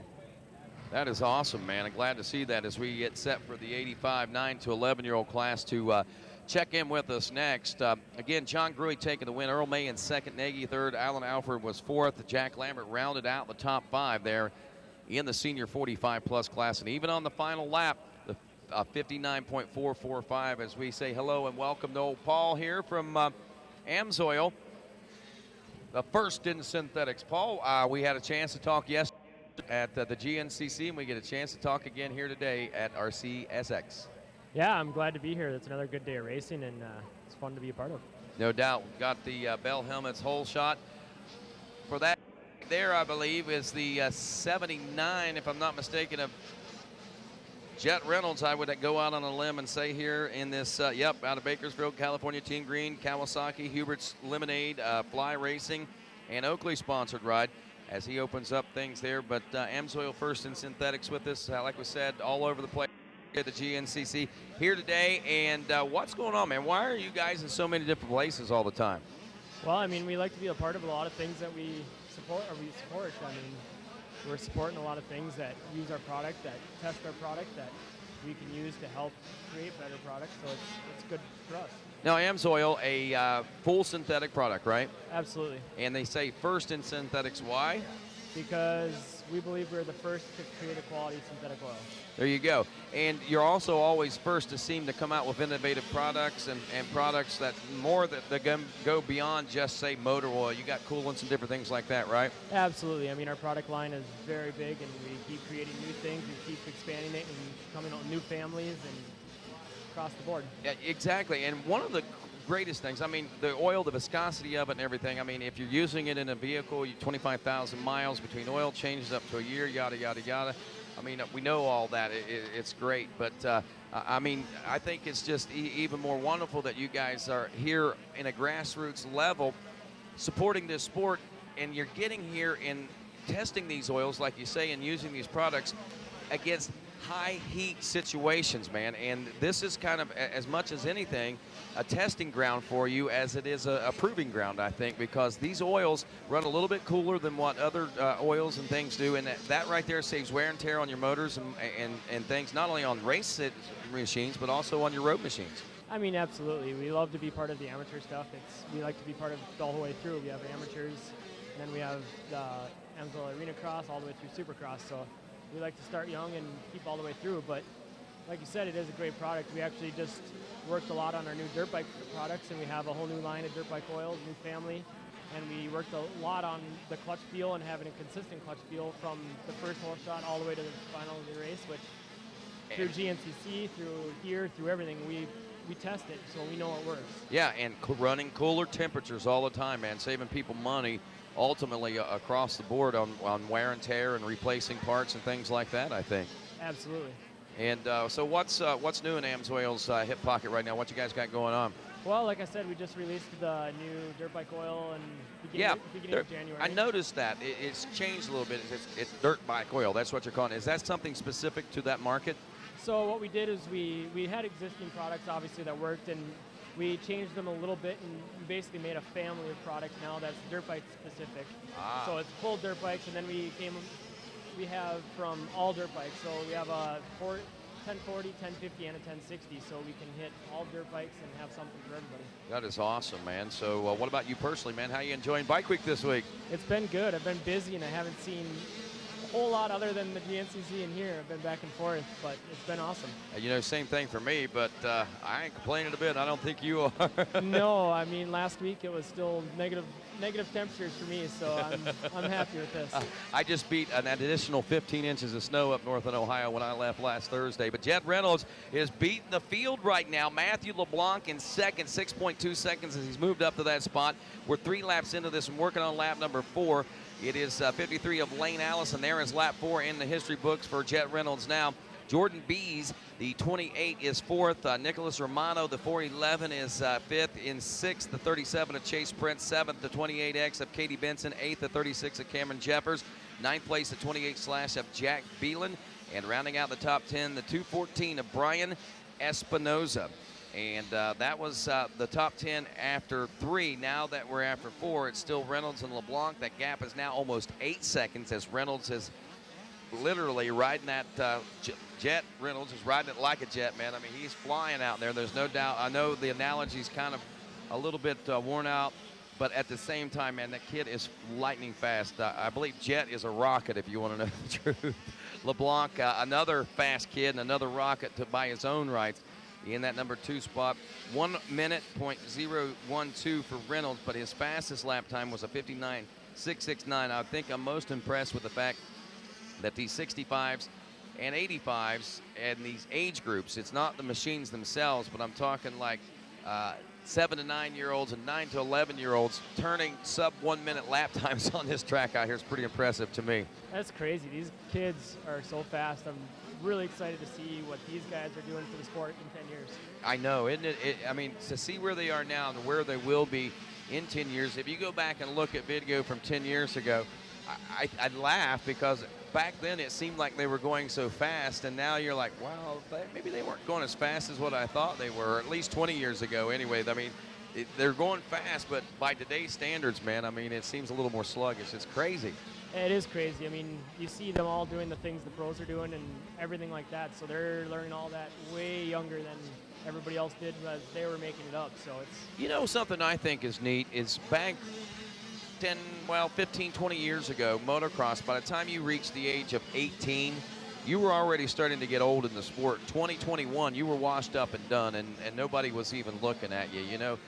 The longevity of careers, and I think that we can attribute a lot of that to the fact that they start racing so young and they are honed, their skills are so honed by the time they reach that professional level. They're just basically making it better and better and better, and their bodies, they train for it, their bodies, and obviously the equipment has come a long way, and stuff, so their knees and their backs and stuff aren't nearly as bad a shape, and careers are being extended now well into their 30s and things like that. That's pretty neat too. That is awesome. I think you can thank a lot of that to just learning how to be trained better and learning how to live the life of a dirt bike racer, so when you're doing it, you're not burning yourself out so bad. Exactly. And Paul, are you guys here at trackside? You got some stuff going on here this week? Yeah, we got a dealer out trackside, and you can sign up to win a Kevin Windham giveaway bike and talk to the dealer about the product and learn all you can about AMSO.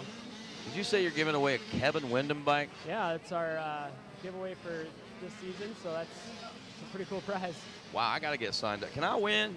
I think so. Okay, I know there's a lot of, I want to sign up for it. That would be an awesome prize. Now, I know that you can sign up whenever you're on site. What about at home? Is there anything that, if, say, folks are watching here on racertv.com, they want to sign up at home, how can they do that? Yeah, you can go onto the AMSOIL website and sign up through there. Alrighty, and that is simply amsoil.com, right? You got it. All right, Paul, thanks a lot for stopping by and talking with us, man. Really appreciate it. Anything else you want to pass along to the folks? That's it. Just best of luck to all the racers today. All right, thank you. That's Paul from over at AMSOIL. Jet Reynolds taking the win in that one. Matthew LeBlanc holding on for that second spot. The 411 Nick Romano is third. Lane Allison in fourth. Jordan Bees in fifth. Chase Prince in sixth. Caden Braswell will finish up in seventh. Eighth spot will go to the 28X of Katie Benson. Ninth place, Cameron Jeffers, the 36. Rounding out the top 10 of the 85 9 to 11-year-old class after 7 laps, it's Hunter Layton, the number 60. As we get set to roll next, we go into the Schoolboy 2 class, the 13 to 16-year-olds. Saw a great battle out of these Schoolboy 1 riders earlier today, and now it's time for the Schoolboy 2. The Schoolboy 1 had a lot, if you remember, I think it might have even been in maybe some of the qualifying or LCQs that we were watching, but Sean was talking about all the two-stroke action that was going on in that, and I thought that was pretty exciting. We'll see what kind of two-stroke action going on in this one. So we watch these riders, though. We've got a couple of different divisions that we ran in this one to narrow it down to the top 32. A winner. One of the winners was Shalyn Tennant, the number 71 out of Willis, Texas, on the Thor Parts Unlimited KTM North America Orange Brigade machine. And also Austin Faulkner, the 214 out of Richards, Missouri, on a Monster Energy Team Green Kawasaki, backed by Fox and Dunlop as well as Pro Circuit. And there are two elite names as far as motocross and supercross are concerned in the schoolboy ranks. We've watched these kids all grow up from the 85s that we just watched a few moments ago, and the 65s and the 50s and so forth. But here they are now, Schoolboy 2, moving up into the big bike world, and each and every one of these kids are rising to the occasion. Back a little further into pack, back a little further into pack, back a little further into pack, back a little further into pack, back a little further into 2:14. Faulkner is on a roll. I believe that's fourth place already. Well, he turned a 50 last time around. That's a full second faster than even your leader, Joey Crown, right now. Going for third and gets around Moseman. Moseman going to fight back. Great battle between the Kawasaki and the KTM. I mean, they got themselves some downside on that jump. Does Faulkner come out with it? Man, he is something. Look at this. Almost 2 seconds a lap faster, and he's only 3.3 seconds behind the leader right now. I think that Faulkner has a possibility, a chance of possibly challenging Joey Crown for the win in this and the championship in the Schoolboy 2 13 to 16 here at Daytona. I think Faulkner's been the so far, except for the parents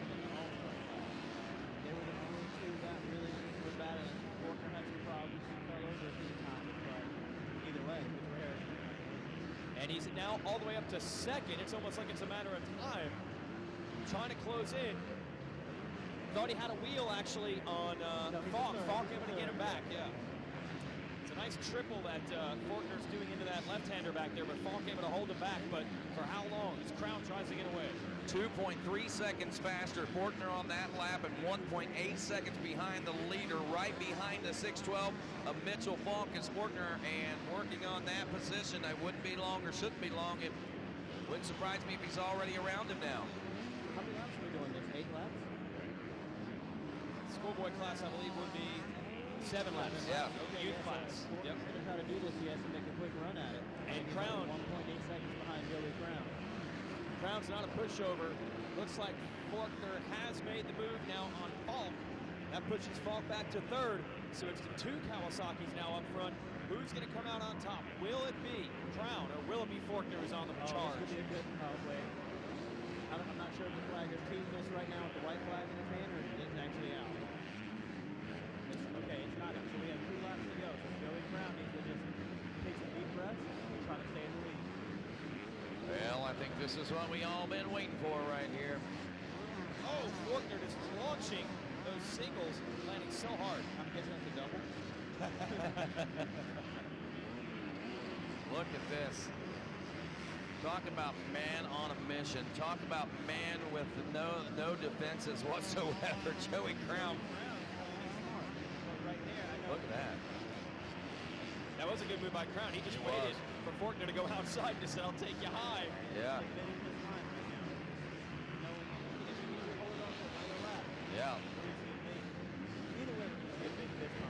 Oh, there it is. Beautiful job. Wow. He just scrubbed a little bit, but look at Crown going back to the inside. Can he get the drive from the inside of that sweeper? No. Take us through that pass, the single, and the finish line jump. You know, Austin Forkner just kind of hit the wall, scrubbed and jumped further. He was on the inside, so he had to control the turn. And then Joey Crown goes back in. Oh, whoa, Joey Crown! Tuning him up.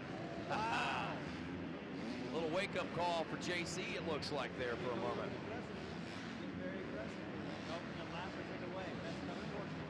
Forkner going to try to dive in. That was a good move. Forkner didn't want to get hung out to dry like he did on the outside the previous lap. A little bobble now. Crown's in control of this. And we've got 2 lap riders, a 35 of Crown trying to get through them. Beautifully executed by Joey Crown, getting through that lap traffic right there. Talk about just pulling out all the stops and trying to make it, ooh, Forkner all over the place. And that's it. What a move by Joey Crown. Forkner had come from so far back. When he had the lead, you thought it was over. Crown just hung it on so long down that front straightaway and able to take the lead back in the last lap. Well played on the strategy side by Crown. Yes, he played that really cool. I mean, that's something about Supercross, a big low turn.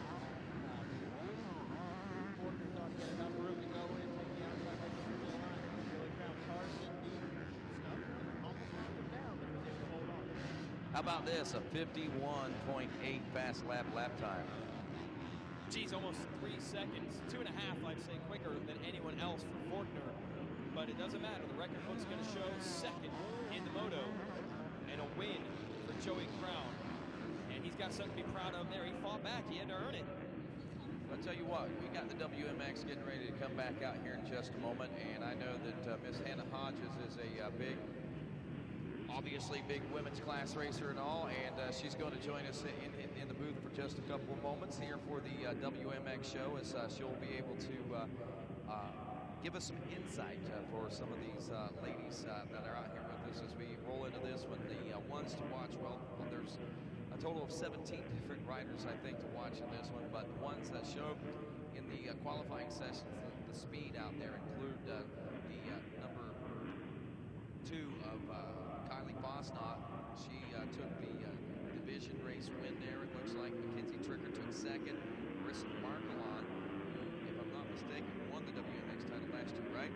And she actually finished up in the 3rd place position there in the heat race coming into this one, Hannah. And the stage is set, I believe, as you got even Caitlin Morrow back in the number 4 spot. In 5th place, Shelby Rowland. We've got a great who's who of ladies in this WMX class getting ready to go head-to-head. Yeah, for sure. It should be a good race. Fosnot and Mackenzie should go back and forth pretty well. And I know Marklowen's just coming off of an injury, so we'll see how she does, and hopefully she can get back at it. Now, Hannah, I know that you worked in here with these guys quite a bit earlier there, talking about a lot of different races and stuff. Why aren't you out here racing right now? I didn't quite get that, and I'm sure there's folks at home wondering the same thing that maybe didn't hear it earlier. I tore my ACL at Minios, so I had surgery on that, and I've just been doing recovery and rehab and just trying to get 100%. Well, I hope the best for you in that department for sure. Now, right now, we see the ladies circling the racetrack right now, but this is because this is a siding lap for them. Because the WMX race that we're watching right here is not only part of the Ricky Carmichael Supercross, this is part of the WMX Championship season, right? Yes, this is the first round for them. Minios was their last, and this is the beginning of the year for them. And of course, with that, are you going to be joining these ladies later on in the year and racing this class, or what's going on?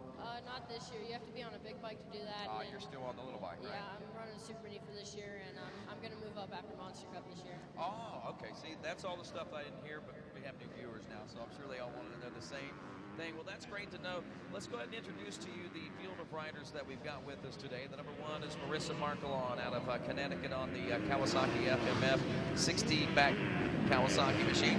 Kylie Bosnot out of Port St. Lucie, Florida on the number 2 Kawasaki backed by Pro Circuit. Also the number 4 out of Blaine, Tennessee. It's a Gateway Cycles Kawasaki ridden by Shelby Rowland. The number 5 of Amber Felicio out of Orangevale, California on a Roseville Honda backed Honda. Amanda Brown, the number 6 out of Pasadena, Maryland on a Traders Racing backed Honda. The number 9 of Kristen Allen out of Loma, Colorado on an Allen Racing Honda. Ashley Jones out of Lakeland, Florida on a Fun Bike Center Kawasaki. Mackenzie Tricker out of Vineyard, South Carolina. And also by way of Australia. She is out here with us today on a Cycle Trader Rock River Yamaha. 65 Caitlin Morrow out of Woodlands, Texas on a Trampus Parker backed machine. The 77 Marissa Polenchek. We got the 95 Brinsley Diaz out of Port St. Lucie, Florida on a Thundercross MX Park back machine. The 101 of Jessica Goodman out of Salt Lake City, Utah on a Highland Cyclery Yamaha. 135 Sierra Busby out of Westland, Michigan on an MXschools.com JMS Performance Yamaha. 433 Daniel West out of Whitewater, Wisconsin on a White Knuckle Motorsports Tough Racing back Yamaha. The 817 Jaden Carlson out of Troy, Michigan on an O'Neill Pro Taperback Yamaha. The 887 Madison Seguin out of Norfolk, New York on a 100% Dunlop One Industries back KTM. 17 riders in our WMX to kick off the 2015 championship season for those ladies, and the 30-second card is up. Yeah, the 30-second card's up right now. Try to see who gets the whole shot. It's pretty cool to see Kate Lamar. I think this is her first year in the WMX class, correct? Yeah, she was still in women's at Loretta's, and actually she broke her femur at Loretta's. She got together with Mackenzie, and that was unfortunate because she was riding really good there. Gates down, riders into the first turn. This looks pretty cut and dry to me, I think. Shelby rolling again. Wow. That's 2 in a row. Now, Shelby is not only a great WMX rider, but she's also well known in the GNCC off-road racing world. And she's always been a strong starter there as well, and showing it here again, getting under that pressure early on, but rising to the occasion, it looks like, Sean. Yes, definitely. That looks like Kylie Crosnott. You know, speaking of GNCC, it was pretty cool to see Jessica Patterson at the GNCC yesterday, and just switching up a little bit. Oh yeah, she's been doing that for the last couple of years. That's been her main focus, is the Grand National Cross Country WXC class over there. We saw Tiger was actually racing yesterday, and probably other well-known ladies across the board as far as motorcycle racing is concerned. And I didn't even see Mackenzie right there passing to the lead. I thought that was Kylie that was there, but Mackenzie right now taking charge of it, making the lead. You know, speaking of GNCC, Mackenzie Tricker was talking to her last year at the Ironman GNCC. She wants so bad to try one of these GNCCs. She's chomping at the bits to get back out there. Now, what about you, Hannah? You ever tried any woods racing? No, unfortunately I haven't. I really want to, so hopefully whenever I get back on the bike and get back to training, I can do 1 or 2 of them. That would be great. I'd love to see you come out to one of the nationals for sure, but right now we're watching this national event. Tricker, Bosnot, Kaylin Morrow, Shelby Rowland drops back to the number 4 spot. I think Tricker went down. Uh-oh, that's not good. Your defending champion all the way back in 5th, but Bosnot's off the track.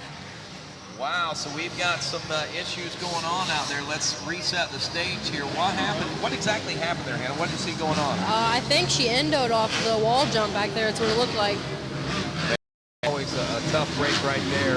No matter who you are, whenever you're one-size bike you're on, you're the smallest to the biggest. But look at this battle shaping up right now. Markelon is all over Shelby Rowland for what I believe would be third place now. And now she's gotten around what looks like challenging Kylie Fosnot for number 3 position. Would that be number 2 spot now? That's actually number 2 spot. So Fosnot has taken over 2, Markelon in the number 1 or in the number 3 position, and here they go down the big front straight stretch here at Daytona International Speedway. That's a shame that Mackenzie Tricker went down because this is one of the best races yesterday, you know, between her and Fosnot just battling back and forth. And coming over the finish line, Tricker always had the lead, but Fosnot would get around right before, and then Tricker would pass her back with 2 turns to go. And so, you know, best wishes out to her, making she's doing good. But Marissa Markelon, she's in second place right now with Kylie Fosnot in second. Look at that, though. You got Morrow out front. You got Markelon now in second. Fosnot in third. The 1 and 2 running nose to tail. Interesting to say the least. Actually, it's the 2 and 1 running nose to tail with Fosnot in second, and the Markelon, I guess, would be third as we watch our leader sort things out. It's not only the leader, but this battle right here for the number 2 spot where all eyes appear to be on. That is the tightest battle out there on the racetrack right now. All the way back in 9th and 8th, Sierra Busby and Daniel West are about a second apart or so, but this battle up front has been the fastest. Now it's opened up quite a bit. Look at that, Mackenzie Tricker is up to the number 5 spot. Well, it's good to see that she got back. It looked like a tough get off from here. Yeah.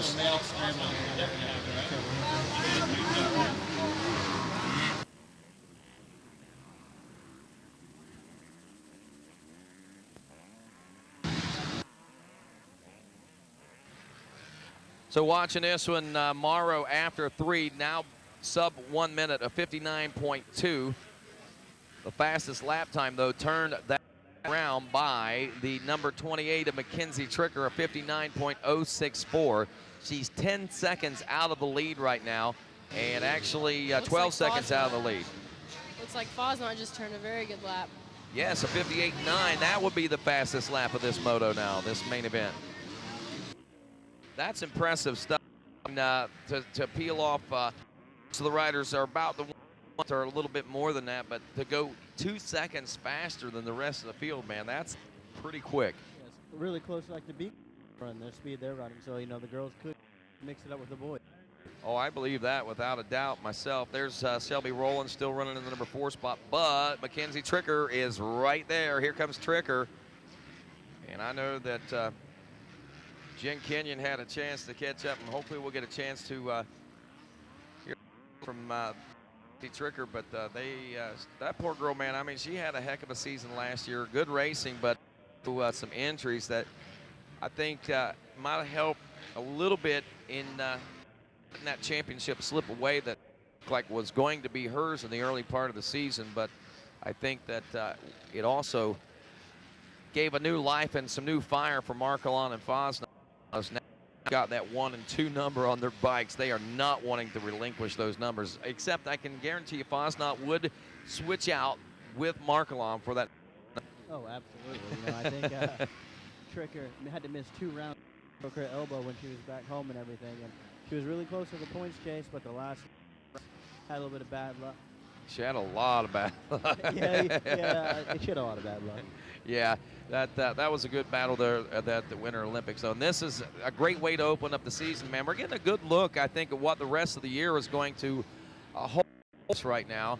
And I think that Kaylin Morrow, whom we saw good things out of well over the several years, Morrow has possibly gotten better and better and better. And now, you know, we might be about to see where all that hard work is about to pay off that she's been putting in over the last few years, as she is seemingly untouchable at the moment. But Fosnot and Markelon are both turning a little bit faster lap times on occasion, especially Fosnot, as she's now broken the sub 1 minute times several laps out of the 6 that they completed. 59.6 last time around. Mackenzie Tricker, by the way, topped off a 58.5 on lap number 5. It looked like Mackenzie had a little rough lap, maybe got some lappers or something that lap. Yeah, I was looking at that. I'm like, she was right behind Roland. She went from a 58 to a 117. Okay. Oh, so Tricker does have the fastest lap time right now, coming through the pack and everything like that. Right. She has the fastest lap, but she also has one of the slowest laps out there. We got to the lead right now. It looks like Fosnaught's closing up on Morrow. Yes, there they are. And to the number 65, the 65 leader right now as we roll into lap number for the WMX. Maybe it's lap number 7. Did they just get the checkers, or are we about to get the checkers? Time. They're 12. They're 12 laps. Yeah, okay. I'm looking at the wrong. Yeah, so halfway flag just came out there. Wow, So 12 we still laps. have quite a bit of racing to go. As 12. Kylie Fosnaught tries to pull up Kayla Morrow. 12 laps. Brutal out here, especially at this Pass for the intensity. lead. Yep, this intensity takes her right to the front of the pack right there as Kylie Fosnaught takes over the lead. And now Caitlin Morrow, your number 2 ride.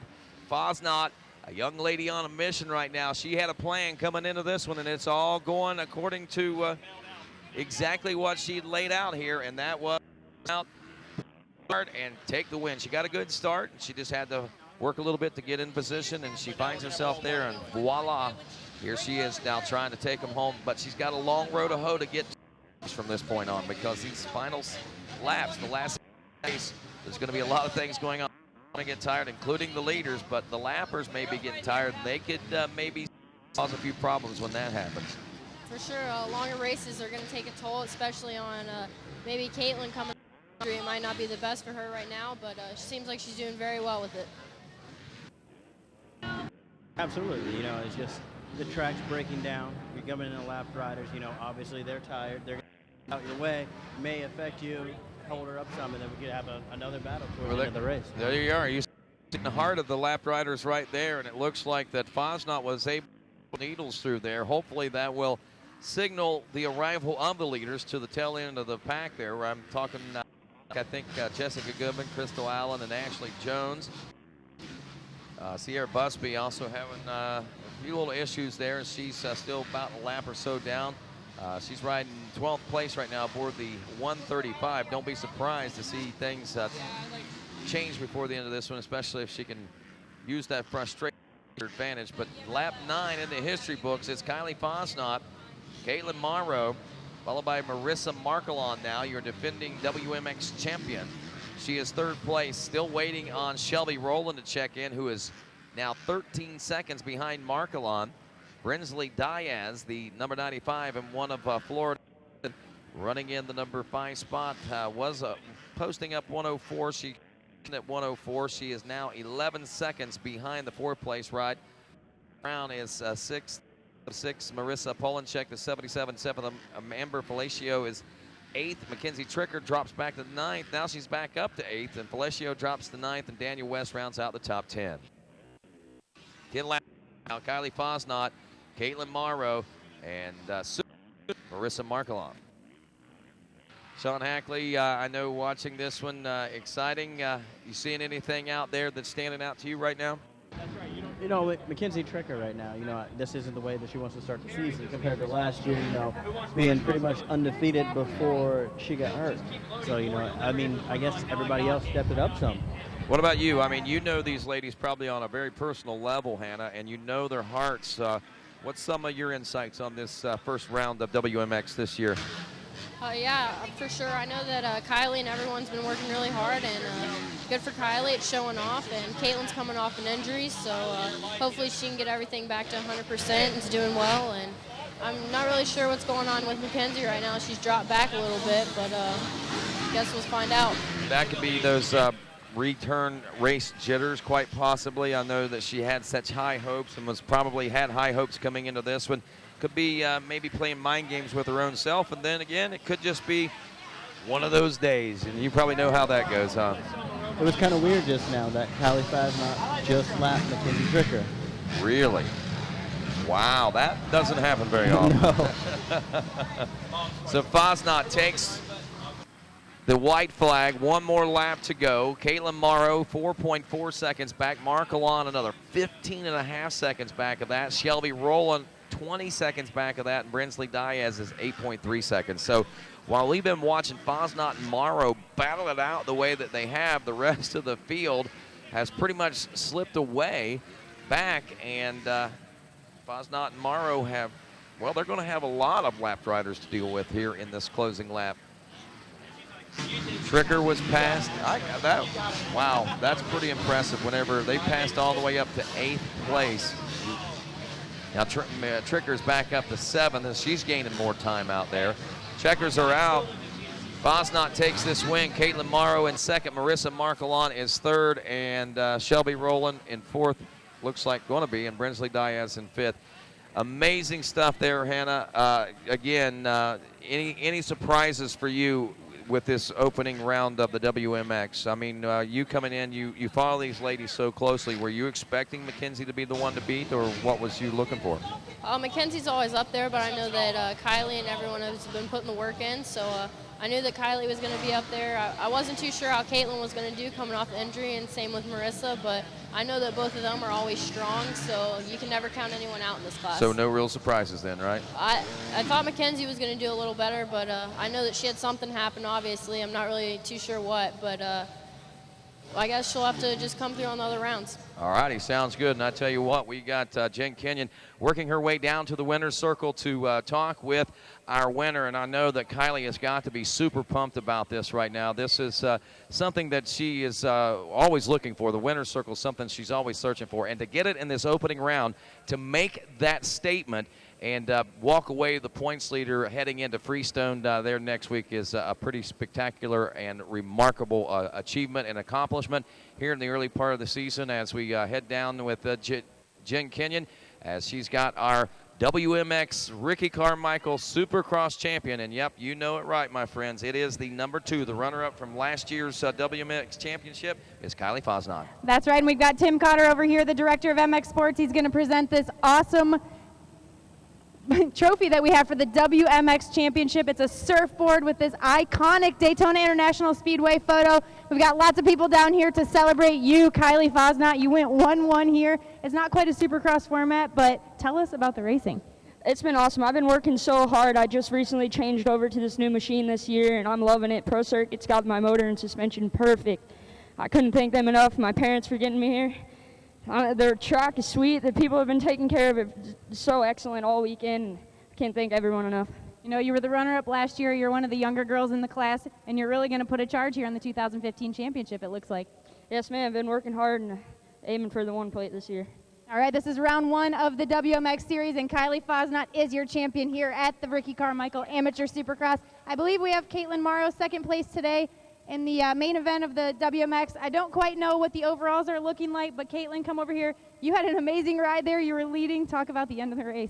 Yeah, I didn't get the best start, but I just, Mackenzie made a mistake and got around Kylie, and everyone's riding really good, and I tried to hold off Kylie as long as I could, and just ran out of endurance. I'm so out of shape, but I know what I need to work for next time, and it was great first pro race. Yeah, what's it like being here on the Supercross track? You guys have the fastest women in the country. I think you had 17 out there. It was a pretty full racetrack.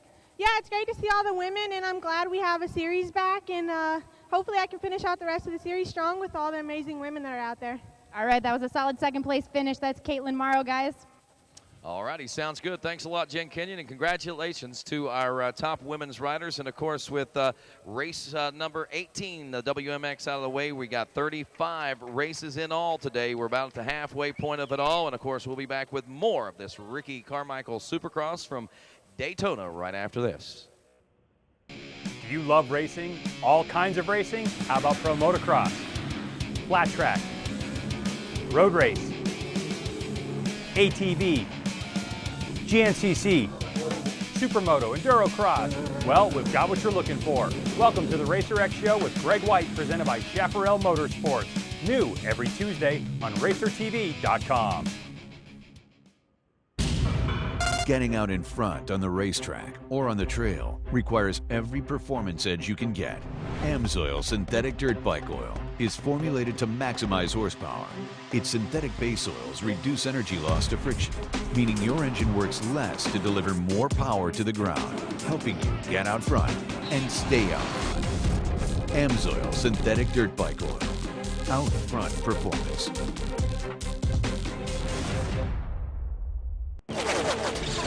I'm a sore loser. I'm a sore loser. Losing is not an option for me. To be the best. The best. The best. You have to have the best equipment under the hood. That's why I only use Cometic products in my engines. Cometic gasket. Cometic gasket. Cometic gasket.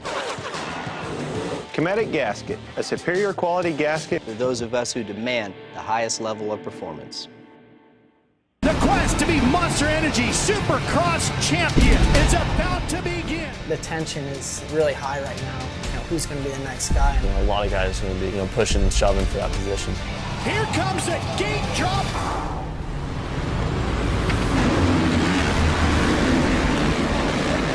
Making his way through the rhythm section, takes it hard. He's going to take one last shot.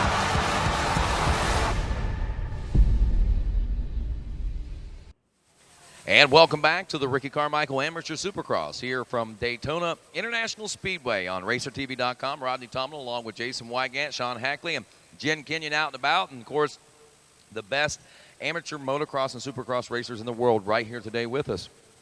That was pretty awesome, actually, to get the professional side a bit with the WMX championship mixed in. A little bit different as far as a lot more laps. And that was a two-moto format. That wasn't a heat race yesterday. That was a moto that counts for championship points. And the overall was easy to figure out with a 1-1 score. Yeah, that makes it rather easy. So, wow, consistency there. And I didn't realize that yesterday was Moto 1. But, again, you were GNCC racing. I was GNCC racing. I wouldn't have known that. But regardless, it was still good consistency there for Kylie and able to make things happen out there like that. And really enjoyed watching that. I think that the stage is set probably. This could possibly be the best and most competitive WMX championship season, I think, ever. Whenever you're looking like that with Caitlin Morrow, the rides that she's putting on, Marissa Marklon, of course, you can't ever count out Mackenzie Tricker. You got 4 or 5 ladies right there that are going to be doing this each and every round. And we'll take another commercial break. They're doing more track maintenance now that our WMX is complete. We'll be right back from Daytona. High RPM aggressive riding takes a toll on your engine. Extreme heat adds to the challenge. AMSOIL Synthetic Dirt Bike Oil synthetic base oils resist viscosity loss. The oil provides a protective film against wear to gears, bearings, and pistons. An extreme simulated start test and on-track testing with professional riders reveals AMSOIL Synthetic Dirt Bike Oil delivers bulletproof wear protection.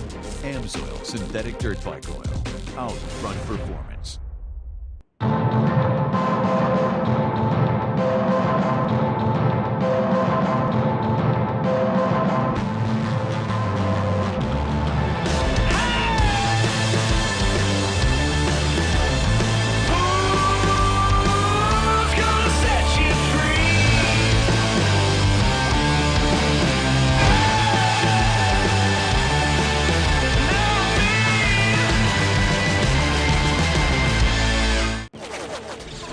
I'm a sore loser.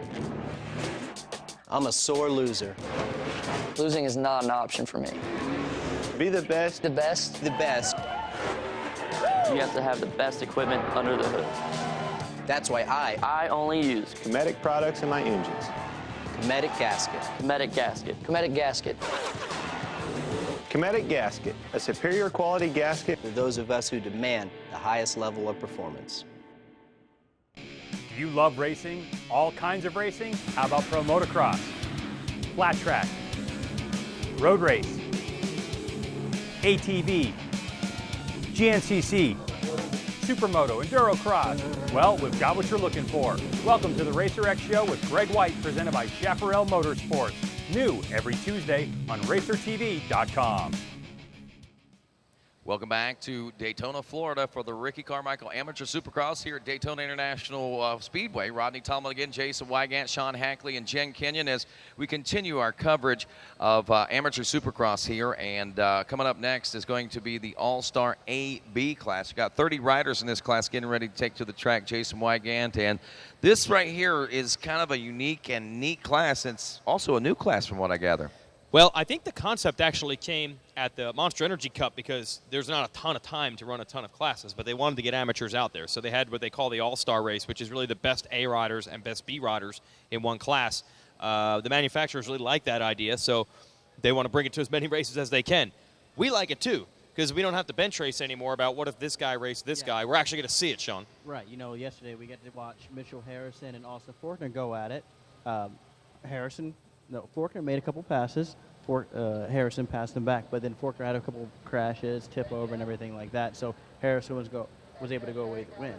But being he's in the A class, he respectively should win. But if Faulkner comes and beats everybody, they're going to just have that pressure of, oh, I got beat by a B rider or an A rider beat me, which isn't that bad in that position. Yeah, absolutely. There's totally different experience levels here. Like Faulkner is pretty much brand new to the A class. Other riders have been around a while. And you don't really know how it's going to turn out. But you've seen it even in your days as amateurs.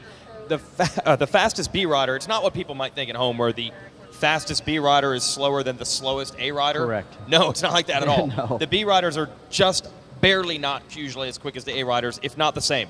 Right, and you know that's something that we dealt with as amateurs and everything. B Right. class, we would have an earlier motor than the pros, so our lap times would be faster. Everybody's like, "Oh, you're going faster than this guy." We're like, well, yes, on paper, I am, but I don't know about if I was to ride their class with them.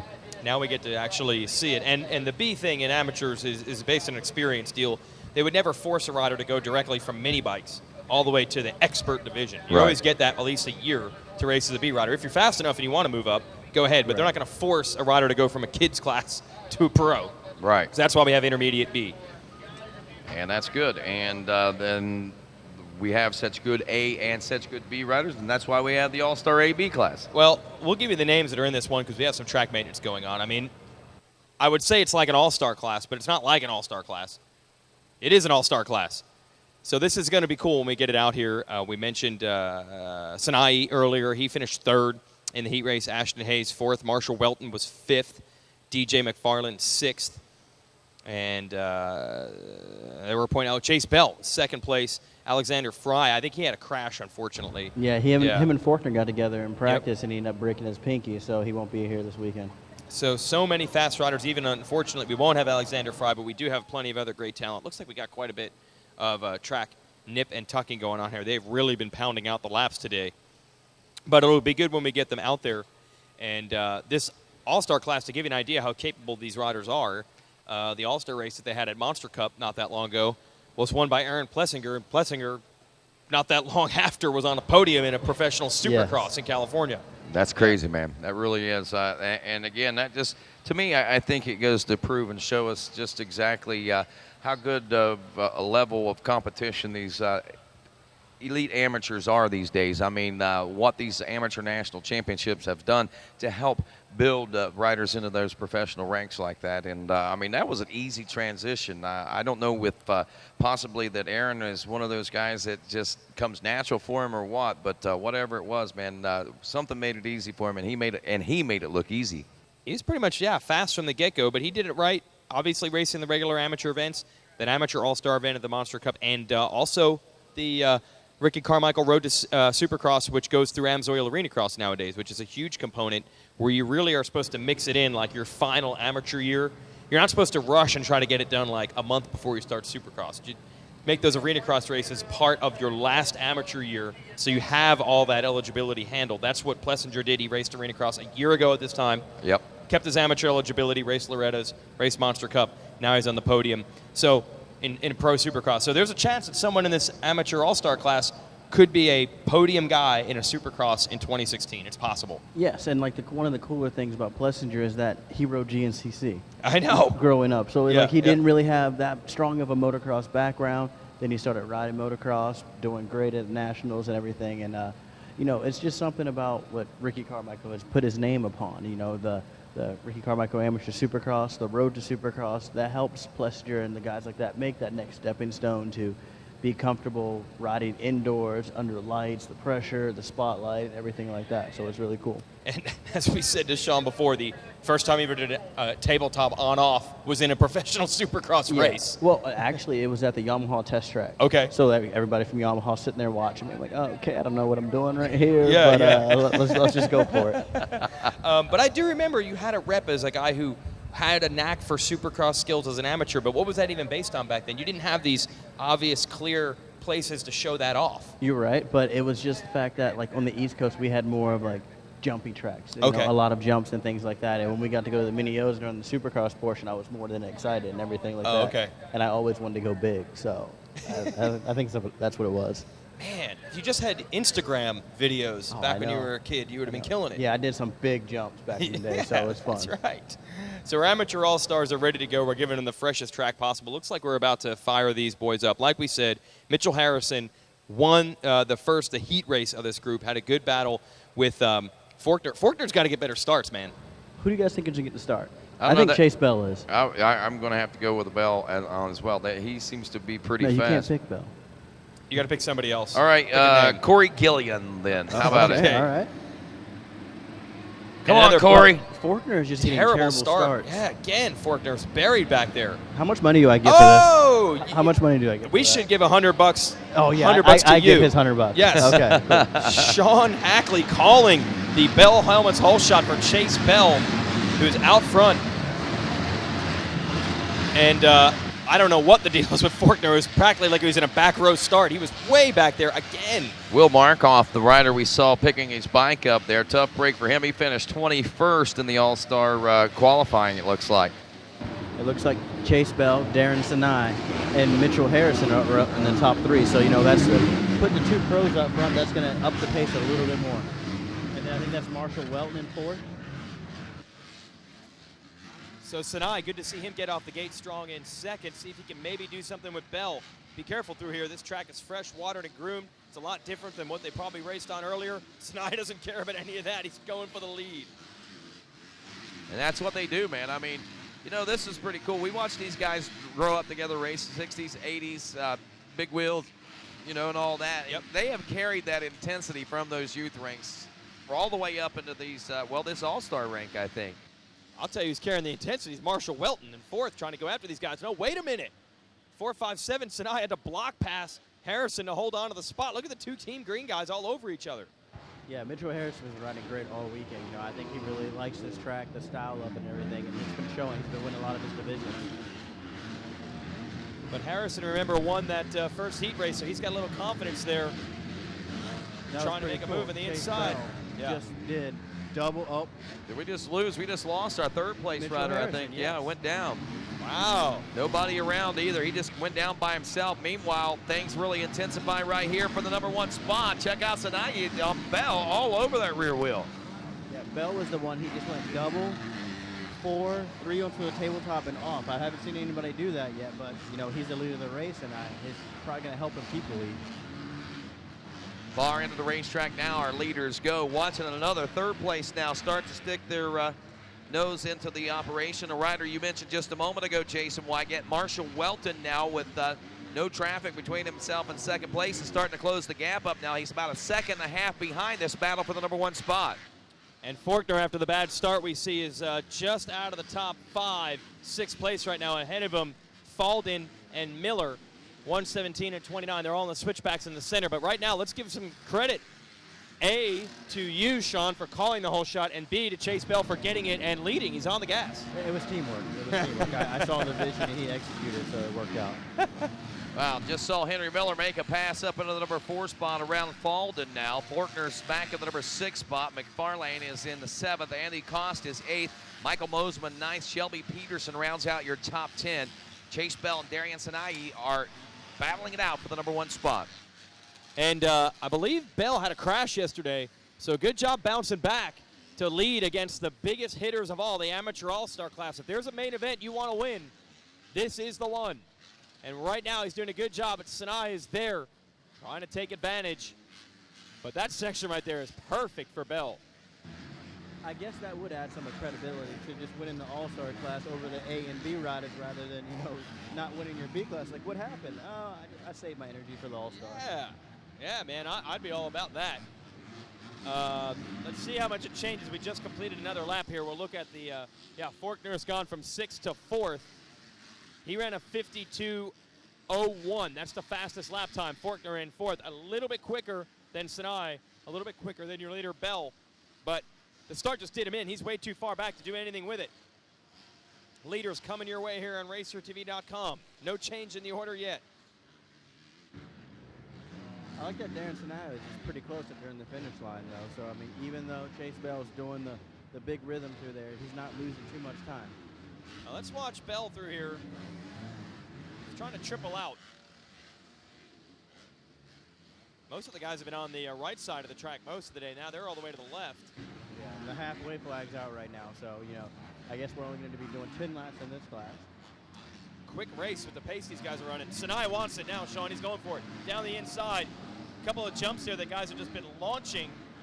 No, he wants to get back to the other side and hit him from the outside. Yeah, Chase Bell's kind of just cut him off a little bit, trying to slow him down, but with the pro riders in the A class, they don't like that too much, so Sinai's probably going to show him how he feels. And I think Sinai makes the pass. You can almost see that he picked up the intensity and wanted to make it happen, so he does. The leader is now Darian Sinai, and it's all about survival out there. A couple other riders went down, had bad starts. He did the right things. Kept himself in position and took advantage. Halfway flags, he decided it was go time. So well done for Darian Sinai out of Washington. Monster Energy Kawasaki Team Greenback rider. Shoei Alpine Stars answer. Also backing him. And man, once he got the lead, he started to take off. Where's Forkner at? Forkner got up to 4th. Okay. He's a little quicker than the riders in front of him, but not making up a ton of ground. Well, he was quicker. Once Sinai got the lead, he put his head down and put in a 51. Okay, wow. And 51, is that the fastest we've seen anyone go? That's the fastest we've seen anyone go today. Wow. This weekend. Yep.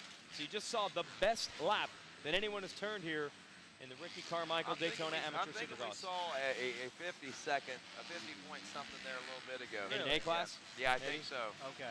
We'll check with John Daines at my laps. We saw 51, I know, from Forkner. He did get second in the moto behind Crown, so it's going to be down to 10th. Yes, 51. exactly. They both had 51s. Sean, it almost looks to me like the cross flags came out and Sinai just said it's time to go. Yeah, I mean, he got the lead, got a clear track, and just kind of put his head down, not getting roosted anymore, not waiting on someone else to make a mistake. Yep. Just take your own line. This would be a prestigious one to win the All-Star race. Bell is still solid back there in second, about 3 seconds back. Welton is third, and Welton is about a second and a half on Forkner, who's in a 4th place position. So let's watch this battle. Yeah, it was Darren Sinai. He didn't have the best starts all week long. We know he's a good rider. He should be up front, but for some reason he hasn't got a start style. But when he finally did, it's changed. This is the 3rd place fight, I believe. Forkner trying to get Welton. Welton's on the 285. That's a lap rider they're getting around right now. Welton is on the 285 Yamaha. Forkner at least trying to get a podium out of this. But it really looks like he's in the 2nd row of an arena cross start. Yeah. I mean, we were both watching to see if he would finally get a good one, and there's the whole pack, and then there's Forkner behind him going into turn 1. Yeah, I picked Chase Bell because he's like a feather. Yeah. But, he's a little stick figure, so I figured, he's had them down, and he was going to get another one. He took advantage, led a bunch of laps. Here's your 3rd place battle right now. Welton on the Yamaha, Kawasaki man on the outside. Forkner switches to the inside and makes the pass. Wow, I'm surprised to see Austin just get a little bit aggressive with one of the A-class riders, because if he has the chance to stick it back in there, he most certainly will. Forkner learned a little bit, had that good battle going with Joey Crown about an hour or so ago. But hey, that's what's cool about this track, man. You get to learn that cat and mouse kind of game. And that was that the same turn that he did it in? No, it was the turn before that he did that in. Okay, so I was going to say, just using that move against someone else. And Rodney has done the research. We do have a 50-second lap time. And I thought so. I thought so, yeah. It was? Daniel Baker. Daniel Baker with the 52nd lap time. The 3 fastest laps of this race were turned in by Daniel Baker. He did it a 50.3, a 50.614, and a 50.664. And they were all in the same race, actually, lap 3, 4, and 5, back to back to back like that. So very consistent runs for him. Forkner, third, trying to chase down Chase Bell. He's going about 2 seconds quicker. Wait, the race is over. Oh, it's it. Checker flag is out. Yeah, we were watching Forkner to chafing close on Bell. It's Darren over. Sinai is doing a victory lap. He didn't even see the checkered flag. He didn't either. Yeah, Team Green people got their hands up. What happened? Where'd he go? All right, Sinai has won the very prestigious amateur all-star race. Hope they didn't stuff the ballot box with the all-star voting. No, it's not voted on. It doesn't work that way. You're an all-star. Oh, nice. We need a theme song for this class, I think. Bell's going to finish second. Fortner with a bad start finished third. That's pretty good, I think. Yep. I mean, actually, that's phenomenal to think about it. We've seen him have to push through the pack twice. We did it earlier in a moto, and both times that he's done it, man, I mean, he has been phenomenal and one of the fastest riders in the class.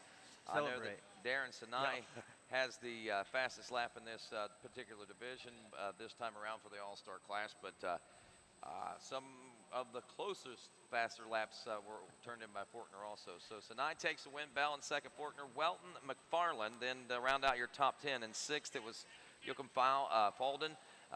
Michael Mosman was seventh, Mitchell Harrison was eighth, Henry Miller was in ninth.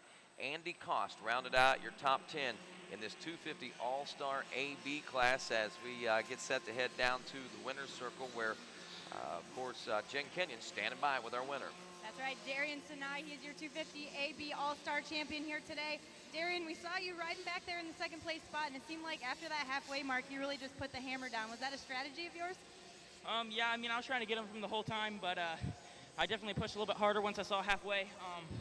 I know it's kind of a long race, and it's really, there's a lot of intensity right now. It's only 10 laps, but it's pretty tough. Yeah, and you guys have a lot of competition. Those guys were all over you from the start to the finish.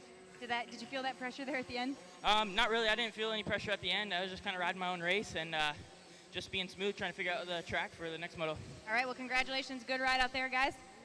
All right, thanks a lot, Jen Kenyon. Congratulations, Darian, and only 10 laps. Only 10 laps, and he's not even winded, man. Pretty remarkable. That's just all, like you said, all intensity, man. They're on autopilot when they're out there. We transition over from the fastest division to one of the youngest. I don't think the lap times are going to be in the 50-second range for this 51.7-8 class, but don't let the 50cc bikes fool you. These kids can fly, literally. Watch them. And we had some great racing in here. Casey Cochran and Hayden Deegan, Daxton Bennick, they were battling hard yesterday. Saw some good racing from them earlier, and they're going at it again. Bell Helmet's whole shot, I believe, going to your early leader in this one, was it not? Danger Boy Deegan, we're not sure. Yeah. But Bell's going to give $100 to the rider that got it. We had our interview there with our 250 AB All-Star winner, and now we're transitioning this 51cc class. So right now, Deegan, they call him Danger Boy, in the lead. Casey Cochran right behind him. You know what's funny? Is Hayden's got a younger brother that I think is probably more gnarly than what Hayden is. Oh, really? Yeah, I seen some YouTube video of the youngster, and I'm telling you, man, this kid is nuts. Yeah, I didn't know he had a younger brother. I've seen Hayden, and I just see him always throwing scrubs, doing big jumps, hitting whoops and stuff. I'm like, that's pretty cool. Well, it might not have been the Hayden Deegan. It might have been one of the other fast guys, but I was thinking it was the Deegans that I was watching, but I very well could have been watching somebody else. But regardless, man, I mean, Hayden is lightning fast, and to think that anybody could be any faster at that young of an age is just amazing to me, and that you can tell what I'm talking about right here. A 1:08 lap time at the end of the second lap had established a 1.2-second lead after working into position there. Casey Cochran is second, Daxton Bennick is third, Jordan Renfro is fourth, John Carver in fifth, Tyler Cole in sixth, Austin Schaefer is seventh, Nathan Jeffrey is eighth, Cole Forbes in ninth, and Mason Tucker rounds out your top 10. So Cochran trying to hang with Deegan. A couple riders stalled there, but otherwise okay. There's Deegan, 238 on the KTM.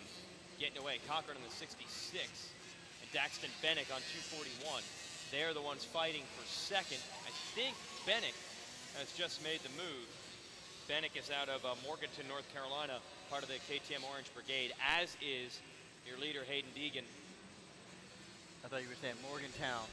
It's darn West close. Virginia. We confuse it all the time. We have a race of our own that we host there. We confuse ourselves with that one. Whoa, a little sideways there for Danger Boy Deegan. And look at this. It's not over yet. Daxton Bennick, a little bit quicker the last time around, starting to close the gap. Man, I'm just amazed. Yeah, Bennick, 107 that time around. Actually, that's the fastest lap of this moto.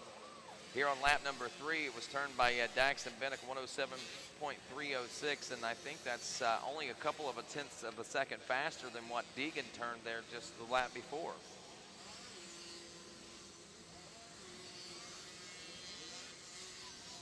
Deegan working his way through lap traffic on that 238.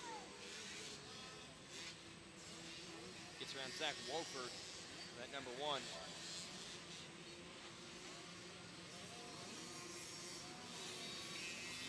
Six laps we're going to do in this 7 to 8 limited class.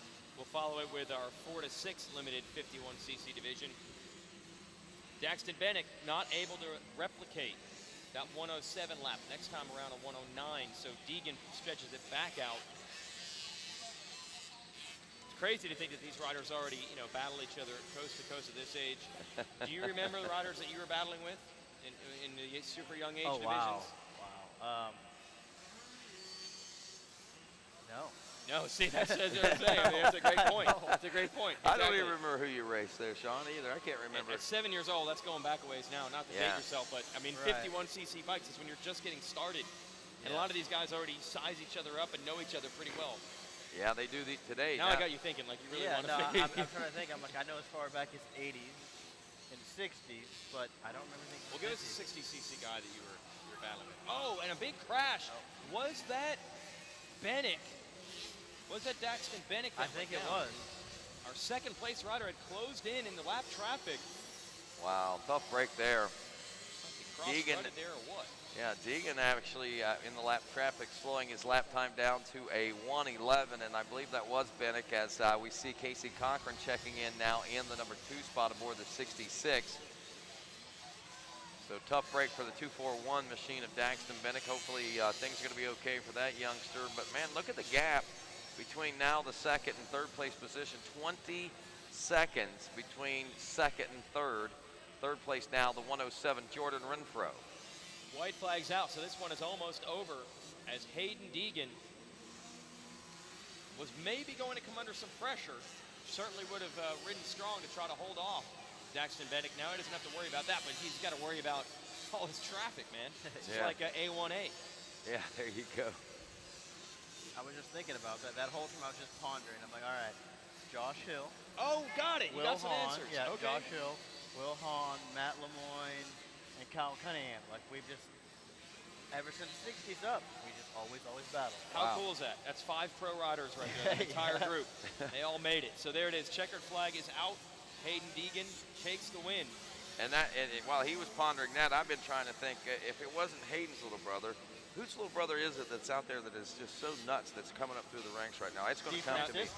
Huh? DeFrancisco. Is it? Maybe, I don't know, maybe it was. I know one of these fast young guys has a little brother, and maybe I just got a little confused. But I can't wait to see whenever it happens, whichever little brother it is, because it's going to be pretty exciting. Man, this guy right here, though, Hayden Deegan is just unbelievable. I mean, I think he was born on a motorcycle, was he not? He could have been. Yeah, that or a rally car. Did he celebrate over the finish line, though? We missed that. I didn't see if he put it. He was born. He was born while they launched over the finish line triples. What it was. He came out. There's going to be a lot of pressure on him if Hayden Deegan goes all the way to the Supercross ranks, and it's about to take the checkered flag and win a race. There's going to be so much pressure to ghost ride. He has to follow Dad's footsteps. And you know what? I almost would bet that he probably would, just for legacy's sake. You know. I think the promoters, the rules folks would have to be like, you know what, let it go.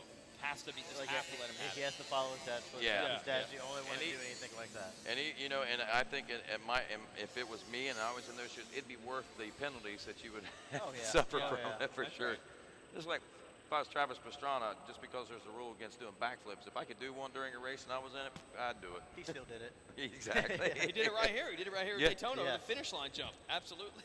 He did. He was in a heat race. But then he crashed. Yeah, he didn't quite pull it off. Yeah, and he did it in the straight line moto too that we Yeah. see. Oh, yeah. He does it everywhere. But Hayden Deegan, no backflips or anything crazy like that right now, but he does come away with the win. Casey Cochran comes in second. Jordan Renfro in third. Tyler Cole is the fourth place ride. John Carver, the number 5 position. As we look a little further back now, Mason Tucker, the 277 in 6th. Nathan Jeffrey, the 51.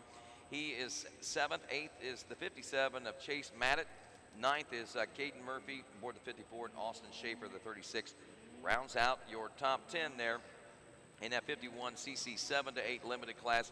Race number 20 of 35 on our docket today. We're getting set to head into race number 21. This is going to be another one of the 50 CC classes. This is the 51 4 to 6 limited class that we're getting set to watch here. And the names that we are seeing here are a lot of new ones. Look at this. Look how many. We got 4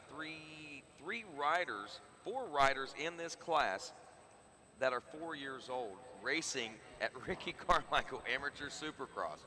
They probably don't even know what Ricky Carmichael is. Probably not. Because I guess Ricky's been done since then. He's been retired. Well, I tell you what, for longer than they were even born. Exactly. Right before they were born. I guarantee you they still know who he is, though. Yeah. We got a little break in the action right now. Let's maybe throw it to commercial break, and we'll be back with more of this great Ricky Carmichael Supercross live from Daytona International Speedway right after this.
You love racing? All kinds of racing? How about pro motocross? Flat track? Road race? ATV? GNCC? Supermoto? Enduro Cross?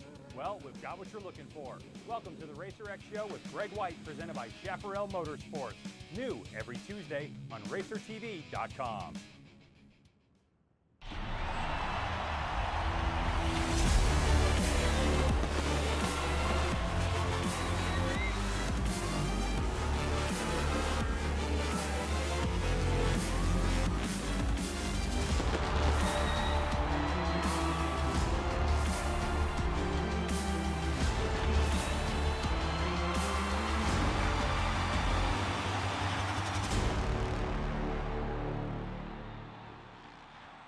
Welcome back to Daytona International Speedway here on this is RacerTV.com.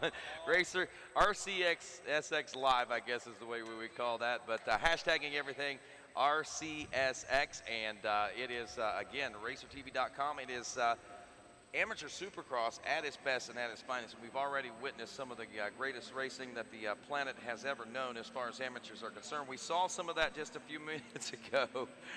And we saw the 7 to 8-year-old 4 to 8 50cc classes. Now we got the 4 to 6 limited class getting ready to roll straight ahead at us. And still to come also, we've got mini senior racing, the 2-stroke 16-plus class. Then we get back into some vet class racing, some women amateur racing, and just the whole gamut still to go, it seems like here. But race, it's hard to believe, race 21 getting us set to roll out of 35. That's how quick the race day is getting underway. Jason, I know another big day set, a big stage set here for these 4 to 6-year-old limited class riders. Big stage set, but very hard for me to understand. Oh, rider down right out of the gate. I was going to say, challenge is on me to explain the name of our heat race winner, Will Canaguire, I think it was, that won the heat race on the number 708 Bell Helmets Hole Shot Award on the line. And 708 got it. So 708, Canaguire grabbing the Bell Helmets Hole Shot Award in this one. First class that the bikes were so quiet we could hear the radio. Yeah, how about this? How old is that rider? Canaguire is 4 years old. 6. Okay. He's a veteran. What is he going to do with $100? Yeah. That's a lot of candy. I know. I hope he's not going out in the downtown scene like most of the riders out here for Daytona Bike Week. At least I hope not. Here comes the big block, the 454. It's 464. Okay. Kyle Bourne. You know what Kyle was, Rodney? Bourne. Well, yes, thank you, Bourne. Rodney and I have worked together enough. I'm picking up on that. Yeah. Remember that we had that Mark A. Guy was his name, and a rider named Mark A. Guy. Yes. I'm like, he certainly was.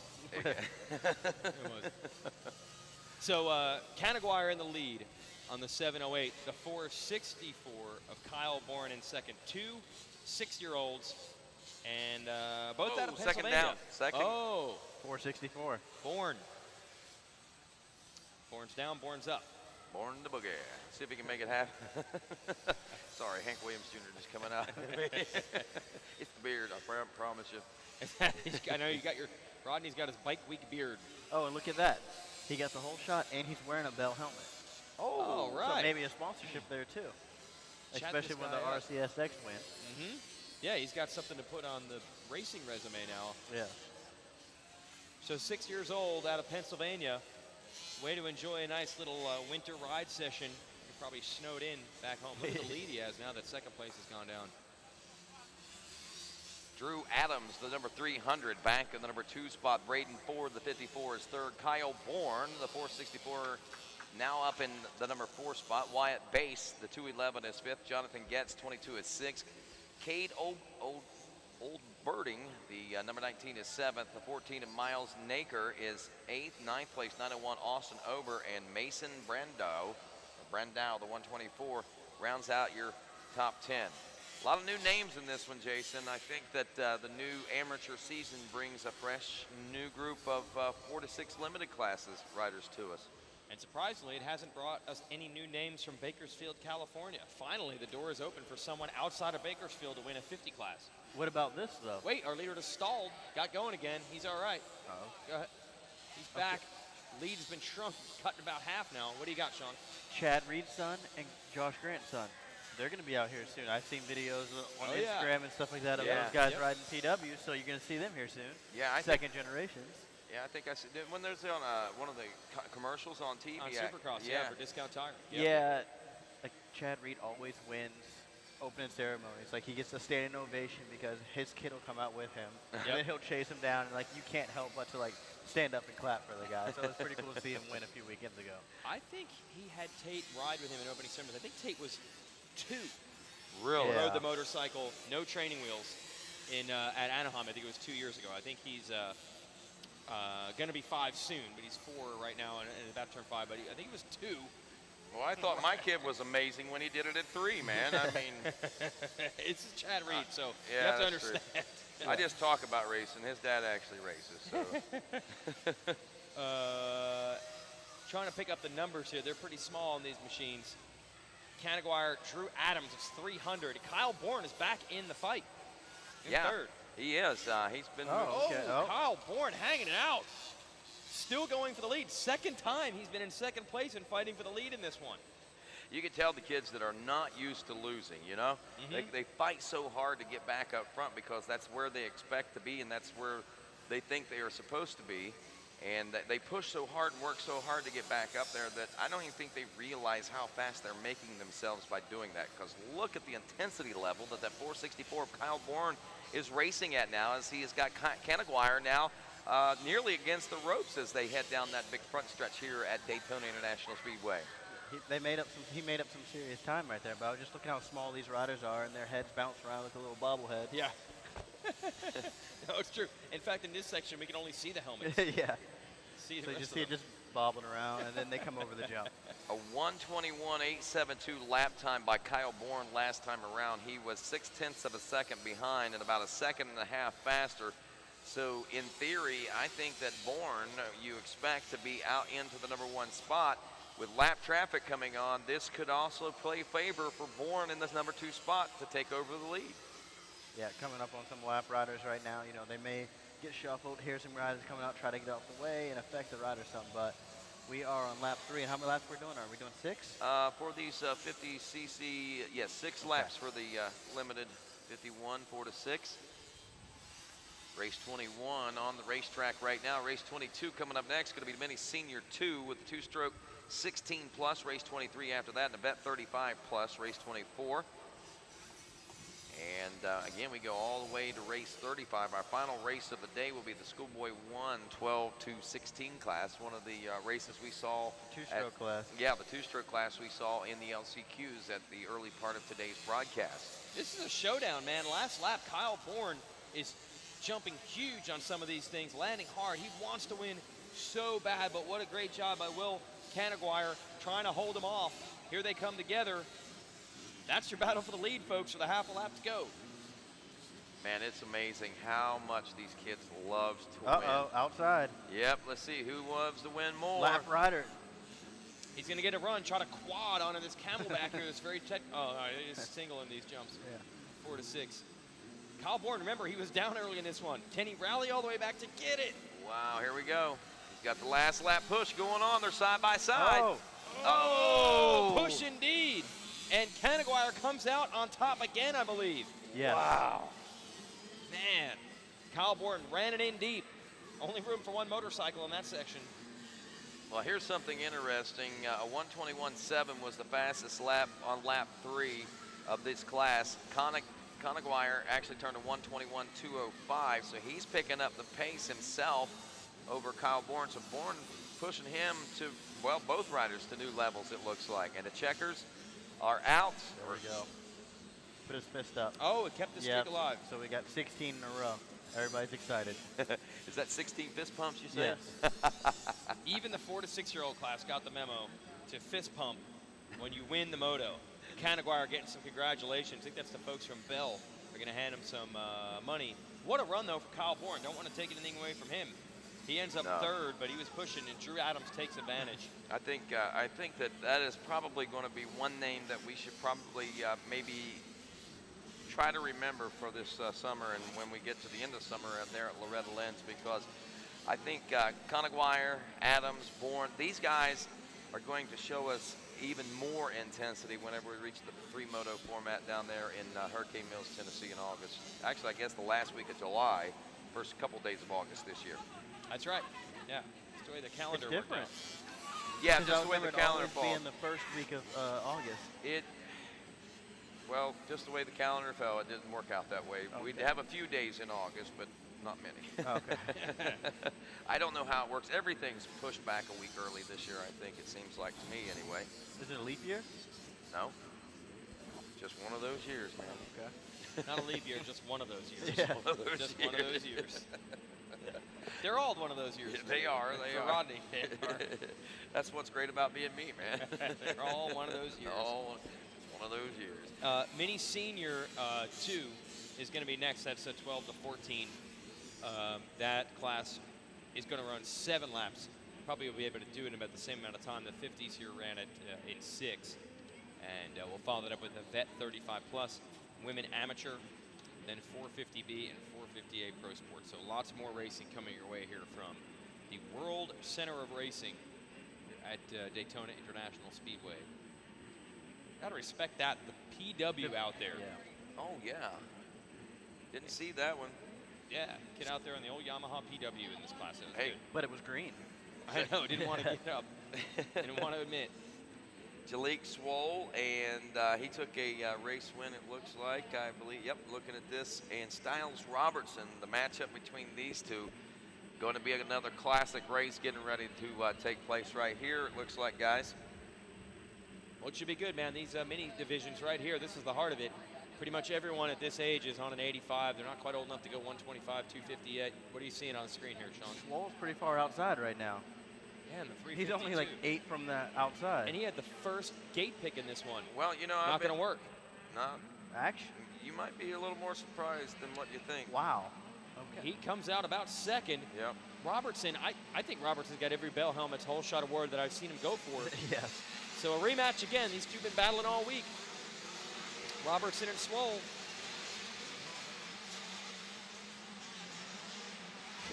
And there's Ty Masterpool back there I'm checking out too. All right, this is fixing to get good. Fixing to. Look at Small throwing it sideways. Yeah. You can tell he's been at Stewart's house a little bit, just learning how to like control.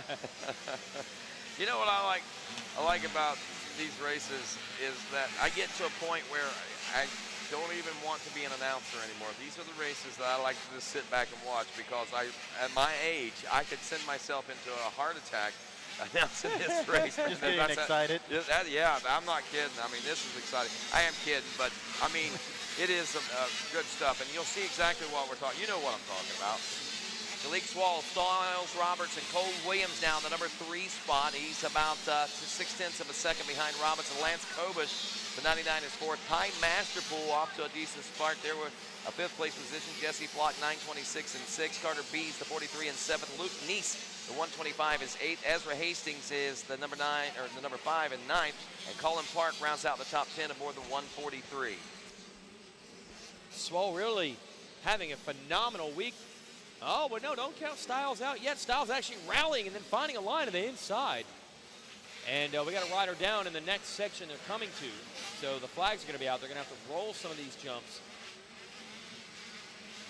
No chance for passing here. Good job, boys, rolling all those jumps. I see Lance Kobush, I think, now up to 3rd. He was 4th. And then we have the number 17 slash of Cody Williams, the 936 of Tyler Masterpool, 926 of Jesse Flock, and then Carter Bees in 7th place. Look at this. Back on is the battle for the lead. Swole took it from Robertson, pulled away a little bit. Robertson has reset himself.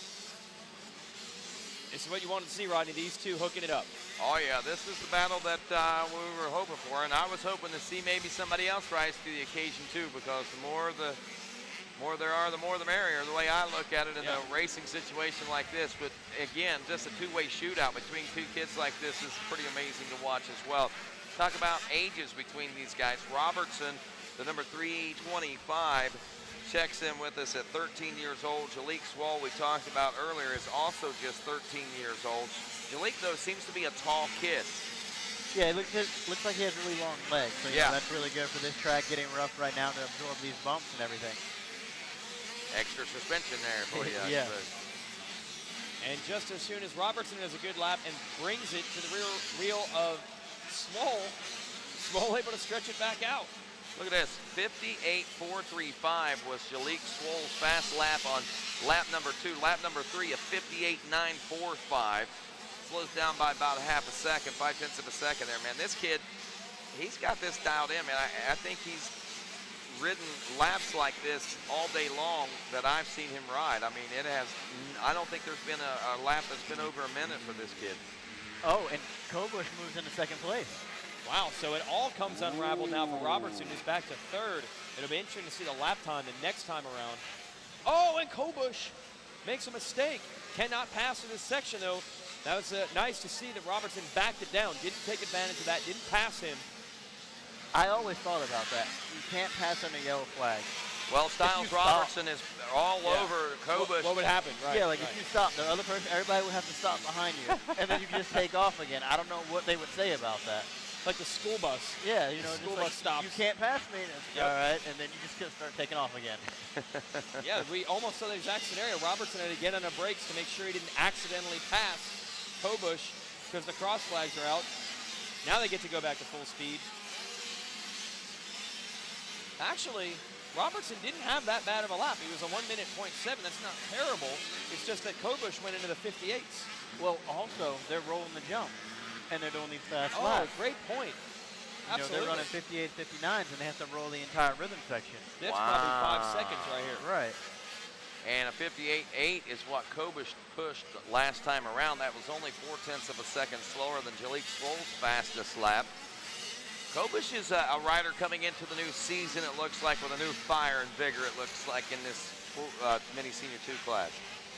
Yes, you know, we saw him at Mini-O's get some good starts. I think he was in a younger division, though. I'm not sure, though. Quite possibly, yes. Let's see, 99, he is 13, maybe not. Okay. I think that might have been we might have seen him his first year finishing. Well, it depends when his birthday is, because you can ride as a 12-year-old in the 7-11 class. So very true. Either way, he's riding good. He is. Because he's closed up the gap someone Swoll. Yes. Wow. Yes, he is closing up the gap on Swoll. Swoll now, his first lap that I've seen today, over 1 minute, 1 minute 0.8 right now. Kobush a 59.5, a little over a second faster, and 1.6 second gap separating the two when they came across the finish line. On the white flag lap. And right now it's 0.9. So there you go. Kobush is going faster. This could come down to this. See if he can pull something off. Gary Carson, ready to go racing? Yes. I love this part of the race whenever a rider has somebody set up and he's going for that pass. I mean, he's not, you can tell, look how the rider is looking past Jalek Swoll there, like looking at the lines ahead of what he's racing to there. It's amazing the concentration that these riders are able to afford their abilities out here on this racetrack. Very impressive. What happened to Kobush? Or what happened? And then it goes down. First of all, Swoll looked over his shoulder the wrong way. Oh, wow. Yeah. Wish I could. I hope we can get a replay on that, guys, because that was. Kobush, we can't. It's all actually right in front of where we are, but we can't see the Honda hay bales cover the line. Kobush was going for the kill. Nice little whip from Swoll, who wins Mini Senior. Any idea what happened there, Sean? I'm not sure. I think he just kind of came in, maybe fell over in an inside rut, but I'm kind of bummed right now because Swoll broke the streak of celebration. I mean, he did do a whip. Yep, but no fist pump. But no fist pump. Yeah, he also went over 1 minute twice, 2 laps in a row. That was a tough one to keep the lap times consistent. As Sean pointed out, we did have those yellow flags out for a long time, but Kobush put in a heck of a run. It's going to be another one of those. Actually, look at this. He ends up in 10th place. So like I said, one of those that the record book's not going to show. They're going to think he got 10th. Right. He was a wheel away from getting the win. And we'll wait on Jen Kenyon, who will get an interview in again with Jalek Swoll. He's getting to be a frequent visitor down there. While we wait on that, it give folks an idea. Swoll, Robertson, Masterpool, Williams, and Jesse Flock rounding out your top 5. Jen Kenyon, what's going on with Jalek Swoll? All right, guys, we're going to find that out in just a moment. Jalek, take us through that race. Yeah, it was pretty good. I got a good start and made the pass really quick and just tried to get away with it. And that's all there was to it, huh? Yeah. All right, well, you got some people you'd like to thank? Yeah, I'd like to thank my mom, my dad, Alpine Stars, 7 and Max, Roger Larson, Anthony, Husqvarna, my mechanic, my trainer, Dunlop, FMF, Factory Connection, Trolley Designs, Oakley. Yeah, anybody else who's helped me, thanks. All right, guys, he's 2 for 2 here in the main event. Yep, there he is. That is Jalek Swoll, and thank you very much, Jen Kenyon. And wow, yeah, I mean, he says that's all there was to it. I think there was a lot more to it. There was a lot more to it than that. That's all there was to it. I just got out front, and now we saw it all happen. It may have been all it was to it for him, but for us as race fans watching that one unfold, man, there was a lot more to it, like you said. Hey, that was race 22, the mini senior 212 to 14-year-old class. We got. Now here is the true full-blown 2-stroke class right here, and here's a replay of that crash that we saw there just a few moments ago with Kobush, I believe. We're getting ready to watch right now. First lap, even scrubbing over that pro finish line jump. It would be hard to see from the angle we had anyway, because it was happening in the inside of the corner, and our vantage point is from the outside. That's cool to see right there in the 2-stroke class. Kate Lamaro. Yeah. She's riding that one as well. I got a little confused there when I saw the blue 65. Yeah, that is pretty neat. That'll be two-stroke 16, which is on the gate right now. Here we go. All right, So what do you see here, Sean? Well, Kobush is working his way on the outside right now, and then Swole comes over the roller. Blink looks over and goes, okay, all right, you're over there. And now he switches up on the inside and try to maybe brake check him or Bam. something like that. I don't know. And then just disappeared. Kobush loses his front It wheel. looks like he just kind of washed out there and maybe lost it in that front tire in that rut. And he's down, and that simply it happens fast like that. It's amazing how quick you can be going forward and how quickly you can find yourself on the deck like that. Yeah, you know, just that you see a position open up or a line, you know, not to be too aggressive or anything like that, but it was a little forceful. Went inside, just happened to lose the front wheel and just lost the race. Well, unfortunate for him, but fortunate for us because it's just more fuel for his fire that has got him fired up to want to make him be more competitive whenever we see things happen in the future. Race 23 getting set to roll, the two-stroke 16-plus class. We saw Brandon Gorley, the 41 machine out of Boonville, Indiana, take the heat race win coming into this one. He got first gate pick with Austin Winslow, the number 50 out of St. Cloud, Florida, finishing second on his Hollywood Racing FLA back machine. Third place went to Caleb Carter, the 896 out of Leicester, North Carolina, on a Carter asphalt machine. Fourth place to Tyler Pantley out of Brooksville, Florida, BTO Sports Fox Racing backed rider. And Jared Pesky, Jarrett, the 904 out of Shelby Township, Michigan, on the Magic Racing Fox Liat Championship Power Sports backed machine. And that's your top 5 out of these 30 riders. Looking down through the charts here, Caitlin Morrow, who we were mentioning they're going to be in this, actually finished 14th in the heat race. And of course we'll have more of this Ricky Carmichael Amateur Supercross and of course the two-stroke 16-plus class coming up on RacerTV.com right after this. Consistent clutch feel is vital to effective starts or to confidently maneuver around obstacles on the trail. AMSOIL synthetic dirt bike oil was subjected to an extreme simulated start test. After 32 simulated race starts, AMSOIL synthetic dirt bike oil continued to deliver consistent clutch feel, and the clutch plates remained clean with no visible wear. AMSOIL synthetic dirt bike oil. Out front performance. I'm a sore loser. I'm a sore loser. Losing is not an option for me. Be the best. The best? The best. You have to have the best equipment under the hood. That's why I only use Cometic products in my engines. Cometic gasket. Cometic gasket. Cometic gasket. Cometic gasket, a superior quality gasket For those of us who demand the highest level of performance. Do you love racing? All kinds of racing? How about pro motocross? Flat track? Road race? ATV? GNCC? Supermoto, Enduro Cross? Well, we've got what you're looking for. Welcome to the RacerX Show with Greg White, presented by Chaparral Motorsports. New every Tuesday on RacerTV.com.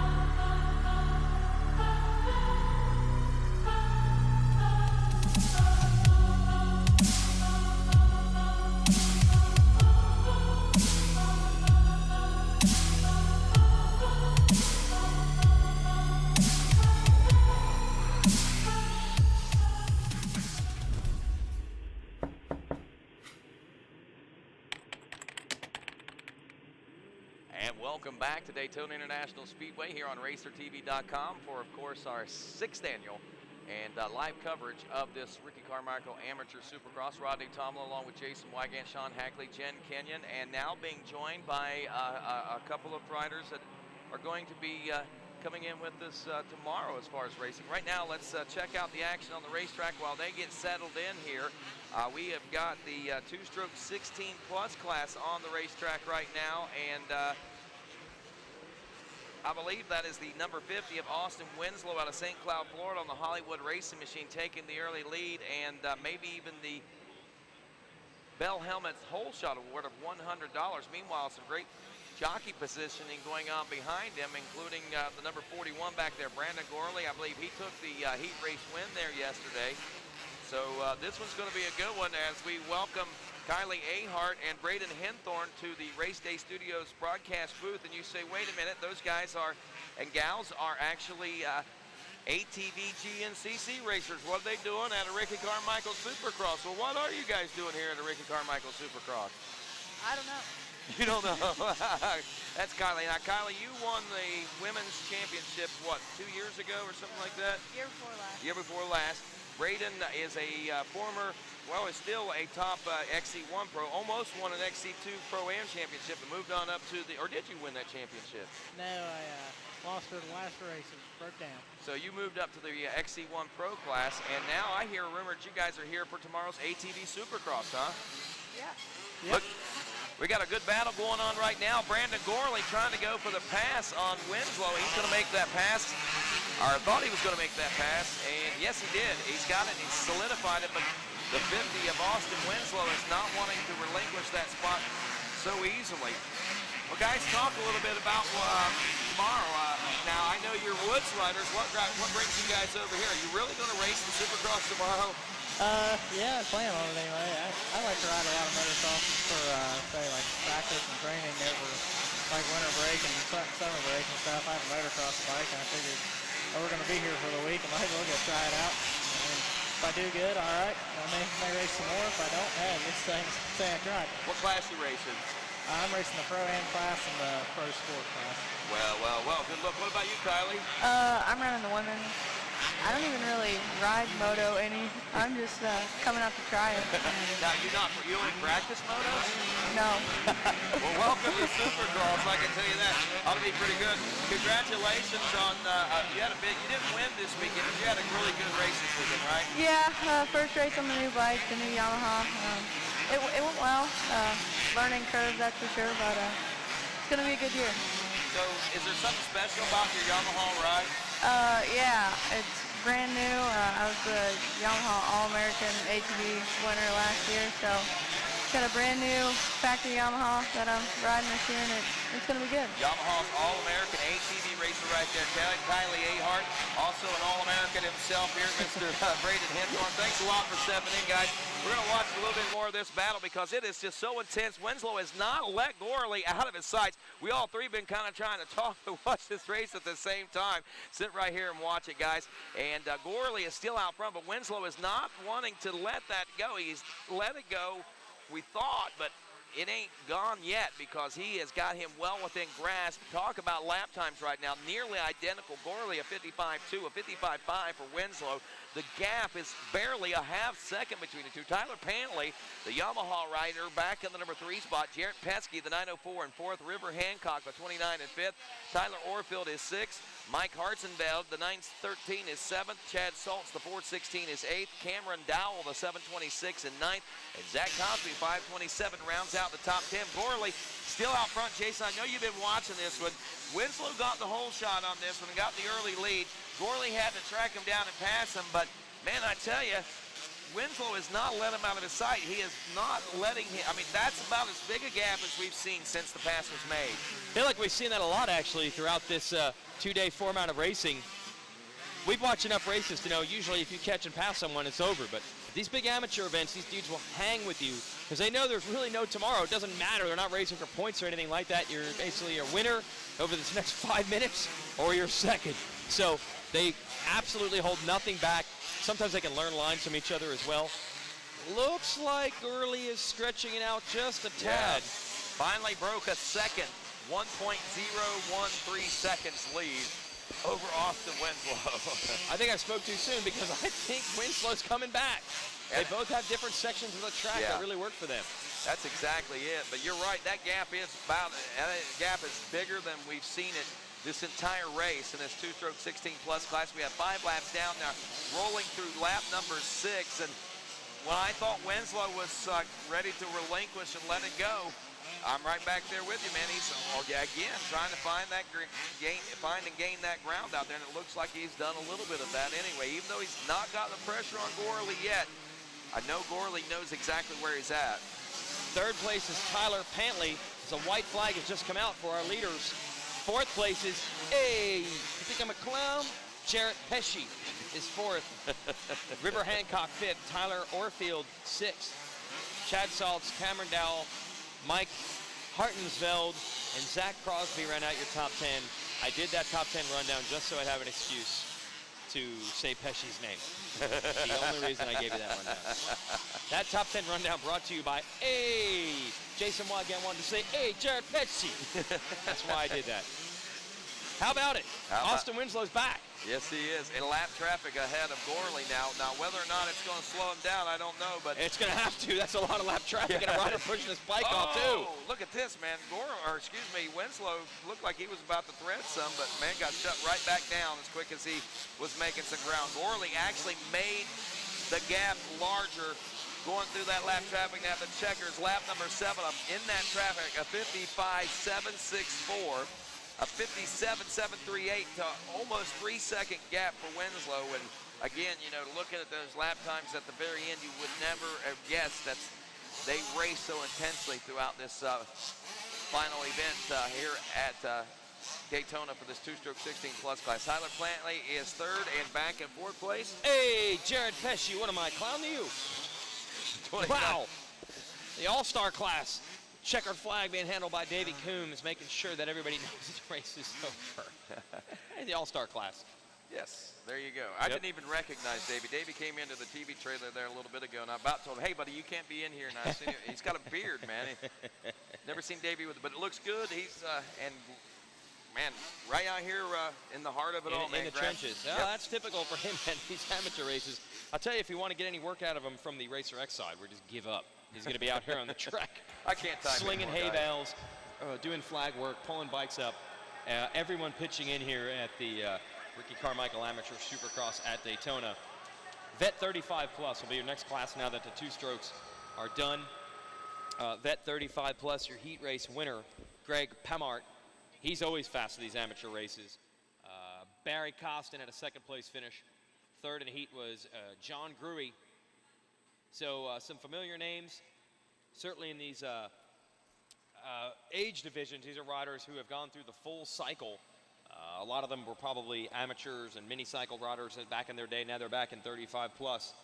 30-second card is up. Hey, Tom Sawyer's in this one, man. Oh, today's come some mean pride. We'll see. He's out of Florida. I didn't even realize that. I thought he lived Mississippi or someplace. Ooh! It looks like Frenchie with the hole shot again. Wow! Bell Helmet's hole shot, or at least early lead, going to go to Greg Palmer. And yeah, that is John Gruey back in the number 2 spot. Guys, do you remember what we saw earlier when this same case scenario basically opened up? Actually, Frenchie had to pass up through a couple of guys to get around John Gruey last time. He gets off to the early lead in this one. Oh my. If that last race is any indication, this one could be just as good. Frenchie got the whole shot last time, but then John Gruey got around and then he passed him back. So this was a really good race and everything. I don't know, is Barry Carson? Yep, Barry Carson still out there. He's in third right now. I think the only rider we don't have in here is Earl May. I think you're right. Karsten finished second in the heat race. Palmer, as you said, took the win. The third place went to John Gruey.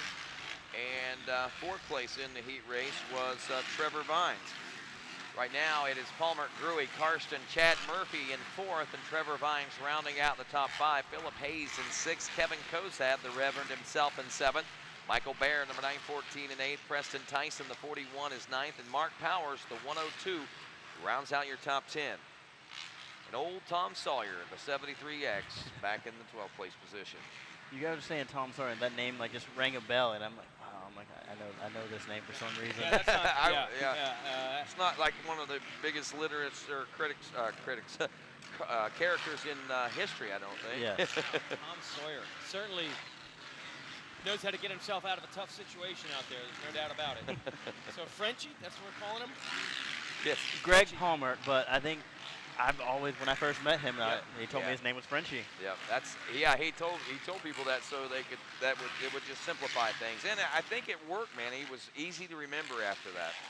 And Chewy John Gruey there in second. Barry Costin in third. These guys. Chewy is in Chewbacca? Chewy is in It Rhymes. Oh. I think that's it. Chewy is in It Rhymes or Gruey is in second. They've actually stretched it out a little bit on old Karsten now. So Gruey's free to go after Frenchie. 55-9 for both Frenchie and Chewy. Barry is 57-174 there, so a couple seconds slower. We see the gap's actually only 3 seconds between them, so I think Carson might have just slowed down that one lap. He could be back as a part of this battle for the #1 spot pretty quickly. Gruey trying to find a line on the inside. And he finds the line, but he just can't find the speed that's going to take to get around Palmer here. At least maybe he might have found a way to slingshot himself around that turn, because like what we saw in the race prior there, Gruey actually a little faster through that section of the track and has closed up gap, but there a little bit of a mistake opens it right back up. Actually, it wasn't much of a mistake. He just went over some of those ruts and it got a little rougher, I think, than what he expected. Yeah, but these guys are having a great race right now. It looks like Palmer's handguard looks a little loose, looks a little down on the one side. Hopefully that doesn't bug him too much. Yeah, that would probably be one of the biggest things, is the distraction part. I don't think mechanically it's going to cause any problems with it. It'll just be a mental thing from that point on.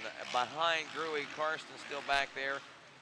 He has 5 seconds behind, or excuse me, he's 5 seconds ahead of Trevor Vines. Philip Hayes rounds out the top 5.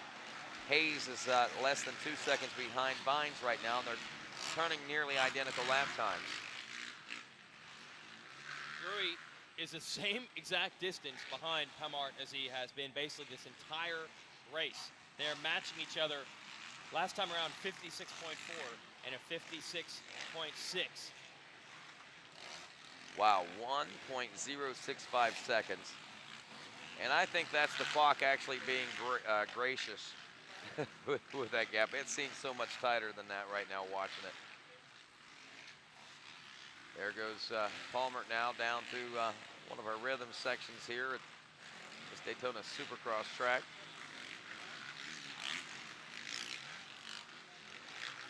Heading around for, well, that was lap 5 complete there, and now moving into lap number 6.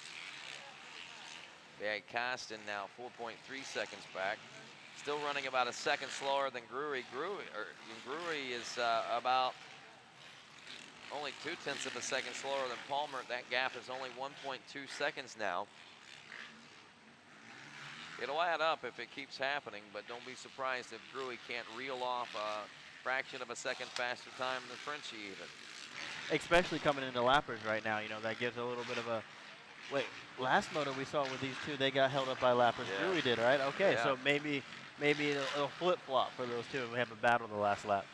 That would be quite interesting, I believe, for sure, but time will tell, and it's not much time before it will be told, that's for sure, as this Vet 35 plus class is running 7-lap moto, 6-lap down, white flag coming out now for Frenchie and John Gruey. 2 seconds now separating the two as they make their way down the back stretch, and it looks like Gruey may have just kind of settled into position there, but we don't have to worry about Karsten, who's charging hard from back there in the number 3 spot. Karsten was 5.5 seconds back, so Gruey would have to slow down quite a bit in order for Karsten to catch up, but at the same time, don't count it out of the realm of possibility, especially if Gruey goes to sleep out there. Yeah, it's pretty cool to see Greg up here winning, you know, I guess about to close up 2 victories today, this weekend, and you know, he hasn't got a lot of the older vet classes, but hey, that lap rider's trying to make it pass back on him right now. Lap rider trying to pass him back? Yeah. Give me my lap back, man. Oh, here's a celebration. Yep, told you. Fist bump. The streak was broken last moto, though, so it's okay. Oh, with that darn whip really ruined it. Yeah. He might have broke the streak, but if everybody else does it and only one didn't. No, in the 2-stroke class. Yeah. The winner of that didn't celebrate. Didn't celebrate at all. No. Shout out to the 4th place rider, Trevor Vines. Used to be actually a factory Yamaha freestyle rider. Really? Yeah, he's a first. That Trevor Vines. That's the same Trevor Vines. Wow. Okay. Yeah, And he used to be a mini moto star at Super Rob's Mini Moto Madness. That used Quake and Steak. Quaker Steak and Lube. Yeah. I won the sportsman class championship there, I'll have you know. I remember when I lived up in Pennsylvania, up in Grove City, I used to go over to those all the time, man. That was a lot of fun, and I don't know if they still do that over there. But yeah, Trevor was wild and probably one of the most intense out there at night. Oh yeah, he was very intense. I can identify some track people out here right now who got to experience the intensity of Trevor Vines face to face. I won a 6-foot trophy in the sportsman class, and then I said, "Somebody give me a trophy, girl." And the Moto Clown was walking around. You ever see Moto Clown at High Point? So I had to do it. Had to make out with the Moto Clown. Nuh-uh. Hey, you win a championship, you got to do what you got to do, man. It's the best Rocket Rob could do as far as providing a trophy. Oh yeah, I do remember she did race that too, didn't she? She was. She got in our way quite a bit. Yeah. She's the reason you won, maybe. So you had I was to so motivated. I was like, "Somebody give me a trophy, girl," and she came walking by. This is the women amateur class, age 12 plus. We have the girls class. Gracie Van Horn, I believe, got the whole shot on the 588. So $100 from Bill Helmets coming her way. She is the leader right now in the Kawasaki. Rodney has to go take a break now that he heard that I made out with the Moto Clown once. Scared him away. 13, I believe, Brooke Whipple in the number 2 spot. But Van Horn trying to get away already.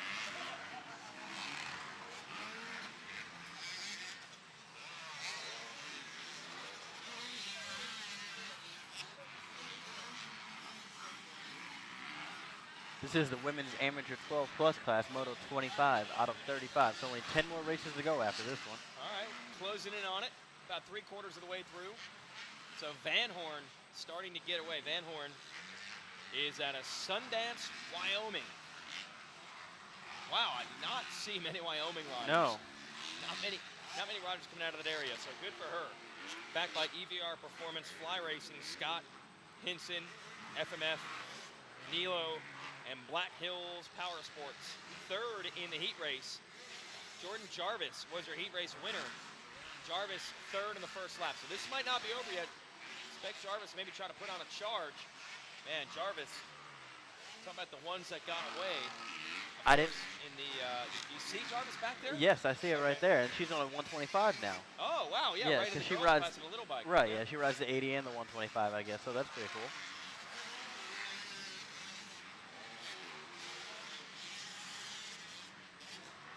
Track's getting pretty rough today, though. You know, like they've been taking a lot of care of the track, but you know it still gets beat up after so many riders on it. You know, I guess we had 13,000. Or what was it? Almost 14. Okay, yeah. Almost 1,400, I think, which is the max you could fit. Right. And it was at 1365. So some classes were full, some classes were nearly full. Wait a minute. We're going to have a battle for the lead. The lucky number 13 of Brooke Whipple closing in on your leader, Van Horn. And you can still see that number 30 peeking through in 3rd at times. Yes, I meant. Who was the last person to run 13? Oh! And a collision with a lap rider. And the 13 of Whipple stays up. The 13 was lucky. That's what I was thinking about. I'm like, the last person to run 13, I think, was Sebastian Tortelli. I think so. And no. Blake Wharton ran 13. Oh, yeah. No. Yeah. And won with actually number 13. Won a Supercross. Right. So dispelling the myth, Brooke Whipple had a lap rider crash into her. She was wearing number 13, and she did not fall she down. Stayed up. Okay. So Blake Wharton has broken the curse. The curse. Okay. 13. Well, yeah, we're good now. That's a good thing. I don't know if I'd still run it. Just because. Good trivia there. And the Blake Wharton, that's right, getting the victory on a number 13. So now Van Horn, although Whipple didn't crash, she lost a little bit of time there. Wow, that's something we could do. We could have a trivia going on all day.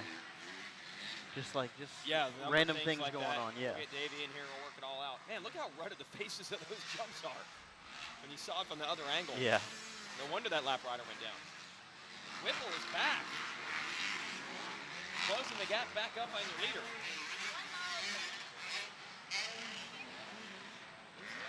What is it? It's purified water. That is the least purified water I've ever seen. Okay, so here's your battle for the lead. Jordan Jarvis back there is in third place on the number 30. Outside looking in.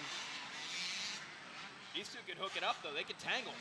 Yeah, the number 13 of Brooke Whipple right now. She's just making a charge on there, trying to put a little bit of pressure on for the closing laps in the race.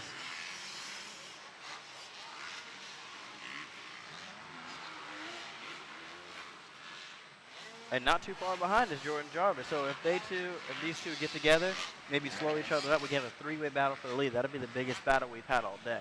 We've had a lot of battles between two riders coming in the closing laps, but not three yet. Yeah, that would be awesome. A three-way dance, as they say. They got to get through the lappers. This would be the completion of lap 5. Women amateur running 7 laps. 7, yes. 2 to go. Watch out. I think Jarvis is on the move. Closing up. She's going to creep in there, just waiting for them to get tired. Then last lap, like, okay, yeah, I got this, and just make 2 passes. Danielle West in 4th place. Valentina Galaz is in 5th. Jamie Astillo is 6th. Reese Camarada is 7th. Alex Steinhauer 8th. Faith Widener is 9th. And Lacey Nordell. That's your top 10. With a lap and a half to go. You're watching the 588 and the 13 on your screen, folks. They're the ones battling for the lead. Fans here. They're in the switchbacks right in the middle of the track. Oh, look at that lap traffic. That is unreal. Yeah, this is going to be an interesting race. Oh, Whipple off the track, but also to the inside. I don't think she cut the track. I think that was actually a good line. She moved into the lead. No. So, and here comes Jarvis, too. 3 wide here at Daytona. It's like on the high banks. Look, this is that's what we wish for right now. They must have been listening to us. This is the best battle we've seen all day. All 3 riders on the last lap are in the same turn. Van Horn, Jarvis on the 30, the 13 of Whipple. They were wheel to wheel, absolutely side by side, all 3 of them over that wall jump before the finish. Did Jarvis complete the pass? No. No. Whipple got her back. This is awesome. Whipple shut the door. I can't figure out what Whipple did, by the way, in that corner. I think she made a mistake and found herself cruising on the inside and actually worked. Oh, her and Jarvis almost came together. We're getting aggressive. Jarvis on the inside. Steals it. And then Whipple gets her back by doubling. Yep. Let's see that crazy line again if it comes into play. Well, Jarvis has yellow flags out. You can't pass under yellow. Oh, unbelievable. Oh, now a mistake for Whipple. What are they going to do? Jarvis makes the pass anyway. I think that might have been past the yellow. Side by side by side. Van Horn gets the win. Unbelievable. Jarvis second and Whipple third. Woo! Hands down the best finish. Yeah, that was the closest battle. You know, they had to deal with lappers and everything like that, you know, in the same race, too. Yeah. So, obviously, these girls are running 102s, 103s, and other riders in the class are running 110s, 120s. Unreal. I mean, that was nearly a photo finish. Van Horn, by the way, did pump the fist, landing. Really? She Okay. landed, rolled, pumped. So does that count? Yes. You do count that.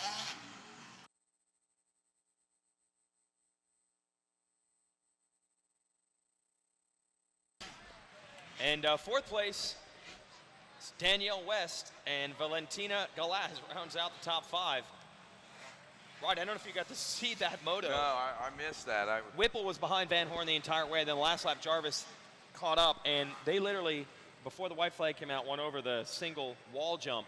4/10 or 4/1000 of a 4/1000 is the final margin between second and third, and 4/10 between first. So 4.68 seconds, or sorry, 0.468 separated first and third. Less than a half a second between first and third in that women's amateur class. Next up, 450B. It's race 26 of 35 right now, folks. 458 Pro Sport coming up, and also some 51 4-8 Open. The number 663 gets the Bell Holeshot Award. That is rookie White out of Winchester, California. Also won the heat race. Wow. You guys know about Rookie White? Yeah, he used to race 50s. Now he's on a big bike. Yeah, pretty much. I remember. Yes. Well, he's doing this really big jump in California. It's like I saw 100 plus feet. 200, Yeah, it's like big. 250 feet, I think. It's big. 256 is what they're down. I knew it was 250-some feet, man. It's ridiculous. Really? Have you seen it? I saw the video of it, and I was like, oh, okay. I'm like, that looks pretty big. And I'm like, I wanted to go up there and jump it too, just so I could say I jumped it. Just because it was basically like a whole section of jumps just taken in one Yes. giant. Yeah. Wow. So rookie White in the lead. Brandon Hartranft, who had a championship earlier today in a B class, he's second. Max Markov third. Dustin Winter and Tristan Lane top 5. And here's something I didn't know about rookie White. His first name is really John. Oh, really? I know. I never knew this. Yeah, it's like John Rookie. Oh, okay. I thought his name was actually Rookie. I did too. I did too. Maybe that's a middle name or something. But Brandon Hartranft is second. Max Markov is running in the number 3 spot. Dustin Winter is 4th. Tristan Lane in 5th. It's Cam Cannon, Reg Magyar, Miller Alvaz, Trey Green, and Tucker Maxwell rounding out the top 10. Man, a relative who's who as far as the 450B class is concerned. We saw Reg Magyar earlier today, but those were LCQs, I think we were watching. Yes, they were LCQs. So it's good to see him up there in front. The first 250B main event, he was up front as well. He got the whole shot in that one. That's right, he did. Having some struggles here, though, as he just dropped out of the top 10, actually back to 10th, I should say. As Trey Green, Tucker Maxwell, or Miller Alvaz all getting around. But it's still rookie White with now a 2.7-second lead over Hartranft. Hartranft, though, is starting to near match the times that rookie White is putting down, as you see a 53.166 for White last time, a 53.370 for Hartranft. Markov on the 827. Going to be heard from in this one as well. This is good. 450B. 5 seconds separating first and third. Don't be surprised, my friends. Alvez went down. Okay, that's the rider who went down in front of us. 222. All right, White in for 3 complete now. He opens the gap up to just over 3 seconds. Hartranft in second. Max Markov is third. Dustin Winter 4th. Tristan Lane still back to the number 5 spot. Cameron Cannon is 6th. Trey Green 7th. Maxwell 8th. Walt 9th. Reg Magyar still holding on to 10th.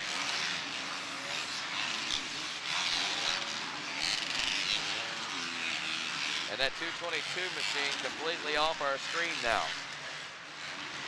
They want to remind the riders here, just talk with My Laps John Daines. He says, reminding the riders that they rented transponders for this weekend's event, they need to turn them in if they're completed with their racing. You can drop that off at the Hertz counter, put the keys in the drop box, you rented a transponder. They shouldn't have any dings in that if you didn't have the full coverage on your transponder. They will inspect it. If you have the full coverage, you can go out with your transponder, do donuts, rip the air dam off, e-brake turns. Rookie White leads 2.5 seconds. We're watching the 11 of Tristan Lane trying to move up into the top 5. Cameron Cannon, yeah. Yeah, Cannon actually just made the pass into the top 5 that last lap, and he's only half a second now behind Dustin White. So actually the 4th, 5th, and 6th place ride of Dustin Winter, Cam Cannon, and Tristan Lane is one that we're they're going to battling right now. 17, Cameron is trying to get Winter in this rhythm lane. And right there behind them is, again, Lane. Yep. Right there with him. So. Oh, and a little stumble. And they're not super far behind Markov, who's in 3rd. Hartranft 2nd. Somebody's cooking. Yeah, I smell snakes. Yeah, bring it over. You're darn close to it. Just bring it a little bit further. I mean, it's past dinner time now. And rookie White. Hartranft is matching him on lap time. He's actually a 10th quicker the last time around, but got to make up some more ground than that. Oh, yeah. 2.4 seconds still the gap. Max Markov back to 3rd, about 4.5 seconds off the pace of 2nd place ride. Oh, Dustin Winter right now and Cam Cannon have a good battle going on in the back section of the straightaway. It's still intense. It said 0.8 of a second last time around at the finish line, but I'm not so sure about that, Sean Hackley. It looks so much tighter on the racetrack visually anyway. Riders coming up into stuff. Well, that's not like they're side by side right now, so. Oh, and Cam Cannon makes the pass. After all that hard work, how easy that looked for Cannon to get around. I know it wasn't, but man, talk about everything falling into place and being in the right line at the right time. It all came to pass now, and looks like that Winter is under pressure now from Lane. Christian Lane, yeah. So You Lane know, wants that spot too. just mixing it up a little bit. I think he got the pass right now too. Yep. Just got to mix up your lines, trying to go left, right, middle, just show him the wheel and everything like that, and hopefully you can get by him. All right, there is the 11. He has made the pass. Yes. So it's rookie White, Brandon Hartramp, Max Markov. Uh-oh, I don't know if he made it yet, because Dustin Winter has a good inside line right here. Just took it back. Took it right back. It looks side by side again, or is that, no? Yep. It's hard to tell on that angle on the camera. And he has it. He still has the lead. He does. He does have the position. And they're coming into the white flag lap right now. So Christian Lane is going to try everything he can to do to make a move on Dustin Winter. 7 laps down now in the 450B class. White flag is out. This should be an 8-lap race. Still 2 seconds separating first and second. If the rookie makes any sort of mistake this final lap, it could pay huge dividends for Hartramp, as he is right there in the thick and hunt of things. Cameron Buchanan was 3.8 seconds behind Markov, so unless something happens, we won't see the 17 advance any further, but still, look at this back and forth battling. And rookie White takes the checker flag. Lane is still battling with Dustin Winter right now, back for the number 5 spot. Checkers are out. Rookie White takes the win. 5 seconds back. Brandon Hartramp. Then we check in with Max Markov. Fastest lap of the race turned on the final lap by rookie White, a 52.904.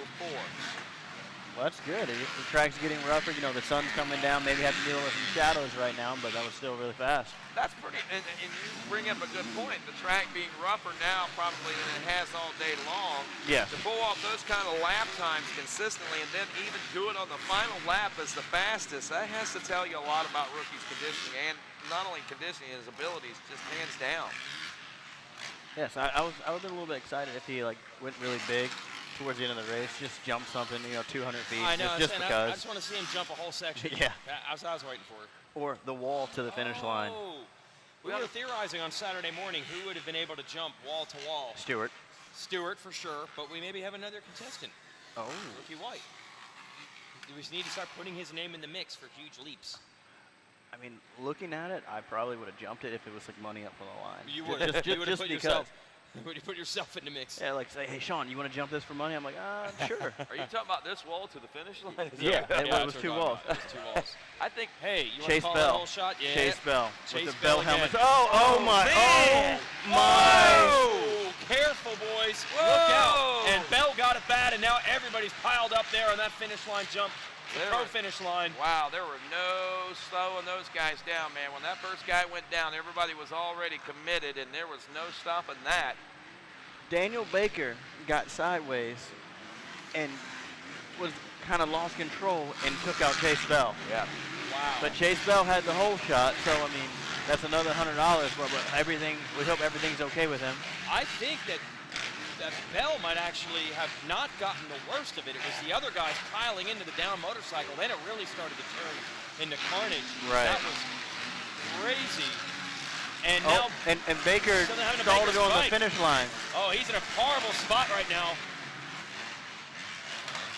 The bike stalled. No, chain broke. Oh, his you're chain right. broke. Chain has come off. Wow, what a heartbreaker there for Baker, opening up in second. He and Sinai were about ready to go at it. There was only a 1/10 of a second separating those guys. Wow, talk about a close call. That was kind of a scary situation. Good That's job. 2 scary situations. Yeah, yes. And the Flaggers staff, the safety crew here at Daytona, just unparalleled, man. I mean, these guys are remarkable. Johnny's on the spot, no doubt about it. The medics here got to tip our hats to these because they take every extra precaution to make sure these guys are going to be all right. Well, we're lucky they turned that. That was a wall on Saturday, the pro race. They turned it into a tabletop, and good thing because Baker was high enough on it. They could see him when the chain broke. He could have been hit by a bike. Meanwhile, poor Chase Bell had that whole shot tangled with Baker in mid-air. Went down, and man, it probably collected 6, 7 other guys. Yeah. Well, in the meantime, Darian Sinai's out front. He's on the gas, but he's got some competition from a fellow Team Green rider with Mitchell Harrison back there in second. I say keep an eye on Charbonneau, man. I've seen this kid make some gains himself, and if memory serves me correct, over the course of his amateur career growing up, he actually excelled in some of the Supercross style situations like what we saw at the Winter Olympics, and I wouldn't be surprised to see Tristan Charbonneau be a part of this mix and battle for the finish before it's all said and done. Zachary Comets is 4th, Martin Costello in 5th, 6th is Baldwin. Blake Nieheiser is 7th, Henry Miller 8th, Andy Koss 9th, Shelby Peterson rounding out the top 10. So the 4.57 of Sinai can have some company from his teammate Harrison. Harrison's got to get on the ball though, a little bit quicker lap time. Sinai got a half a second on him the last time around. And, I need to give a top 14 rundown just so I can see Jared. Hey, my clown, are you Pesci? Now you want? Hey. Oh, he's 16th now. Ooh, he dropped completely out. Darren Sinai doing some good lap times late in the day, too. You were noting that the other riders in the other classes were doing 52s. He's doing a 51.7. I'd have to assume the track is slower in general by now. Oh, and you can see why. Yeah. I mean, let's see, there's a shadow right there. You can't see too well. You know, it's just fortunate enough that it's not going to get too low because of the stadium.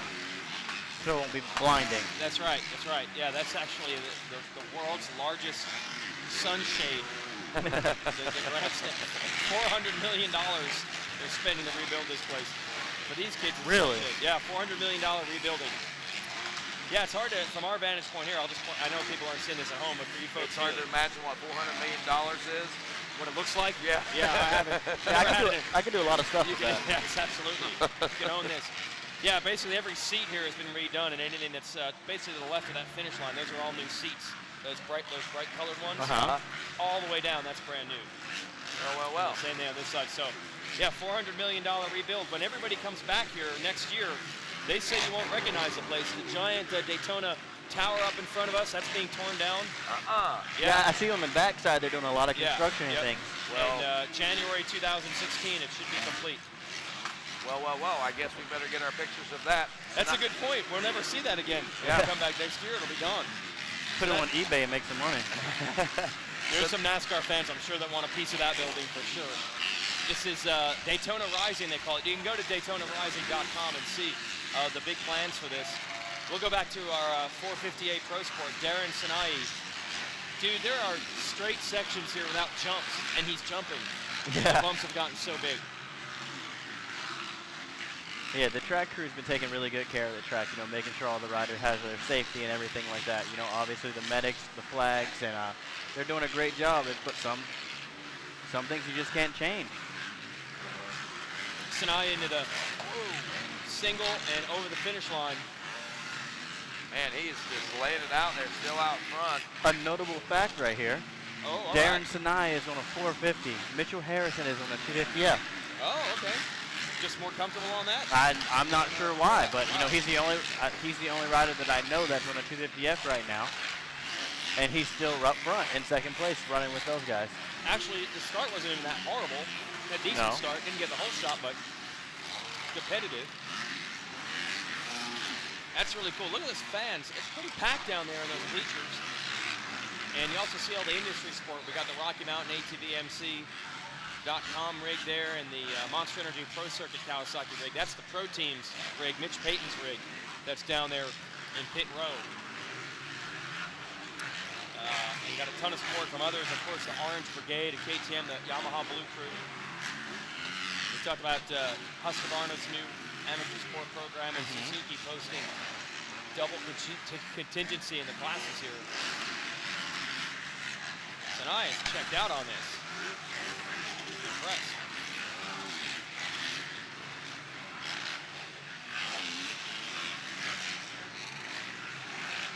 You know, I hate to say it, but this has been a rather uneventful 458 Pro Sport Moto. It's late in the day. It is late in the day, but man, I was really hoping to see more intensity than this. I mean, what we've seen so far out of even these guys in other classes have been remarkable. Well, we had too much intensity in the first lap. That was the problem. That might be. Yes, that's what everybody peaking heart rate, and they're like, okay, we're done. We're done. You're right. I forgot about that. That was a straight up nut balls right there. That's crazy. incidents. Good to see Daniel Baker. He's going to be okay. It was only a broken chain. Hope Chase Bell and everybody else is all right. Tonight, pretty much got this one in the back pocket. But there's still 4 laps to go. We're giving him a full 12 laps in the A classes. Wow. Rightfully so. And earlier we saw those 12 laps not even phase our winner, which was it not Daniel Baker.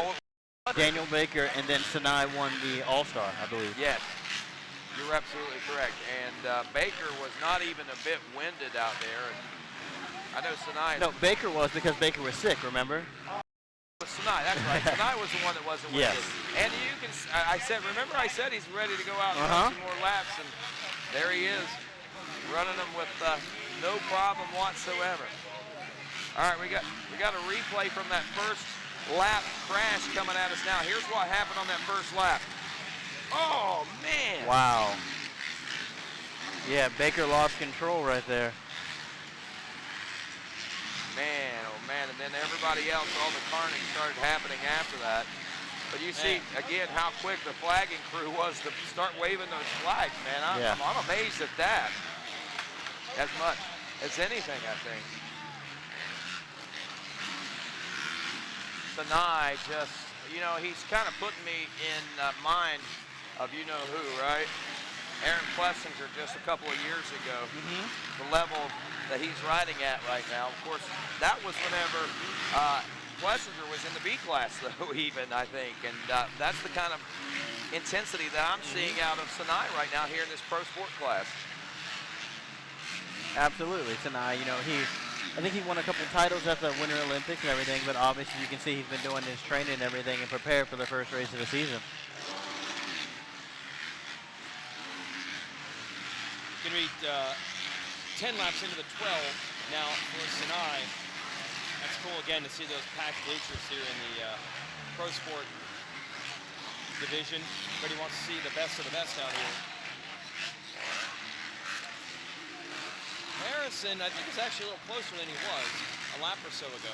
Still see the other green fender popping in there at times. Yeah, the 10th lap he had a 0.3 faster than Darren Sinai, but Sinai has a comfortable 3.5-second lead, so he'll be okay. So 1 lap left as the white flag is out. Sinai just got to bring it home. And you notice in these pro sport classes, lap traffic, you don't even get into that. They're all fast out here. It's virtually not a factor. And I think the pros have enough respect for each other to where they'll move out the way. We don't have lapper flags in the amateur classes, so they'll look back, see someone coming, and then move to the side. Yeah, very good point. That is one of the saving graces a lot of times for a lot of these lead riders is the fact that they do have that courtesy for one another. Lap number 11, we're working on 12 right now. Sinai staying consistently in the 53 to 52 range. 3.6 second lead over Mitchell Harrison. Charbonneau another 8 seconds back in third. Zachary Commons in fourth. Joachim Falden is fifth. Henry Miller in sixth. Martin Costello in seventh.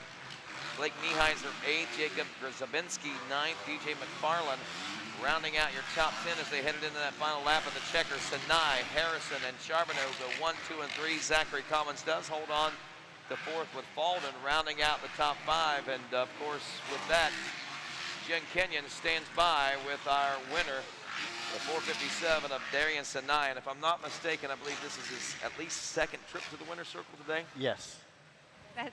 That's right, guys. We're talking to Darian Sinai for the second time here. Darian, you look pretty pumped. Oh yeah, I'm so happy. Week didn't start out too good. I got a 15th my first 250 moto, so that wasn't a very good start to the week, but I just tried to turn around, be positive. Came out with 2 championships. Pretty happy with that. That one was very, there was a lot going on in that race. It seemed like it was a survival of the fittest, just get through there, and you did that today. Yeah, Baker was going good. I'm not quite sure what happened to him, if he hit false neutral or what happened. I didn't really focus on too many other people. I just tried to hit my lines good. Track's a little bit sketchy right now, so I just wanted to be smooth on this 450 and got the job done. All right, well, congratulations. I know your crew's very happy for you. That's Darian Sinai, second championship here today. Thanks, Jen.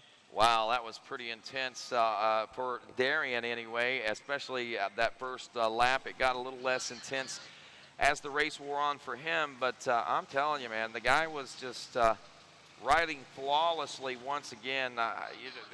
Like I said, he kind of put me with that that rhythm he had, that fluidness that he had, that one with the bike of Aaron Plessinger just a few short years ago whenever he was making his advancements up through the amateur ranks. Well, right now we got a little bit of track maintenance going on the racetrack. You can see they're going to do a little bit of work to the wall there, as well as many other areas of the racetrack that may need a little attention. And what we're going to do is going to take a quick break, and we'll be back with more of this RCSX live from right here at Daytona International Speedway right after this.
Love racing, all kinds of racing? How about pro motocross, flat track, road race, ATV, GNCC, Supermoto, Enduro Cross? Well, we've got what you're looking for. Welcome to the RacerX Show with Greg White, presented by Chaparral Motorsports. New every Tuesday on RacerTV.com. May 2nd, 2015, Monster Energy Supercross tears through Las Vegas. Oh, this is going to be a good one. As the world's fastest riders hit the track for a Sin City showdown. Las Vegas, the season finale. They're going to go bar to bar. What's going to happen? Oh. That's what I'm talking about. The finale of the Monster Energy Supercross season. Saturday, May 2nd, Sam Boyd Stadium. We're welcome back, everyone, to RacerTV.com's continuing coverage of the Ricky Carmichael Amateur Supercross from here at Daytona International Speedway. Rodney Tomlin along with Jason Wygant and, of course, Sean Hackley and Jen Kenyon. And just a few moments ago, we witnessed a pretty good race and a really intense crash as we see the replay coming across the screen there one more time. Where was Baker going? I mean, look at that. He doesn't know. That was crazy. And there's a million reasons something like that could happen. You know, there's bumps or ruts or whatever on the face, but either way. The chain fell off later after that. So yeah, he had, that was problem number one. Then at the end of the lap, his chain broke. But getting the worst of it is Bell, not just there, but then look at all these riders. You see them start going down because of Bell's motorcycle. Sheesh. Hope everybody's okay. Congrats to Daniels and I for avoiding all that and taking the win. And we transition radically from the Pro Sport division to the 51 4-8 Open. Talk about one extreme to another, man. I mean, we did that earlier, I think, did we not? Yeah, we did, right? Casey Cochran won the heat race in this class. There were two heat races in it. Hayden Deegan won the other, so maybe we're looking at a showdown here. Cochran versus Deegan. Riders staying warmed up down there. Yeah, warming up in the background. Okay, gate is down for the 4-8 51cc open class. Open class, that means these are big 500cc CR250 alcohol burning. No, they're 50s. 928 gonna grab the whole shot there. John Carver out of Georgia. That was the first turn pilot we had all day. Yeah, really, it's been super clean. It's such a tight turn too. The 50s are just going for it. Yeah. Hey, I got a quick got a quick announcement for the ATV riders. AMA Pro Tech inspection going on between, well, that's over. That was an earlier one. They had it between 3 and 5. Sorry about that, Hard Whipple, at the Blue Garage area and AMA Pro ATV guys. But got that via text. But going to be back here again tomorrow on Racer TV. We had Saturday GNCC ATV coverage, which was a spectacular battle right down to the finish there on Saturday at Palatka there.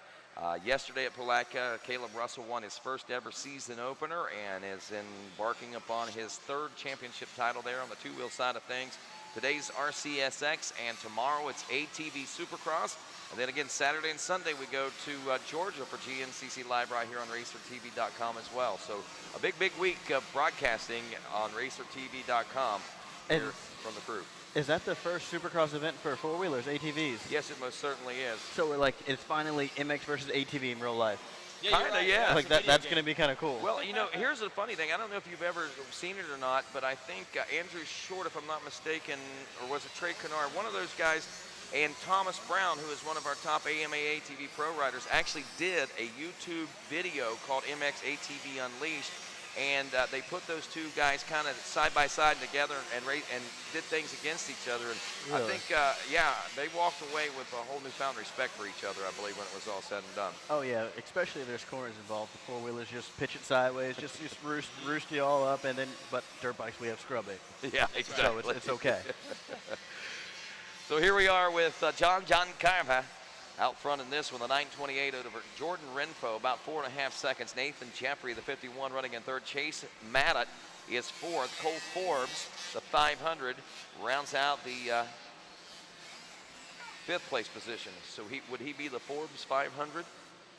He's in the four. Yeah, how about that? Yeah, I'm like Forbes. I'm like, I know that from something else too. It's in the Forbes 500, number 500. It's in the Forbes 5 right now. Yep, Top 5. He is. And behind him, Caden Meyer, the 194 and 645. Is that Storm or Stormy Higgins? Mason Tucker, the 277. And Kyle Bourne, the 464 and 9. Remember him before? Yeah, and Casey Cochran rounds out the top 10 aboard the number 66 machine. So that looks like Danger Boy Deegan and then went down in the first turn as well as Casey Cochran. Oh, yeah, that's right. We saw a bunch of riders down. That must have cost him. Wow. So taking advantage of that is Carver. Carver was fifth in his heat race, but looking to win when it counts here. It's a Supercross format, so the heat race is just for gate pick, and the main event here, that's for all the marbles. And these kids are 4 to 8. They probably like to play with marbles, so that actually is valuable for them to have them all. Does any kid play with marbles? I don't know if anybody plays with marbles anymore. I think it's done. I don't think my kid knows what a marble is. Good point. I think my kid only knows when they're trying to eat them. Yeah, choking hazard. That's what I was going to say. Right. What a choking hazard. Exactly. My ban those dangerous My things. kids are scared to death of marbles because don't. Yeah. It's like they're made of lead or something. The 928 Carver. No, actually, I do have a can full of marbles. Me and my son No have way. it. Yeah, I got them from. Actually, they And were. you play marbles. What do you do with marbles? How does the game work? You got to get a big Aggie, and you put all of them in, and you just What's an got. Aggie? An Aggie is it's kind of like a cue ball, so to speak. You flip with your thumb at the marbles. It's kind of complicated. I can't explain it here. I like toy dirt bikes. You like Twitter? Is that what you said? No, toy dirt bikes in like a sandbox. I'll be good. That would work. Yeah, that's a little less confusing, I think. Not nearly as competitive those marbles. No, you're right. John has dropped the second. Yeah, wait a minute. A bad lap. Carver went down. He's actually back in second now. Renfro, he went from back to a 117 lap time. Did Carver? Wow, that's bless you. I don't know what's happening here. I'm allergic to this drink I'm drinking apparently. A 112 lap time for Casey Cochran. Kid's trying to make some moves, it looks like. Yeah, that's the fastest lap time of the race. I think so. Yeah, it is. Well, we knew that he'd be fast when we saw earlier, but obviously they had problems off the start, and that really mixed it up. So you're looking at Carver. Well, how many laps do we have left? Lap we're 3 halfway. is what we're working on. We're on lap 4 right now, so 6 laps, I believe, is what these guys So are. he's making about 3 seconds a lap, well, 2.5 at least. So it could be close towards the end of the race, especially coming in the lappers. Cochran's right behind Carver, second and he third. just passed Carver. I just made the move now. Yeah, so now we look at 5.7 seconds between Renfro and Cochran.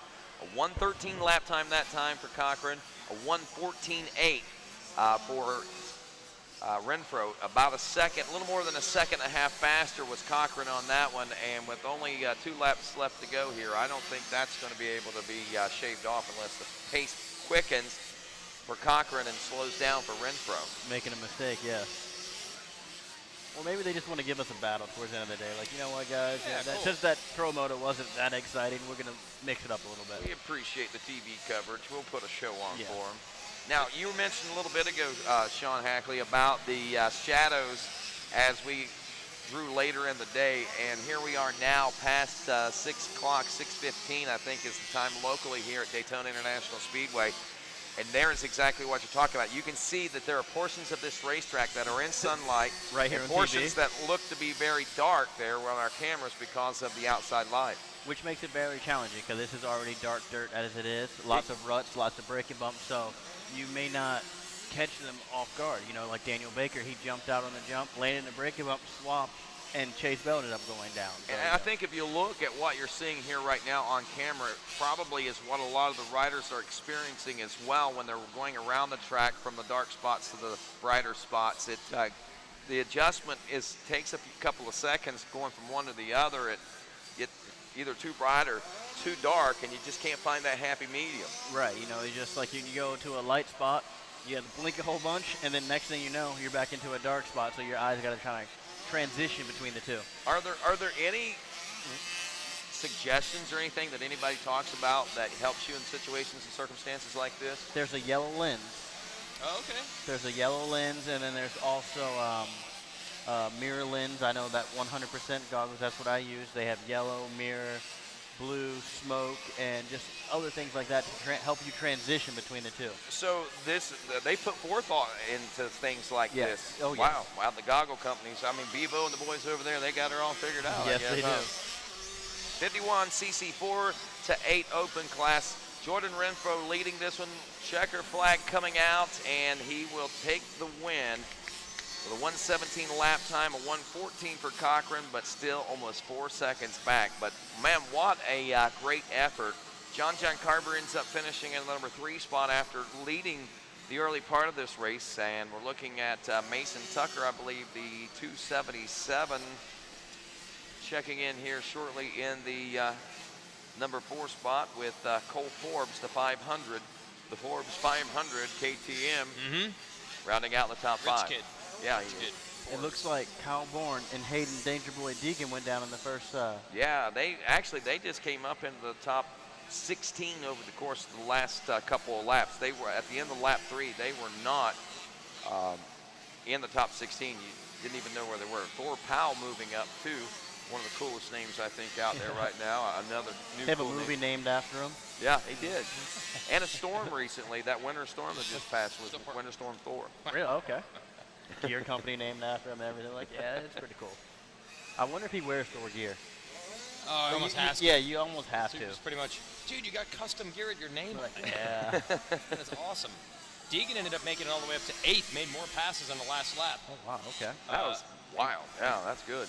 And Cochran was trying to make a run at Renfro. He did close it in a little bit, but Renfro did exactly what he needed to do. Congrats to him. He's got that championship in 4 to 8 open. Super Mini will be next. That means these are the smallest bikes here. They are Super Mini. That's how that works, right, Rodney? Not quite. Oh, okay. They're actually, you know, that is kind of strange because you call them super minis. You would think they would be super small, Yeah, but what it is a mini bike that's actually on steroids. It's kind of like a Superman. Oh, yeah, he's bigger. It's a little bigger than a mini. And, of course, we all know that here, but maybe some of the race fans back home don't. But anyway, what some of the folks may not know back home also is who the major players in this one are going to be. We've got Lance Kobush, who we saw put together a good push there at the last few motos ago. And then here's one. Marcus Phelps also took a division race win in qualifying sessions out there. Marcus, kind of a new name, I think, on the national scene, but he's a local guy down here in Florida. And if not a new name on the national scene, definitely one of the new up-and-comers that is starting to make a bigger name for himself on the national scene. That's pretty cool to have someone jump in there like that. I mean, this Super Mini class is very well established. And here we got a hot shot coming in here and trying to upset them all. Kobush. Oh, Kobush in the 99. Oh, but watch out for the 82. Garrett Marchbanks. I think Marchbanks got it in the 82. Nah, I think Kobush got that, so I'm going to give a Kobush the Bell Hole Shot Award. Of course, that's unofficial. The folks from Bell make the official call on that, but that sure looked like it, guys. And wow, here we go. The intensity level is starting to rise already as the 82 machine putting the pressure on Garrett Marchbanks, who took second in his qualifier on that Monster Energy Kawasaki, is out for redemption here in the main event. Marchbanks, a big, strong kid for his age, and he's just able to muscle his way over some of those bumps and get around Kobush. You talk about intensity, Rodney. These two have it right now. They are really pushing. Yeah, I think we're going to witness something pretty spectacular over the coming laps here in just a few moments. Even looking back to the third and fourth place positions, they're not far off the pace right now, and they look like they got themselves a good battle going. Wow. Woo. Oh, Marchbanks. He crashed, but that could have been really bad. That, man, he pulled that out, what he did. He saved that somehow or another. I did not know, but man, he's going to get back up. He's not going to probably mount a challenge on Kobush for that lead, but what he did do was save himself for this weekend, if anything, man, because that could have been an ouchie, a real big ouchie. Yeah, I got so excited right now, I couldn't even say anything. I was just like, oh! Okay, all right, he's okay. Yeah. He's okay. Wow, Marchbanks kind of star-crossed here these last 2 days. An absolutely outstanding mini rider. I believe he won the Youth Rider of the Year award at Loretta's last year, but just little things like that cost him a lot, and Kobush looking to take advantage. Yeah, but Marchbanks won his 2 85cc classes at Loretta's last August, but Kobush definitely going to get the better of him now that he's gone down. So they're giving away new awards at Loretta's then? You didn't have that in your day. No. They had Horizon Award, right? Yeah. And now they have Vet and Youth. See, my Horizon Award, Josh Hill won it. Yeah. And it was between us two. Okay. And then the next following year, they gave it to 2 riders. I was PJ sad. Larson, Darren Durham. Yeah. I was like, that could have been me. Yeah, I like, know. I wanted a Horizon Award. I never won that. Yeah, now they have Youth Rider of the Year, Vet Rider of the Year, and then this year they have Amateur for it's like the Horizon Award for like a B rider, basically. Just keep spreading the love. I'm kind of bummed now. I know.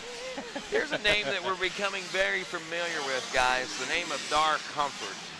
Over the last couple of national seasons, the 353 has really began to make a name for himself.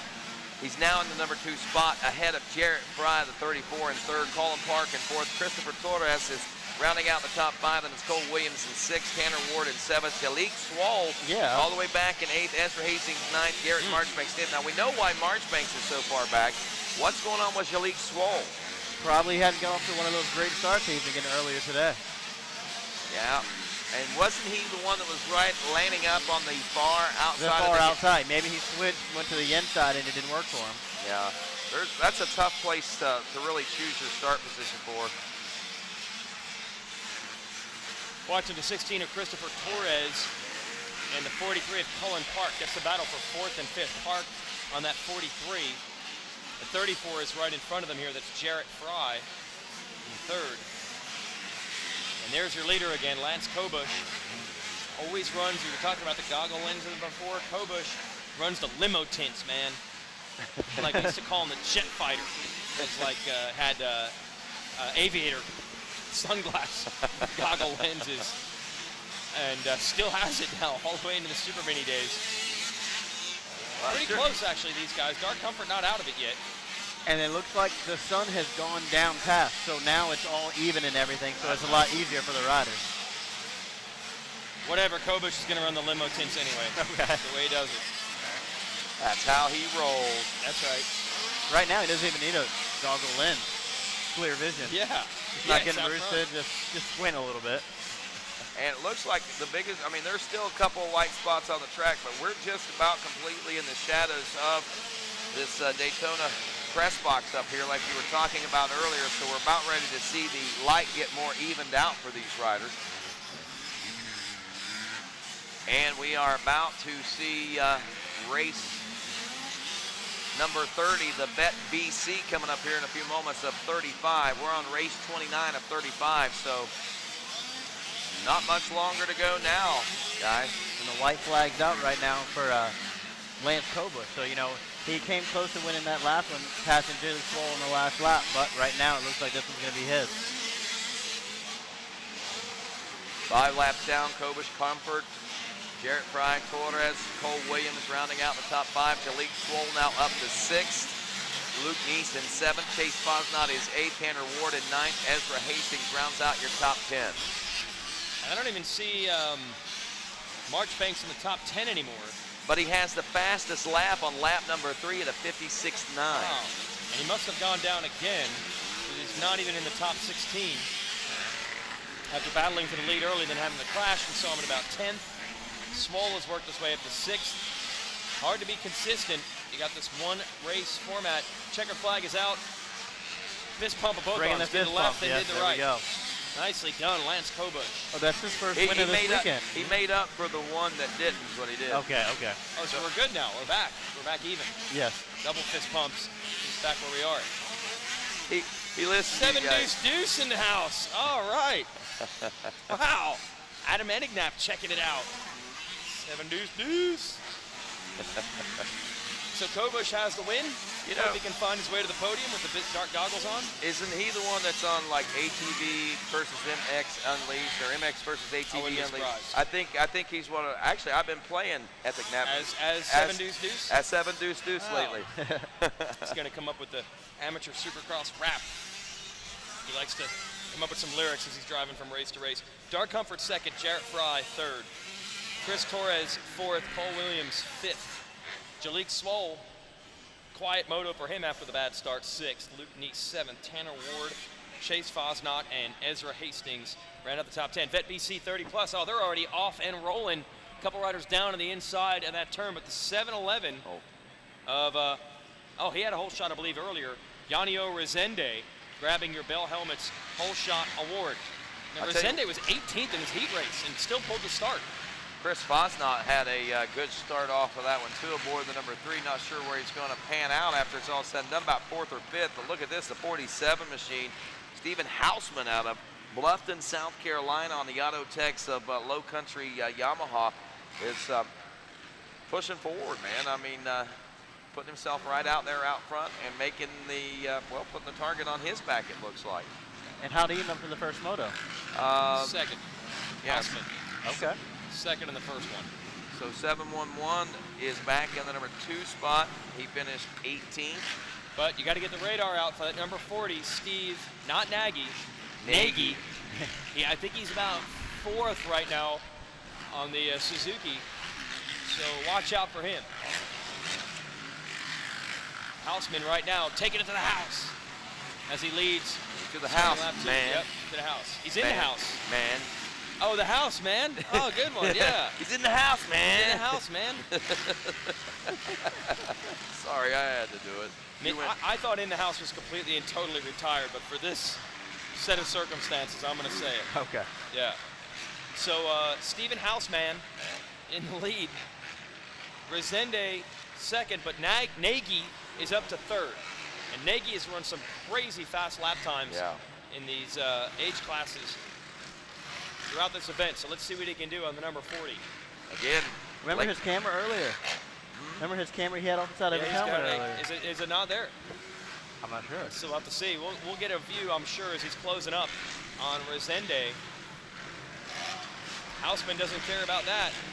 He's totally housing these guys. I see it. I see the camera. Oh, the camera's there. Yes.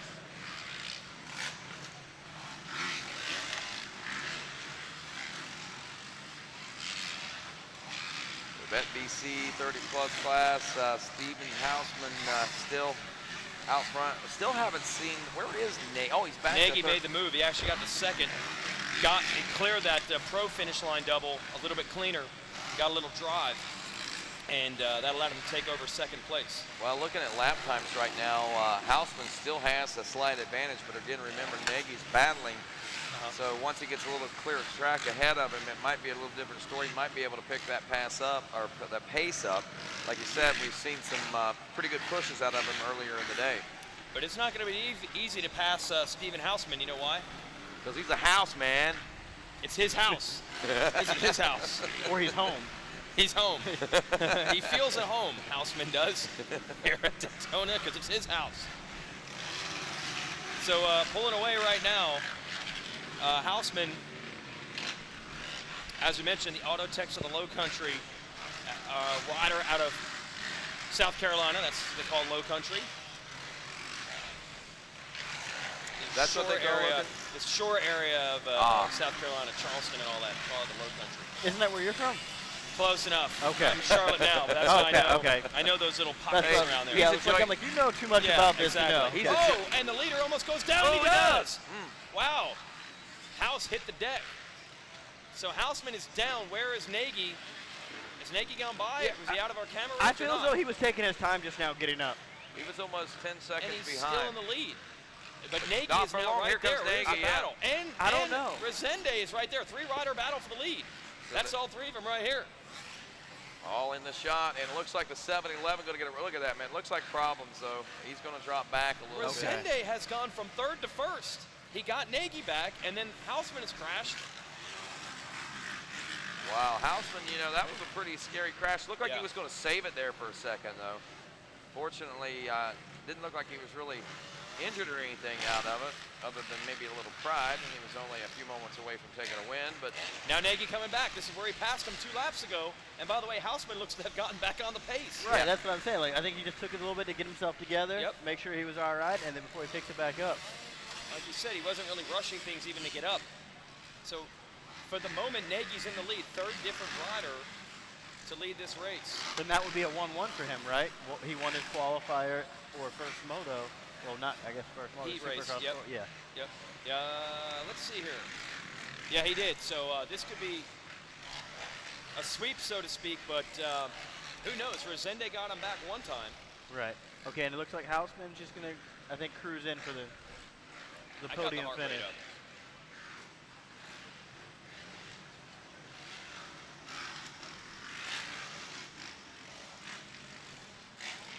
racing for a beautiful trophy out here today, and the bragging rights of being the king of Daytona's Vet BC 30+ class. I wonder if they have any extra of those trophies, though. Like I can take one home. I don't know. Since this wasn't around when I was around. Let's see if there's any leftovers. Maybe somebody won a couple and indeed all three, or find one of those multiple class winners and see if they're willing to make you a deal. Okay, sounds good. Maybe tell them to autograph it for you. Maybe Steve Nagy, because he already got one, right? Yeah. Yeah. I believe so, yeah. Right. I think you got one of our first main events we had today. Well, yeah, he's pulling a little lead right now. Yeah, he is. He's stretched a 1.6-second lead out to probably closer to nearly 4, maybe 4.5 seconds over second place 7-11 and third place 47. Resende and Hausman. I want to see how close you are to how big of a lead that was. I think it was about, I'm not even going to say it. Well, Nagy's through and 5.7 seconds. That's what I was going to say, 5.6. What did I say? 4. Oh, 4.5, yeah. 4.5. Yeah, it was a little longer. I thought they would be a little faster. 5.7 seconds. Look at that. That's odd. The gap between first and second is the same as the gap between second and third, identically. Never seen anything like that. They're pacing each other. Yeah. And they're all different lap times, too. So there goes Nagy, 6 laps down, working on lap number 7, and I believe this may be his last lap. 7th lap will be a checker flag for the BC class. Now the Vet A class coming up after this will have, or at least what's scheduled for 10 laps. I believe they'll still probably go the 10 as race 31. There's the fist bump. Now we're 30 for 30. Okay. All because we had a double fist bump. Somebody don't blow this late and not fist pump. So Nagy with his 2nd championship here of the day. That's Vet BC 30 And one of the Vet A class, I believe, next. Frenchie. Look how Kmart well he won. waves the flag. It's Like quality proper- flag yeah. waving, yes. Quality flag waving.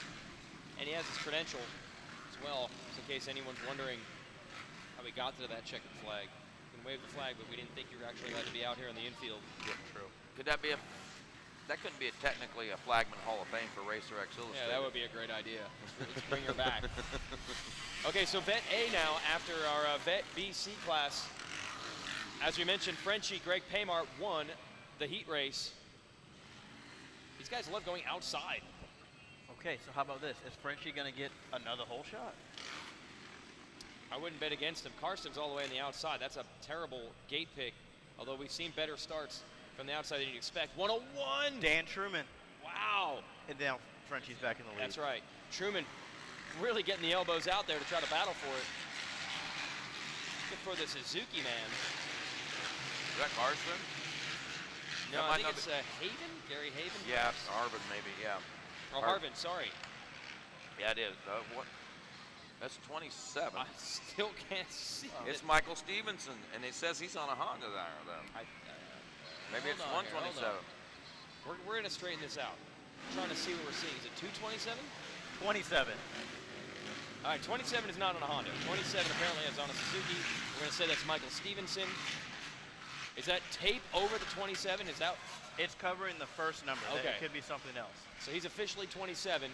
That would make him Michael Stevenson, I believe. And he's trying to get Frenchie, Greg Paymart, for the lead.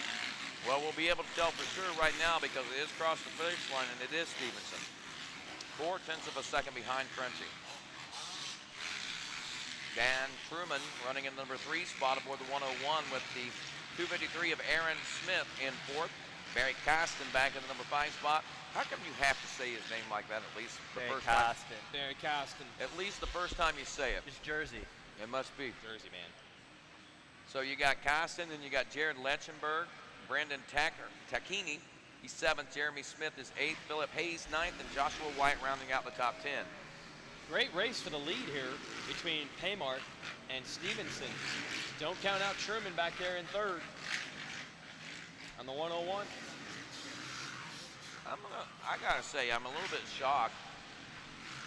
Oh, Carson Truman stalls it. Oh. Yeah, Truman's going to give up 3rd place then to Aaron Smith, and then Karsten coming around right behind him. I just realized that's the Aaron Smith that also lives in Texas down the road from me. Really? I didn't realize he was 30 years old, though. You're in like a moto community. Kinda. Kinda? Yeah. That's cool. Well, about what I was going to say, I was expecting Carson to be a little more aggressive in this Vet A class. He starts to get a little more aggressive, but still not the Barry Carson that we're used to seeing in these Vet A classes like this. Maybe we need to get Travis Parker or somebody out there to make him. Well, he also is 48 against the people who are 30. Yeah, this is true. Because 18 years makes a little bit of a difference. I guess, yeah, you're right. Almost strange not seeing someone closer to 30 in this one. No big hitters that I guess just flipped it.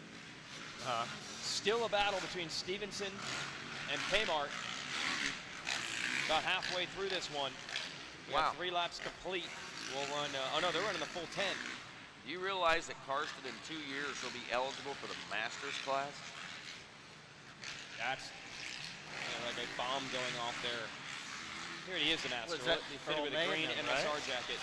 Is that Earl May in the Yeah. Masters? Okay. Yep. Oh, no. Man, Make racing even that'll better. be good. Those two have had some battles even here. I guess this year the classes didn't line up, but 2 or 3 years in a row they've battled pretty hard this race. Karsten and May. So is the Masters 50 plus the oldest class we have? I think on the Loretta's they have a 50, do they have a 55, I think now? A double gate 55? Yeah, I think it might be. A 50 and a 55, I believe. Okay, I might steal my dad's ID and go race that one. We have the same name. I'm just a junior, he's a senior, so you never know. good. Nobody to ever figure it out. Even on a lie detector, you'd be like, no, I'm Sean Hackley. Is your name? What is your name? Sean Hackley. Okay. Yeah, you're right. Okay, but so everybody knows you, man. I'll put like a fat suit on for my dad or something like that. Just grow a beard out. There you go. I'll tell you, Frenchie staying consistent again and with these fast lap times out there.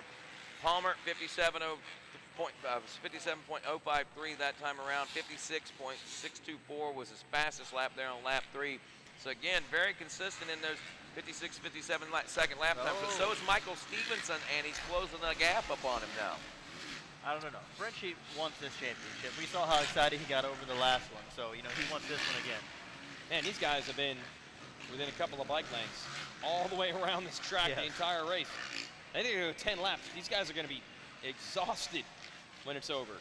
They will not be asking for more riding time. No. Stevenson finished second in the qualifying or heat races. He's 33 years old. And Palmer, by the way, took the win at 42 years old. So there's about a decade that separate those two in age. I think Frenchie, if he takes this victory too, he's going to the beach tonight. You gotta think about it. Frenchie spent a lot of time chasing guys like Earl May and John Gruey and Barry Carson and all those guys that were the elite senior and vet guys for a while, and he's now become one himself. Actually pulling away just the slightest bit from Stevenson. He got his handguard tightened up some too. It's not drooping anymore, so no distractions.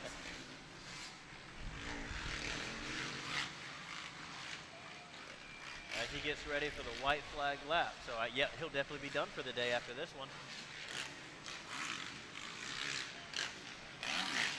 That a 30-plus class, 10-lap race. Lap 10, but they got the white flag out. Oh, do they? Yeah. All right. Well, maybe they went ahead and well, I imagine with the daylight. Yeah, stuff, and I don't think these guys on this rough track are asking for any more. About that. Yeah, they're like, okay, just cut this one short. Great, thank you. Please. And it makes sense because we're running out of daylight, and these guys have got to be worn out. Like you said, this rough track is going to be taking a toll on them.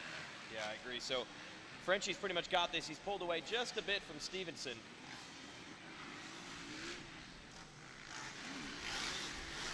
That'd be kind of cool if they did that at Pro National for me. If I guess a hole shot or something like that, and 3 laps saying I still have the lead, and they're like, all right, you know what, we're throwing the checkered out, Sean. Yeah. You got this. Like, oh, thank you. Yeah, please, just hoping, give them mind control.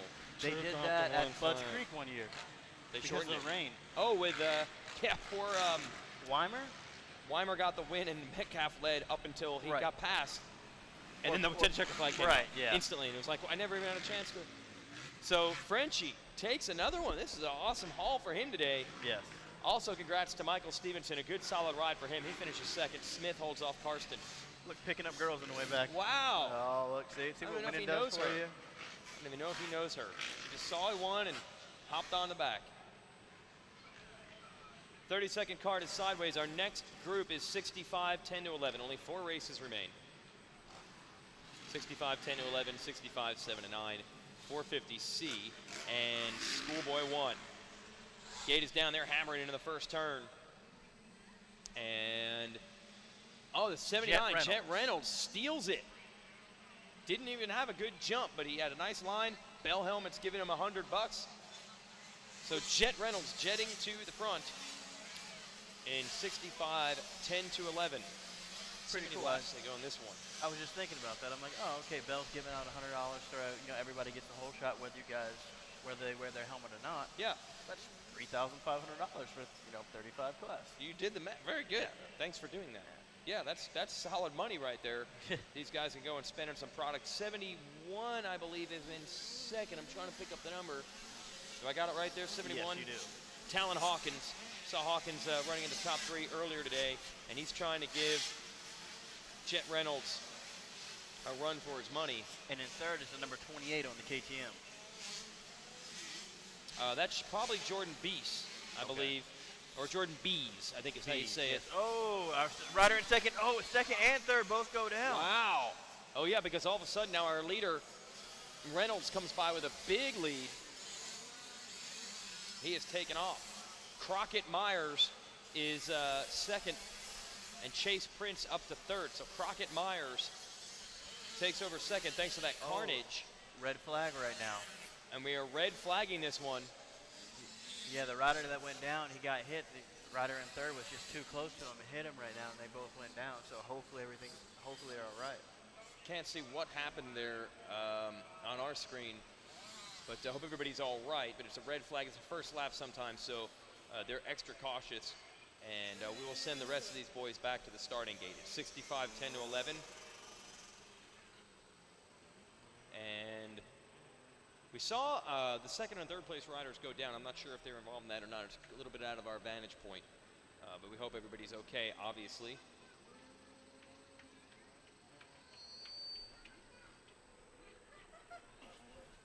And we're going to take a commercial break here on RacerTV.com. We'll be right back.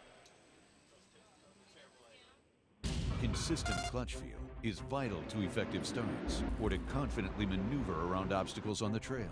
AMSOIL synthetic dirt bike oil was subjected to an extreme simulated start test. After 32 simulated race starts, AMSOIL synthetic dirt bike oil continued to deliver consistent clutch feel, and the clutch plates remain clean with no visible wear. AMSOIL synthetic dirt bike oil. Out front performance.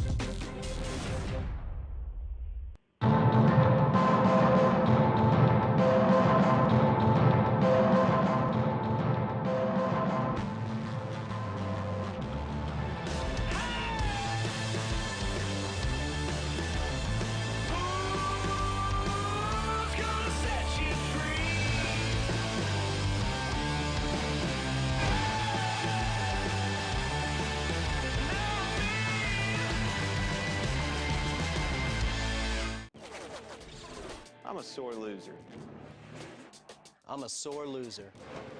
Losing is not an option for me. To be the best. The best? The best. You have to have the best equipment under the hood. That's why I only use Cometic products in my engines. Cometic gasket. Cometic gasket. Cometic gasket. Cometic gasket, a superior quality gasket for those of us who demand the highest level of performance. Do you love racing? All kinds of racing? How about pro motocross? Flat track, road race, ATV, GNCC, Supermoto, Enduro Cross. Well, we've got what you're looking for. Welcome to the RacerX Show with Greg White, presented by Chaparral Motorsports. New every Tuesday on RacerTV.com. We're back here on RacerTV.com. Hope everybody's okay. It was our second and third place riders who went down early. Talon Hawkins, see that number 71 machine, they're tending to him. We're going to bring our man Andy Boyer in here, who's doing some heavy lifting for us today. Slap the headset on there, Andy Boyer. Andy did all the work for us earlier that counts. Oh, there's John Natale. Wow. Yeah. He'll be racing tomorrow in Supercross. Andy Boyer helping us out. You did the heavy lifting. We had you work in practice and the heat races yesterday, and now work at the podium where the people get the trophies. So we'll let you get a little of the glory here on the RacerTV.com webcast. You're kind of used to this scenario, hosting a race day live with AMSOIL every week at Monster Energy Supercross. Yeah, this feels a little more comfortable in here. I think you guys have a little bit of a fan going on and stuff, but to be honest with you, down there on the podium, it's cool to see, a kid that has never done that before, and he's down there, and his mom and dad are down there, and he's got his friends and his sponsors, and they get the #1 plate from Kit Bigelow. So, absolutely very, very cool. And I tell you what else is cool. This guy's sitting right here, John Natale. I've been seeing these guys pouring in all day long. The four-wheeler crews are here. You guys are going to tear it up tomorrow. Yeah, definitely.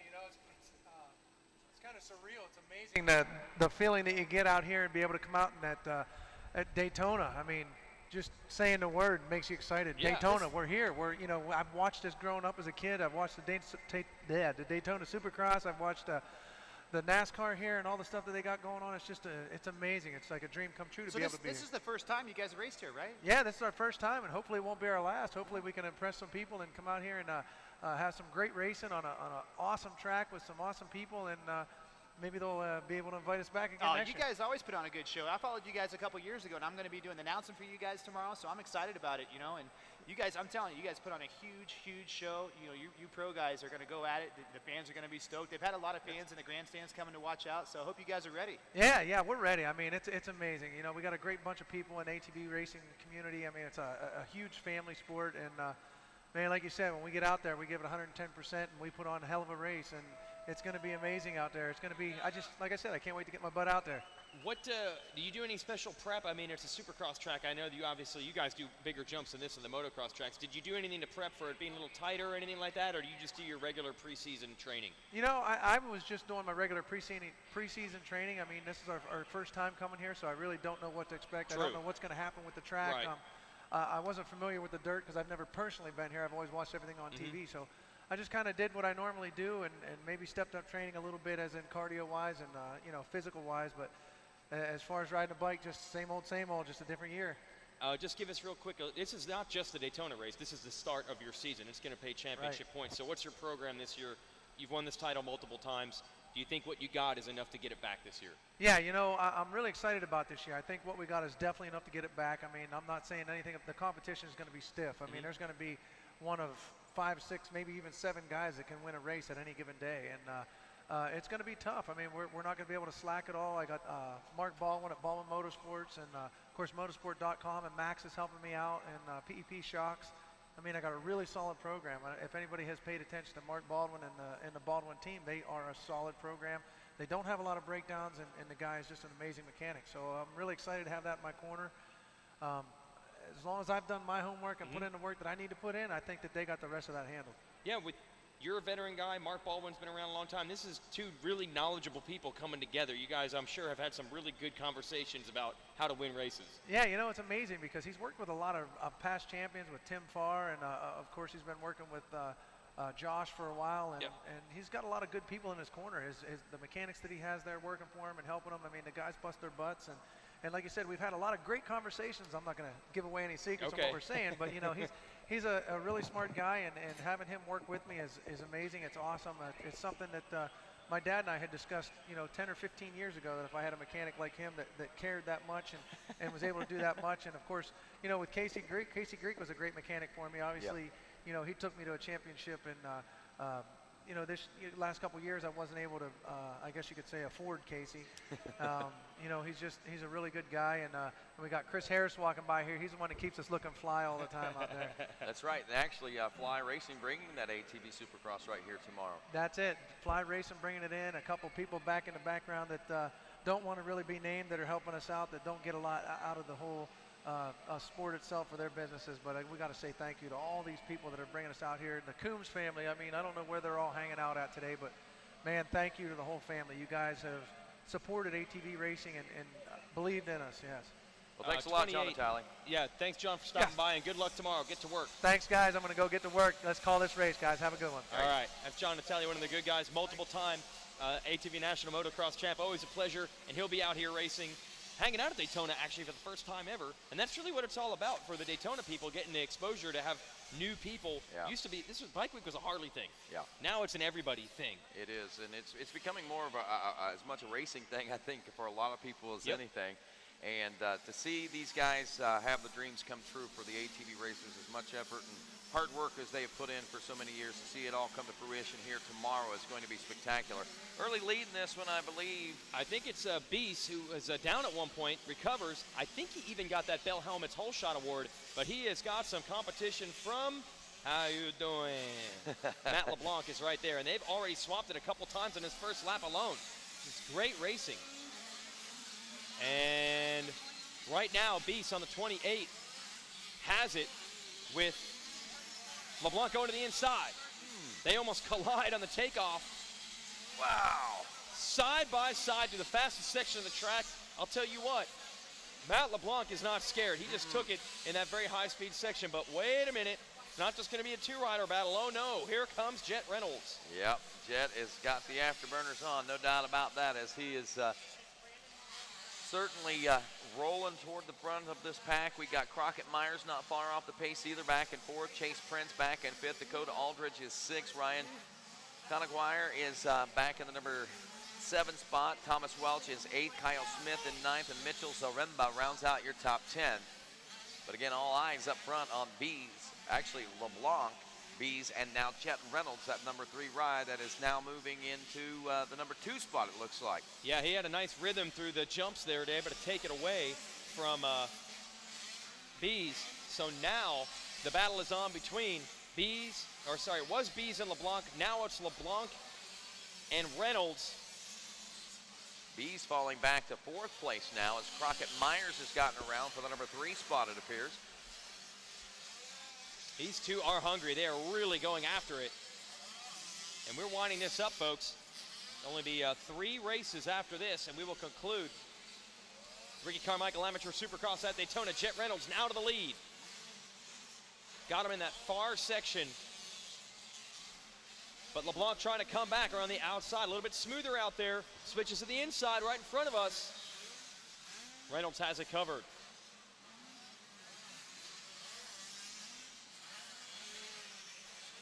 Whoa, did that Reynolds go down, I yes, believe? that was Reynolds that went down. I saw he was really bummed about the restart and everything like that. Yeah, with because they had the early lead. He just got the lead back and he went down. So LeBlanc will cruise to now the uncontested lead, it looks like, as he gets back around Reynolds after a little miscue there. Bees moves back up to second. Crocker Myers now to third, as Bees has been busy himself, dropping back as far as fourth. Chase Prince is fourth now. Dakota Aldridge is your number 5 ride. Ryan Conaguire rounds out 6th place. Tommy Welch is 7th.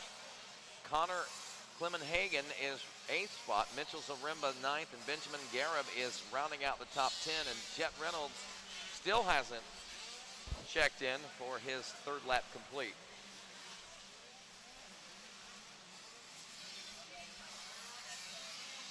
So 3 laps down. LeBlanc with a 3.5-second lead over Jordan Bees now, and about the same, well, actually less than that between Bees and Crockett Myers, but I think Bees had just gone around Myers, so that kind of explains that tight gap that we see. And look at this right now. Through the lap traffic, he is going from one side of the racetrack to the other, not seeming to have much problems whatsoever, and looks like we'll be getting a white flag this time around, maybe? I was thinking the same thing like that because Davey has it in his hands, but I think he missed the leader, so he's going to give them probably the amount of laps that they originally planned for. Well, the finish line flagger, as I said, Davey Coombs out there today helping out, and he's got that white flag in hand that I know that Matthew LeBlanc cannot wait to see that himself, especially after all the way things have turned around so far in the 65cc 10 and 11. A few times. We see Jet Reynolds riding off through the infield area there. He is under his own power and seems to be all right, but obviously a little shaken, a little frustrated, probably more frustrated than shaken, to be honest with you. But he makes his way off the racetrack, and he'll call that one a day. None too soon, I'm sure, for a lot of these folks.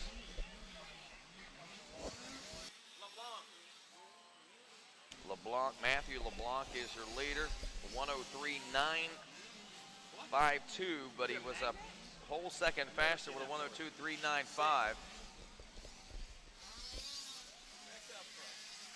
It's one of the coolest inventions I've ever seen right there. No doubt. Oh. Wow, he has been crowned. Not Cotter. Joey Crown, but Cotter. Sean Hackley is wearing Tim Cotter's jacket. No, that's Griffin Cotter's jacket. Oh, Griff Cotter's jacket? I don't count. Okay, yeah, that's not a big deal A then. Cotter's a Cotter, though. You got to realize, man. A Cotter's a Cotter. King of Cottertown. Just Griff's jacket. Well, you Tim's, know, Tim's in a safe somewhere. Here's what Griff told me. He goes, "Oh, it was my dad, but he was too fat for it, so he gave it to me." Hey, the difference is you said it on the air. I like that. Hey, I'm warm. So He's feeling happy. good. I'm happy. Okay, so LeBlanc, the 5-second lead here with a half a lap to go. Actually, less than. He's in the final rhythm lane, headed toward the finish. He's going to hit this single jump. I'm good. All I did was say who's the lesser Cotter. I'm in the clear, apparently. I ain't worried. I ain't scared. Yeah, I'm scared. I wouldn't want the bear all over me. It almost happened one time. I was scared for about the next 6 months. I was afraid of running into them. I promise you, I ain't scared. All right, Crockett Myers fixing to take second place, and he does. Chase Prince is third. That's what my daughter actually does. Chasing Prince. That's what she likes to do. She watches all those princess movies. That's what she's into. I thought you meant like chasing Prince, like the singer Prince. He's a little too old. Yeah. Not going to let that happen, are you, Pops? Yeah. Yeah, a little too old. Not the Fresh Prince, not the artist formerly known as Prince, who's now just known as Prince again. Okay. Orange Brigade folks are pumped up. The gals from KTM hooking it up, and we send it down to Jen Kenyon. You know, that is pretty cool. This is like a pro podium over here. You guys get all the extras. Does it feel pretty good to get the win? Yeah. Talk about the race out there. The track was getting a little rough, but track was real good. Now the track, like you said, it's gotten a little bit more rough throughout the day. Did you have to change anything with your riding style from the beginning to the end? A little bit. What was it? Just having to maintain the bike more and ride it better. All right, well, you did a pretty good job at that. I know you've got a lot of great sponsors. Who would you like to thank, bud? Lord Jesus Christ, Mom, Dad, KTM, Vehicle Performance, Matt Borg, Dunlop, FMF, Nihilo, Scott, One Industry 661, Motocross Fest, Leah, Orange Raid, Motorex, Renthal, Motion Pro, Jumbo, Newport, Pivot Works, Champion Toolbox, Henson, D2 Air Filters, ODI Grips, and CrossFit Bridge. All right, congratulations, Matthew LeBlanc. We'll get back over to the other 65 action on the track. Yeah, 7 to 9 classes out there right now. Crockett Myers has got the Bell Helmets Whole Shot Award. Excellent clerical work here by Sean Hackley, pointing it out, figuring out who's what. And your heat race winner was Jeff Reynolds, who's been quite busy here.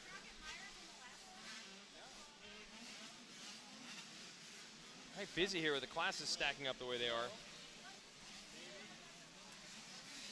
Wait, hold on here, kids. Well, that's Nick Romano. We switched to 7 to 9. I got him. I'm like, wait a minute. These kids are busy. Didn't they just race? Wait. Yeah, that confused ourselves.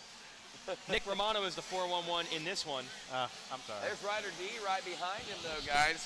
The 199 back of the number 2 spot with Cochran in 3rd. Mason Nayaker is 4th. Joey Arico in 5th. Randall Myers 6th. Garrison Smith in 7th. Ryder McNabb in 8th. Mason Wolford 9th. And Kyle Barfield rounds out the top 10. But here we go. A second separating 1st and 2nd place right now. DiFrancesco is going to be putting the pressure on, I'm sure, on Romano. Romano, though, I think is doing a very good job of keeping that gap between himself and the 2nd place position right now as we watch riders roll through lap number 2 right now. Oh, Romano made a small mistake right there, but he was able to hold it up. But I think Ryder DeFrancisco is just going to try to wait a little bit to see how many laps we have and then try to do a latch-ditch effort. Not going to be easy to catch Romano, who is on the gas hard. Romano, I believe, was a KTM rider for a while. Now on the Kawasaki, as is Ryder D. He's been a Kawasaki rider for a little bit, a couple of years. Just not too long off of the 50s. Right. Yeah, so maybe 2-3 years at this point. I think at one point he was in 65 on 1 and still in the Cobra in the 50 class. Hey, Romano all the way up from Bayside, New York. Got a real quick announcement for the ATV riders and that ATV Supercross coming up tomorrow. The ATV riders meeting has been rescheduled for 30 minutes after the final moto in the Gatorade Victory Lane. So ATV riders, 30 minutes after the race, you guys will have a riders meeting in the Gatorade Victory Lane. That's been rescheduled to that time, so be sure and check it out. Tonight? Yes. Oh. Yes, right after, 30 minutes after the racing concludes here, the ATV riders meeting will begin, and they'll start switching gears, I guess you could say. Ryder D trying to power down and catch Nick Romano, but it's not happening. Everybody loves Nick Romano. No relation to Ray Romano, although they are both from New York. They both have the same last name. Are you sure?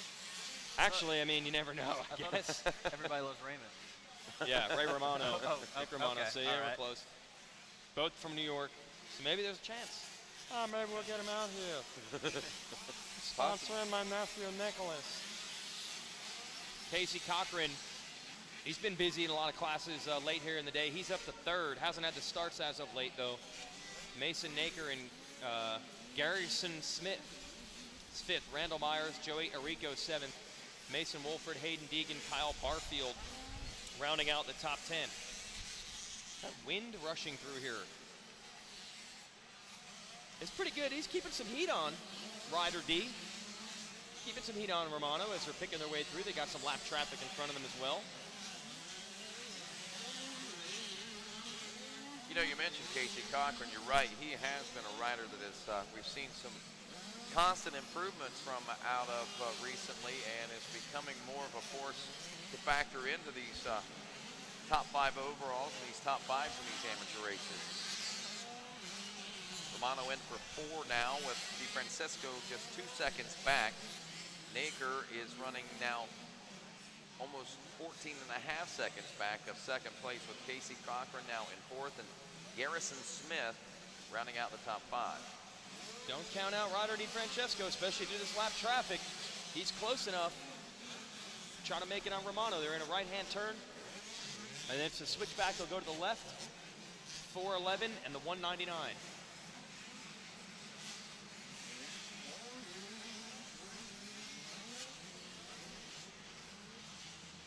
Only a little more time left to go here for the 65 cc's. Lap 5 is what we're working on right here, and I believe we'll see a white flag this time, if I'm not mistaken. Time running out. Time running out, and everybody here.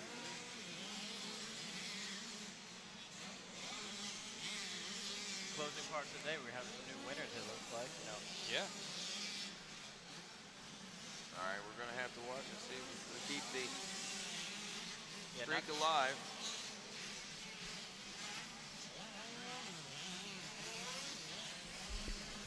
Will we see the fist pump on this one here and make it 33 now? I think so. I think so. I mean, you know, I don't remember this guy's name from Minios or anything like that. So first big major championship, the first one of the year and everything like that. I'd be pretty excited. Oh yeah. Most certainly, and 65cc 7 and 9 rolling around. We'll be seeing checkers fly here shortly. The 411 still leading the 199 in the lap traffic, still not able to make up ground. Ryder DiFrancesco looking at second place as the 411 of Nick Romano takes the checkers and the win. DiFrancesco will finish up in second. Mason Nager in the number 3 spot. But did he celebrate? Yes, he did. Okay, so we're good. Yeah. At that point, I knew he had the win. It was really only about one thing and one thing only. Would he do a little showboat? So Nick Romano, I believe his family even owns a bakery or something like that. I remember the KTM folks when he was riding for them explaining how that works. It's exactly everything you would think out of someone from New York. Even owning like the family bakery and all that. Ray Romano's happy. Nick Romano got the win. Dude, look at that. He already has his helmet off and everything. All right, let's send it down to Jen with Nick Romano. Can you guys hear me? Yep, all right. we're good now. We're all good. Nick Romano, congratulations. You looked really excited. You had that fist pump when you got off the track. Were you relieved to get the win out there? Man, I was thinking about it all day. I really wanted to get this one out of the way. 65, 7, 11, it just didn't go the way I wanted it to. 85, I did good, and this one I won, so I'm really happy about it. You know, you had a lot of pressure from Ryder back there. Did you feel it, or were you just ready to get that checkered flag and get out there out front? I felt it some laps, some other laps I pulled away and I didn't feel it. The last lap, I didn't want to lose the win again, so I rode this section and yeah, I got it done. It was a strong finish for you, buddy. Congratulations. Thank you. All right, guys, back up to you. Thank you, 450C out there. Jen Kenyon handling our post-race interviews and looking for the whole shot there in this 450C division. Hang on, let's not actually mess up the 65 and 450 names. Number 23 on the Kawasaki. Thank you, Sean. 23. Logan. Wow. Picarillo has your $100 Bell Hole Shot Award. Out of the great Buckeye State, Baltimore, Ohio. 19th place in the qualifier. And is that our leader going down there? Saw one of our riders going down there just outside the race day studios trying to get a number on that one, I believe. No, that was not. That was actually the 651 there of Tanner Olson out of Kissimmee, Florida. Kissimmee Motorsports Machine. I think he's going to be all right, but a little shaken up. He's up on his feet now. Meanwhile, back on the track, Picarello continues to enjoy the lead on the 23 Kawasaki with the 55. Justin Malloy in second, 777 Mason Middlebrook. Not yours. Leo DeMaestri, the 609 is fourth. Jordan Lipscomb, the 176 in fifth. Richard Bong Jr. is sixth. Seventh is 110 of Adam Adderhold. Eighth is the 94 Alec Hoffman. Ninth is the 42 Owen Payne. And rounding out the top 10, the 603 of Cody Lawn.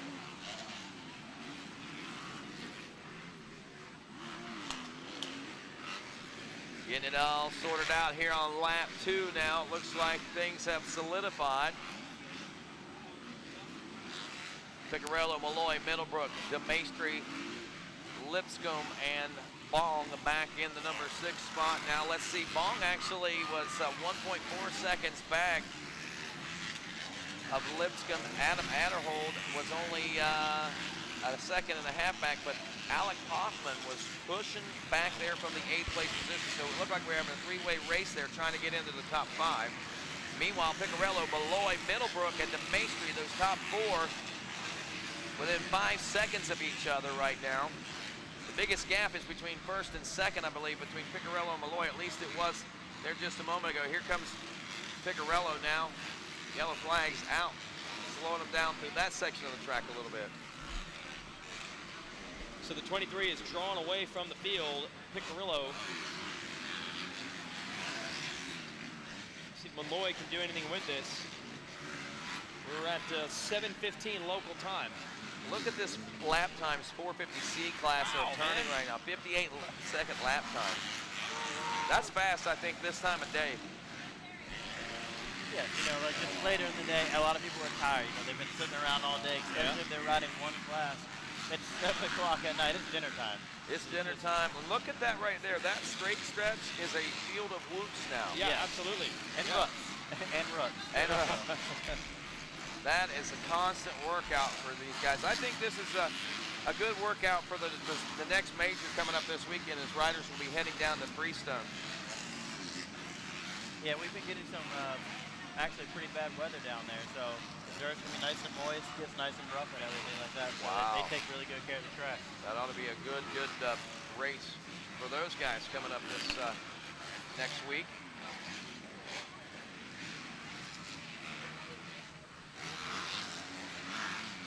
Once again, want to remind ATV Riders meeting, they now tell us the time will specifically be 7:45 at the Gatorade Victory Lane.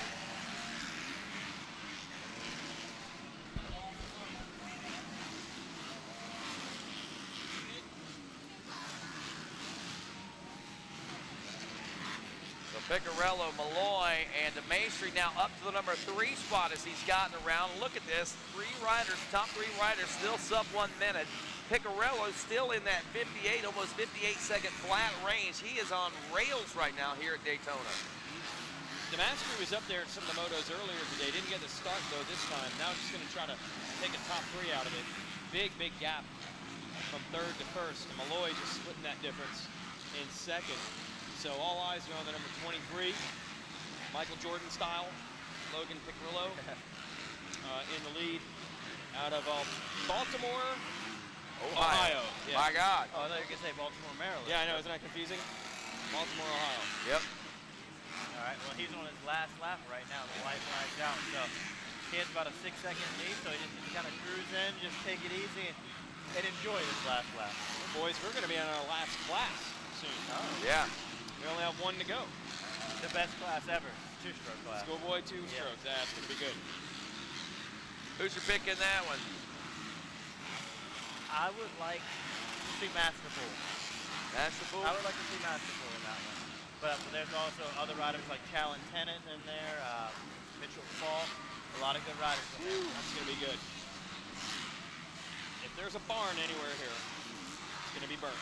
Yes, it will. Somebody's playing with matches, I think, right now. They got newspaper, a can of gasoline in the barn. It's gonna be a barn burner. But first, checker flag is out. The most overqualified checker flag waiver in history. Puts it out for Logan Picarello. All right, I was waiting for the celebration just now, and I'm like, okay, he's just gonna ride off all humble and everything, but he pumped it up for you. He gave a pump. Did they explain that in riders' meeting? Is that required? Is fist pump required to win a race? No, it's the first national of the year. I mean, I feel as though that should be, you know, you start your year on the right foot. You will be DQ'd if you do not fist pump. That's part of Supercross. Part of you want to learn Supercross, you have to be able to showboat over the finish line. They all do it. Ryan Dungy's a fairly conservative guy, but he does it. I think to do it. Christophe Pourcel was probably the only person that never did it. Because he has to do everything the opposite of what everybody else does. Yeah. I think Blake Baggett cried. He would do a 1-footer. Yeah, at Dallas Supercross, Blake Baggett cried at first racer. I understand that. Oh, it would be pretty emotional Yeah. for me, I think, if I was in that situation too. I know if I was his pops, I would probably be crying too. That's right. I mean, you think about it, you know as well as anybody, man, you put so many years of hard work and time and money and effort into all this, and then whenever it finally comes to fruition, sometimes it can probably be I want overwhelming. to point something out that's really cool. Look above the starting line. They still have the scoring tower in operation. That's the result.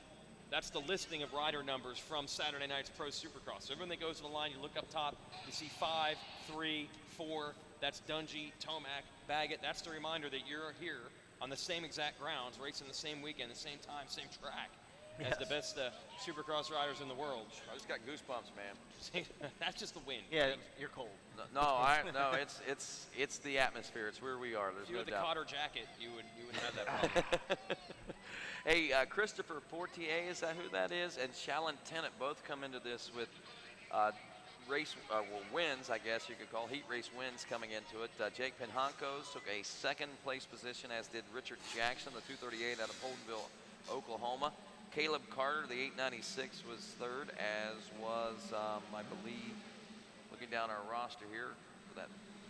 Brock Pappy, the whole shot? Yep, he sure does. And Brock Pappy actually got third in his division race too, so. Fight for that one. A couple riders down there, but everybody okay in the first turn. Then a 101. Bell helmet whole shot, so. Penhankos is into the lead now on the 101. That's not David Pingree. That's not Ben Townley. That's Jake Penhankos on 101 out front. And Jen Kenyon about to go 88 miles an hour, go back in time to get a Polaroid. Shoot a picture of us here. You know how many? 1.1 gigawatts of power. Oh, is that what we need? Yeah. We needed that earlier, actually, at one point with our Racer TV trailer. So Penhankos into the early lead on the 101. Watch out for the 71, Shalyn Tennant. Pappy had that whole shot. Lost some ground. He's back to fifth. Mitchell Falk is fourth. Colton Hageman third.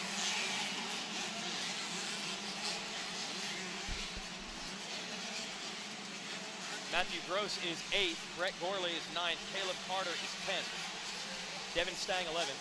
Ezra Hastings 12th. Cameron McKinney 13th. Dark Humphrey and Jackson Hadlow round out the top 15 on the first lap.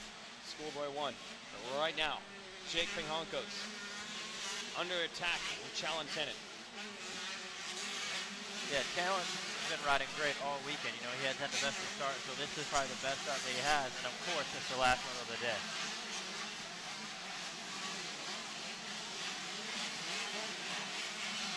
1.1 seconds at the end of lap number 1 with 1.5.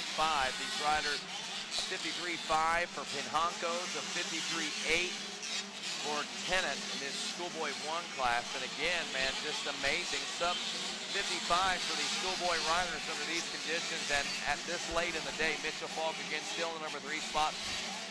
Pappy is 4th now. Colton Hageman rounds out the top 5. It seems like there might have been a little bit of a switch up there a little bit. But still 101 Penhankos out front and riding like there's no one behind him. But look at this. I think that gap is starting to close up a little bit for Shalyn Tennant. I believe he is starting to reel in Penhankos, and we could see the challenge made here in the next lap or so.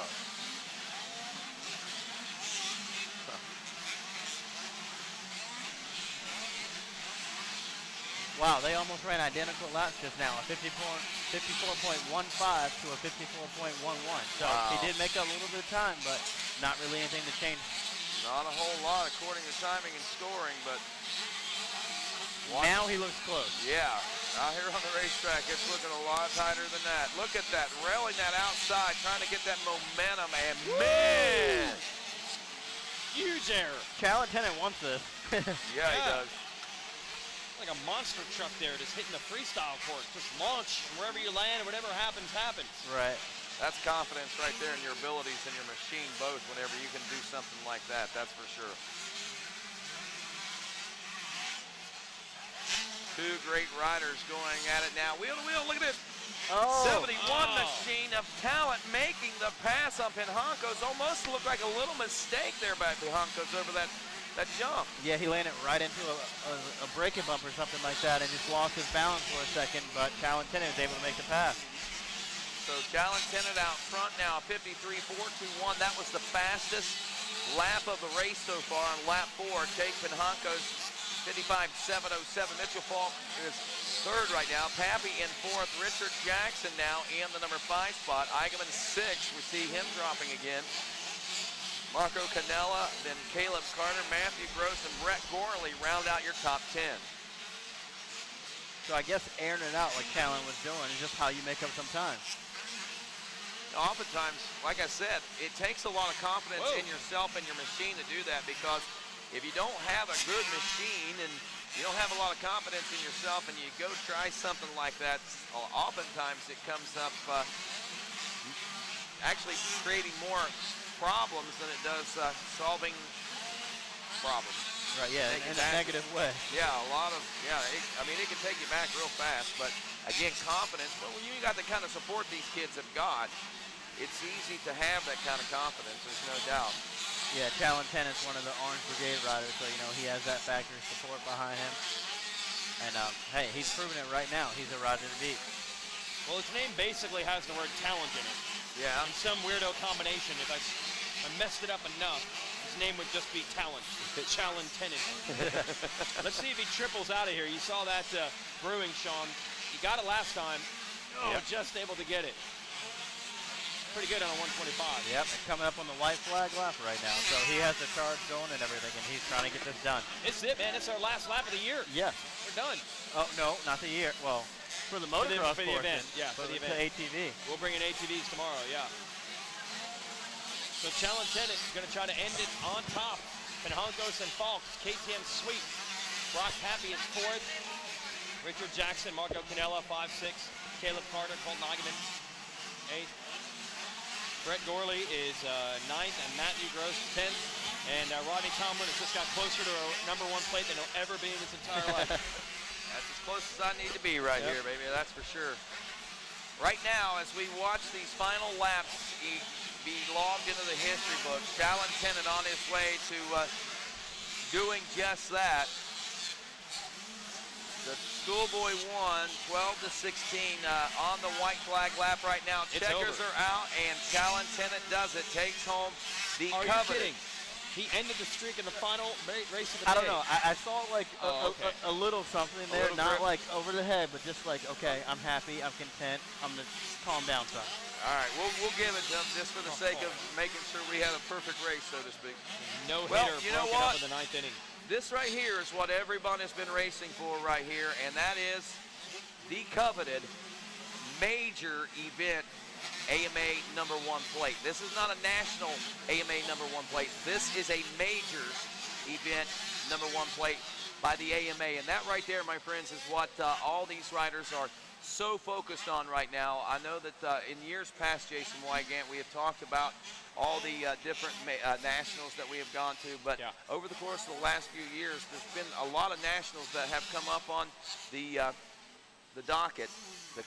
Actually, the AMA and the factories all got together, and they kind of chose, I guess, geographically, the 5 or 6 races of the year that were the most important, and they named those the majors, and this right here is one of those. Yeah, it's not supposed to be a full-time thing, racing as an amateur. It's supposed to be a weekend warrior kind of thing. So you can't have a schedule where they have to race 30 times a year like we do at the professional level. And there were so many races that got to the point where the manufacturers didn't know which ones to send their crew to and which ones to give contingency for. The families didn't know which ones to drive across the country to get to. So it's been consolidated down, so it's a little bit easier to work and live a normal life and still go to the races where the scouts are, where you want to get discovered to be future pro talent. And also make some contingency money while you're at it, which everybody likes, right? Exactly. So they identify those as the majors. And Ricky Carmichael's signature is on it. Yes, exactly. I think that's an actual autograph. That's not printed on there. Ricky actually has autographed that. If you look a little closer, you can see that. That's not printed on. Ricky Carmichael literally took a pen and scribed his own name on it right there. I think that's pretty awesome, man. So a piece of history being held on to me right here.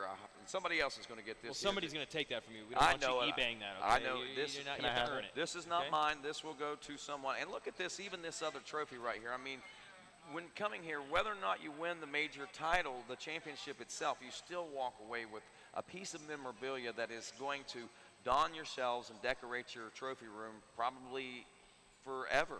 Yes. Yeah, absolutely, man. You win at Daytona. That's awesome. You can talk about Joey Logano winning here a couple weeks ago, or whoever Daytona 500 in the future, in the past. You're in the same history books that they are, be it NASCAR, sports cars, road racing, Supercross, our ATV guys tomorrow. Yep. They're all treated the same here at Daytona. It's been fun. They most definitely are. And, of course, we're going to treat them the same tomorrow with some great television coverage. So make sure you tune in tomorrow for live ATV Supercross. It's the Fly Racing ATV Supercross, the first ever right here at Daytona International Speedway. And we want you guys to be here. And just log on to racertv.com for more details and information about that. I think we're shooting for somewhere between 12 and noon for 12 and 2 for the start of the race. Just kind of watch and see exactly where we're going to be if you're on racertv.com. But, guys, I just want to say thanks for another spectacular day here at Daytona, man. It was great spending a historical day with two great friends like yourself, Sean Hackley, Jason Wygant. Great racing we watched as well. I enjoyed it. No, it was nice to work with you, Sean. All right. Well, thank you guys both. Cool. Well, on behalf of these two right here, Sean Hackley, Jason Wygant, and, of course, Miss Jen Kenyon, I'm Rodney Tomlin saying good day, everybody.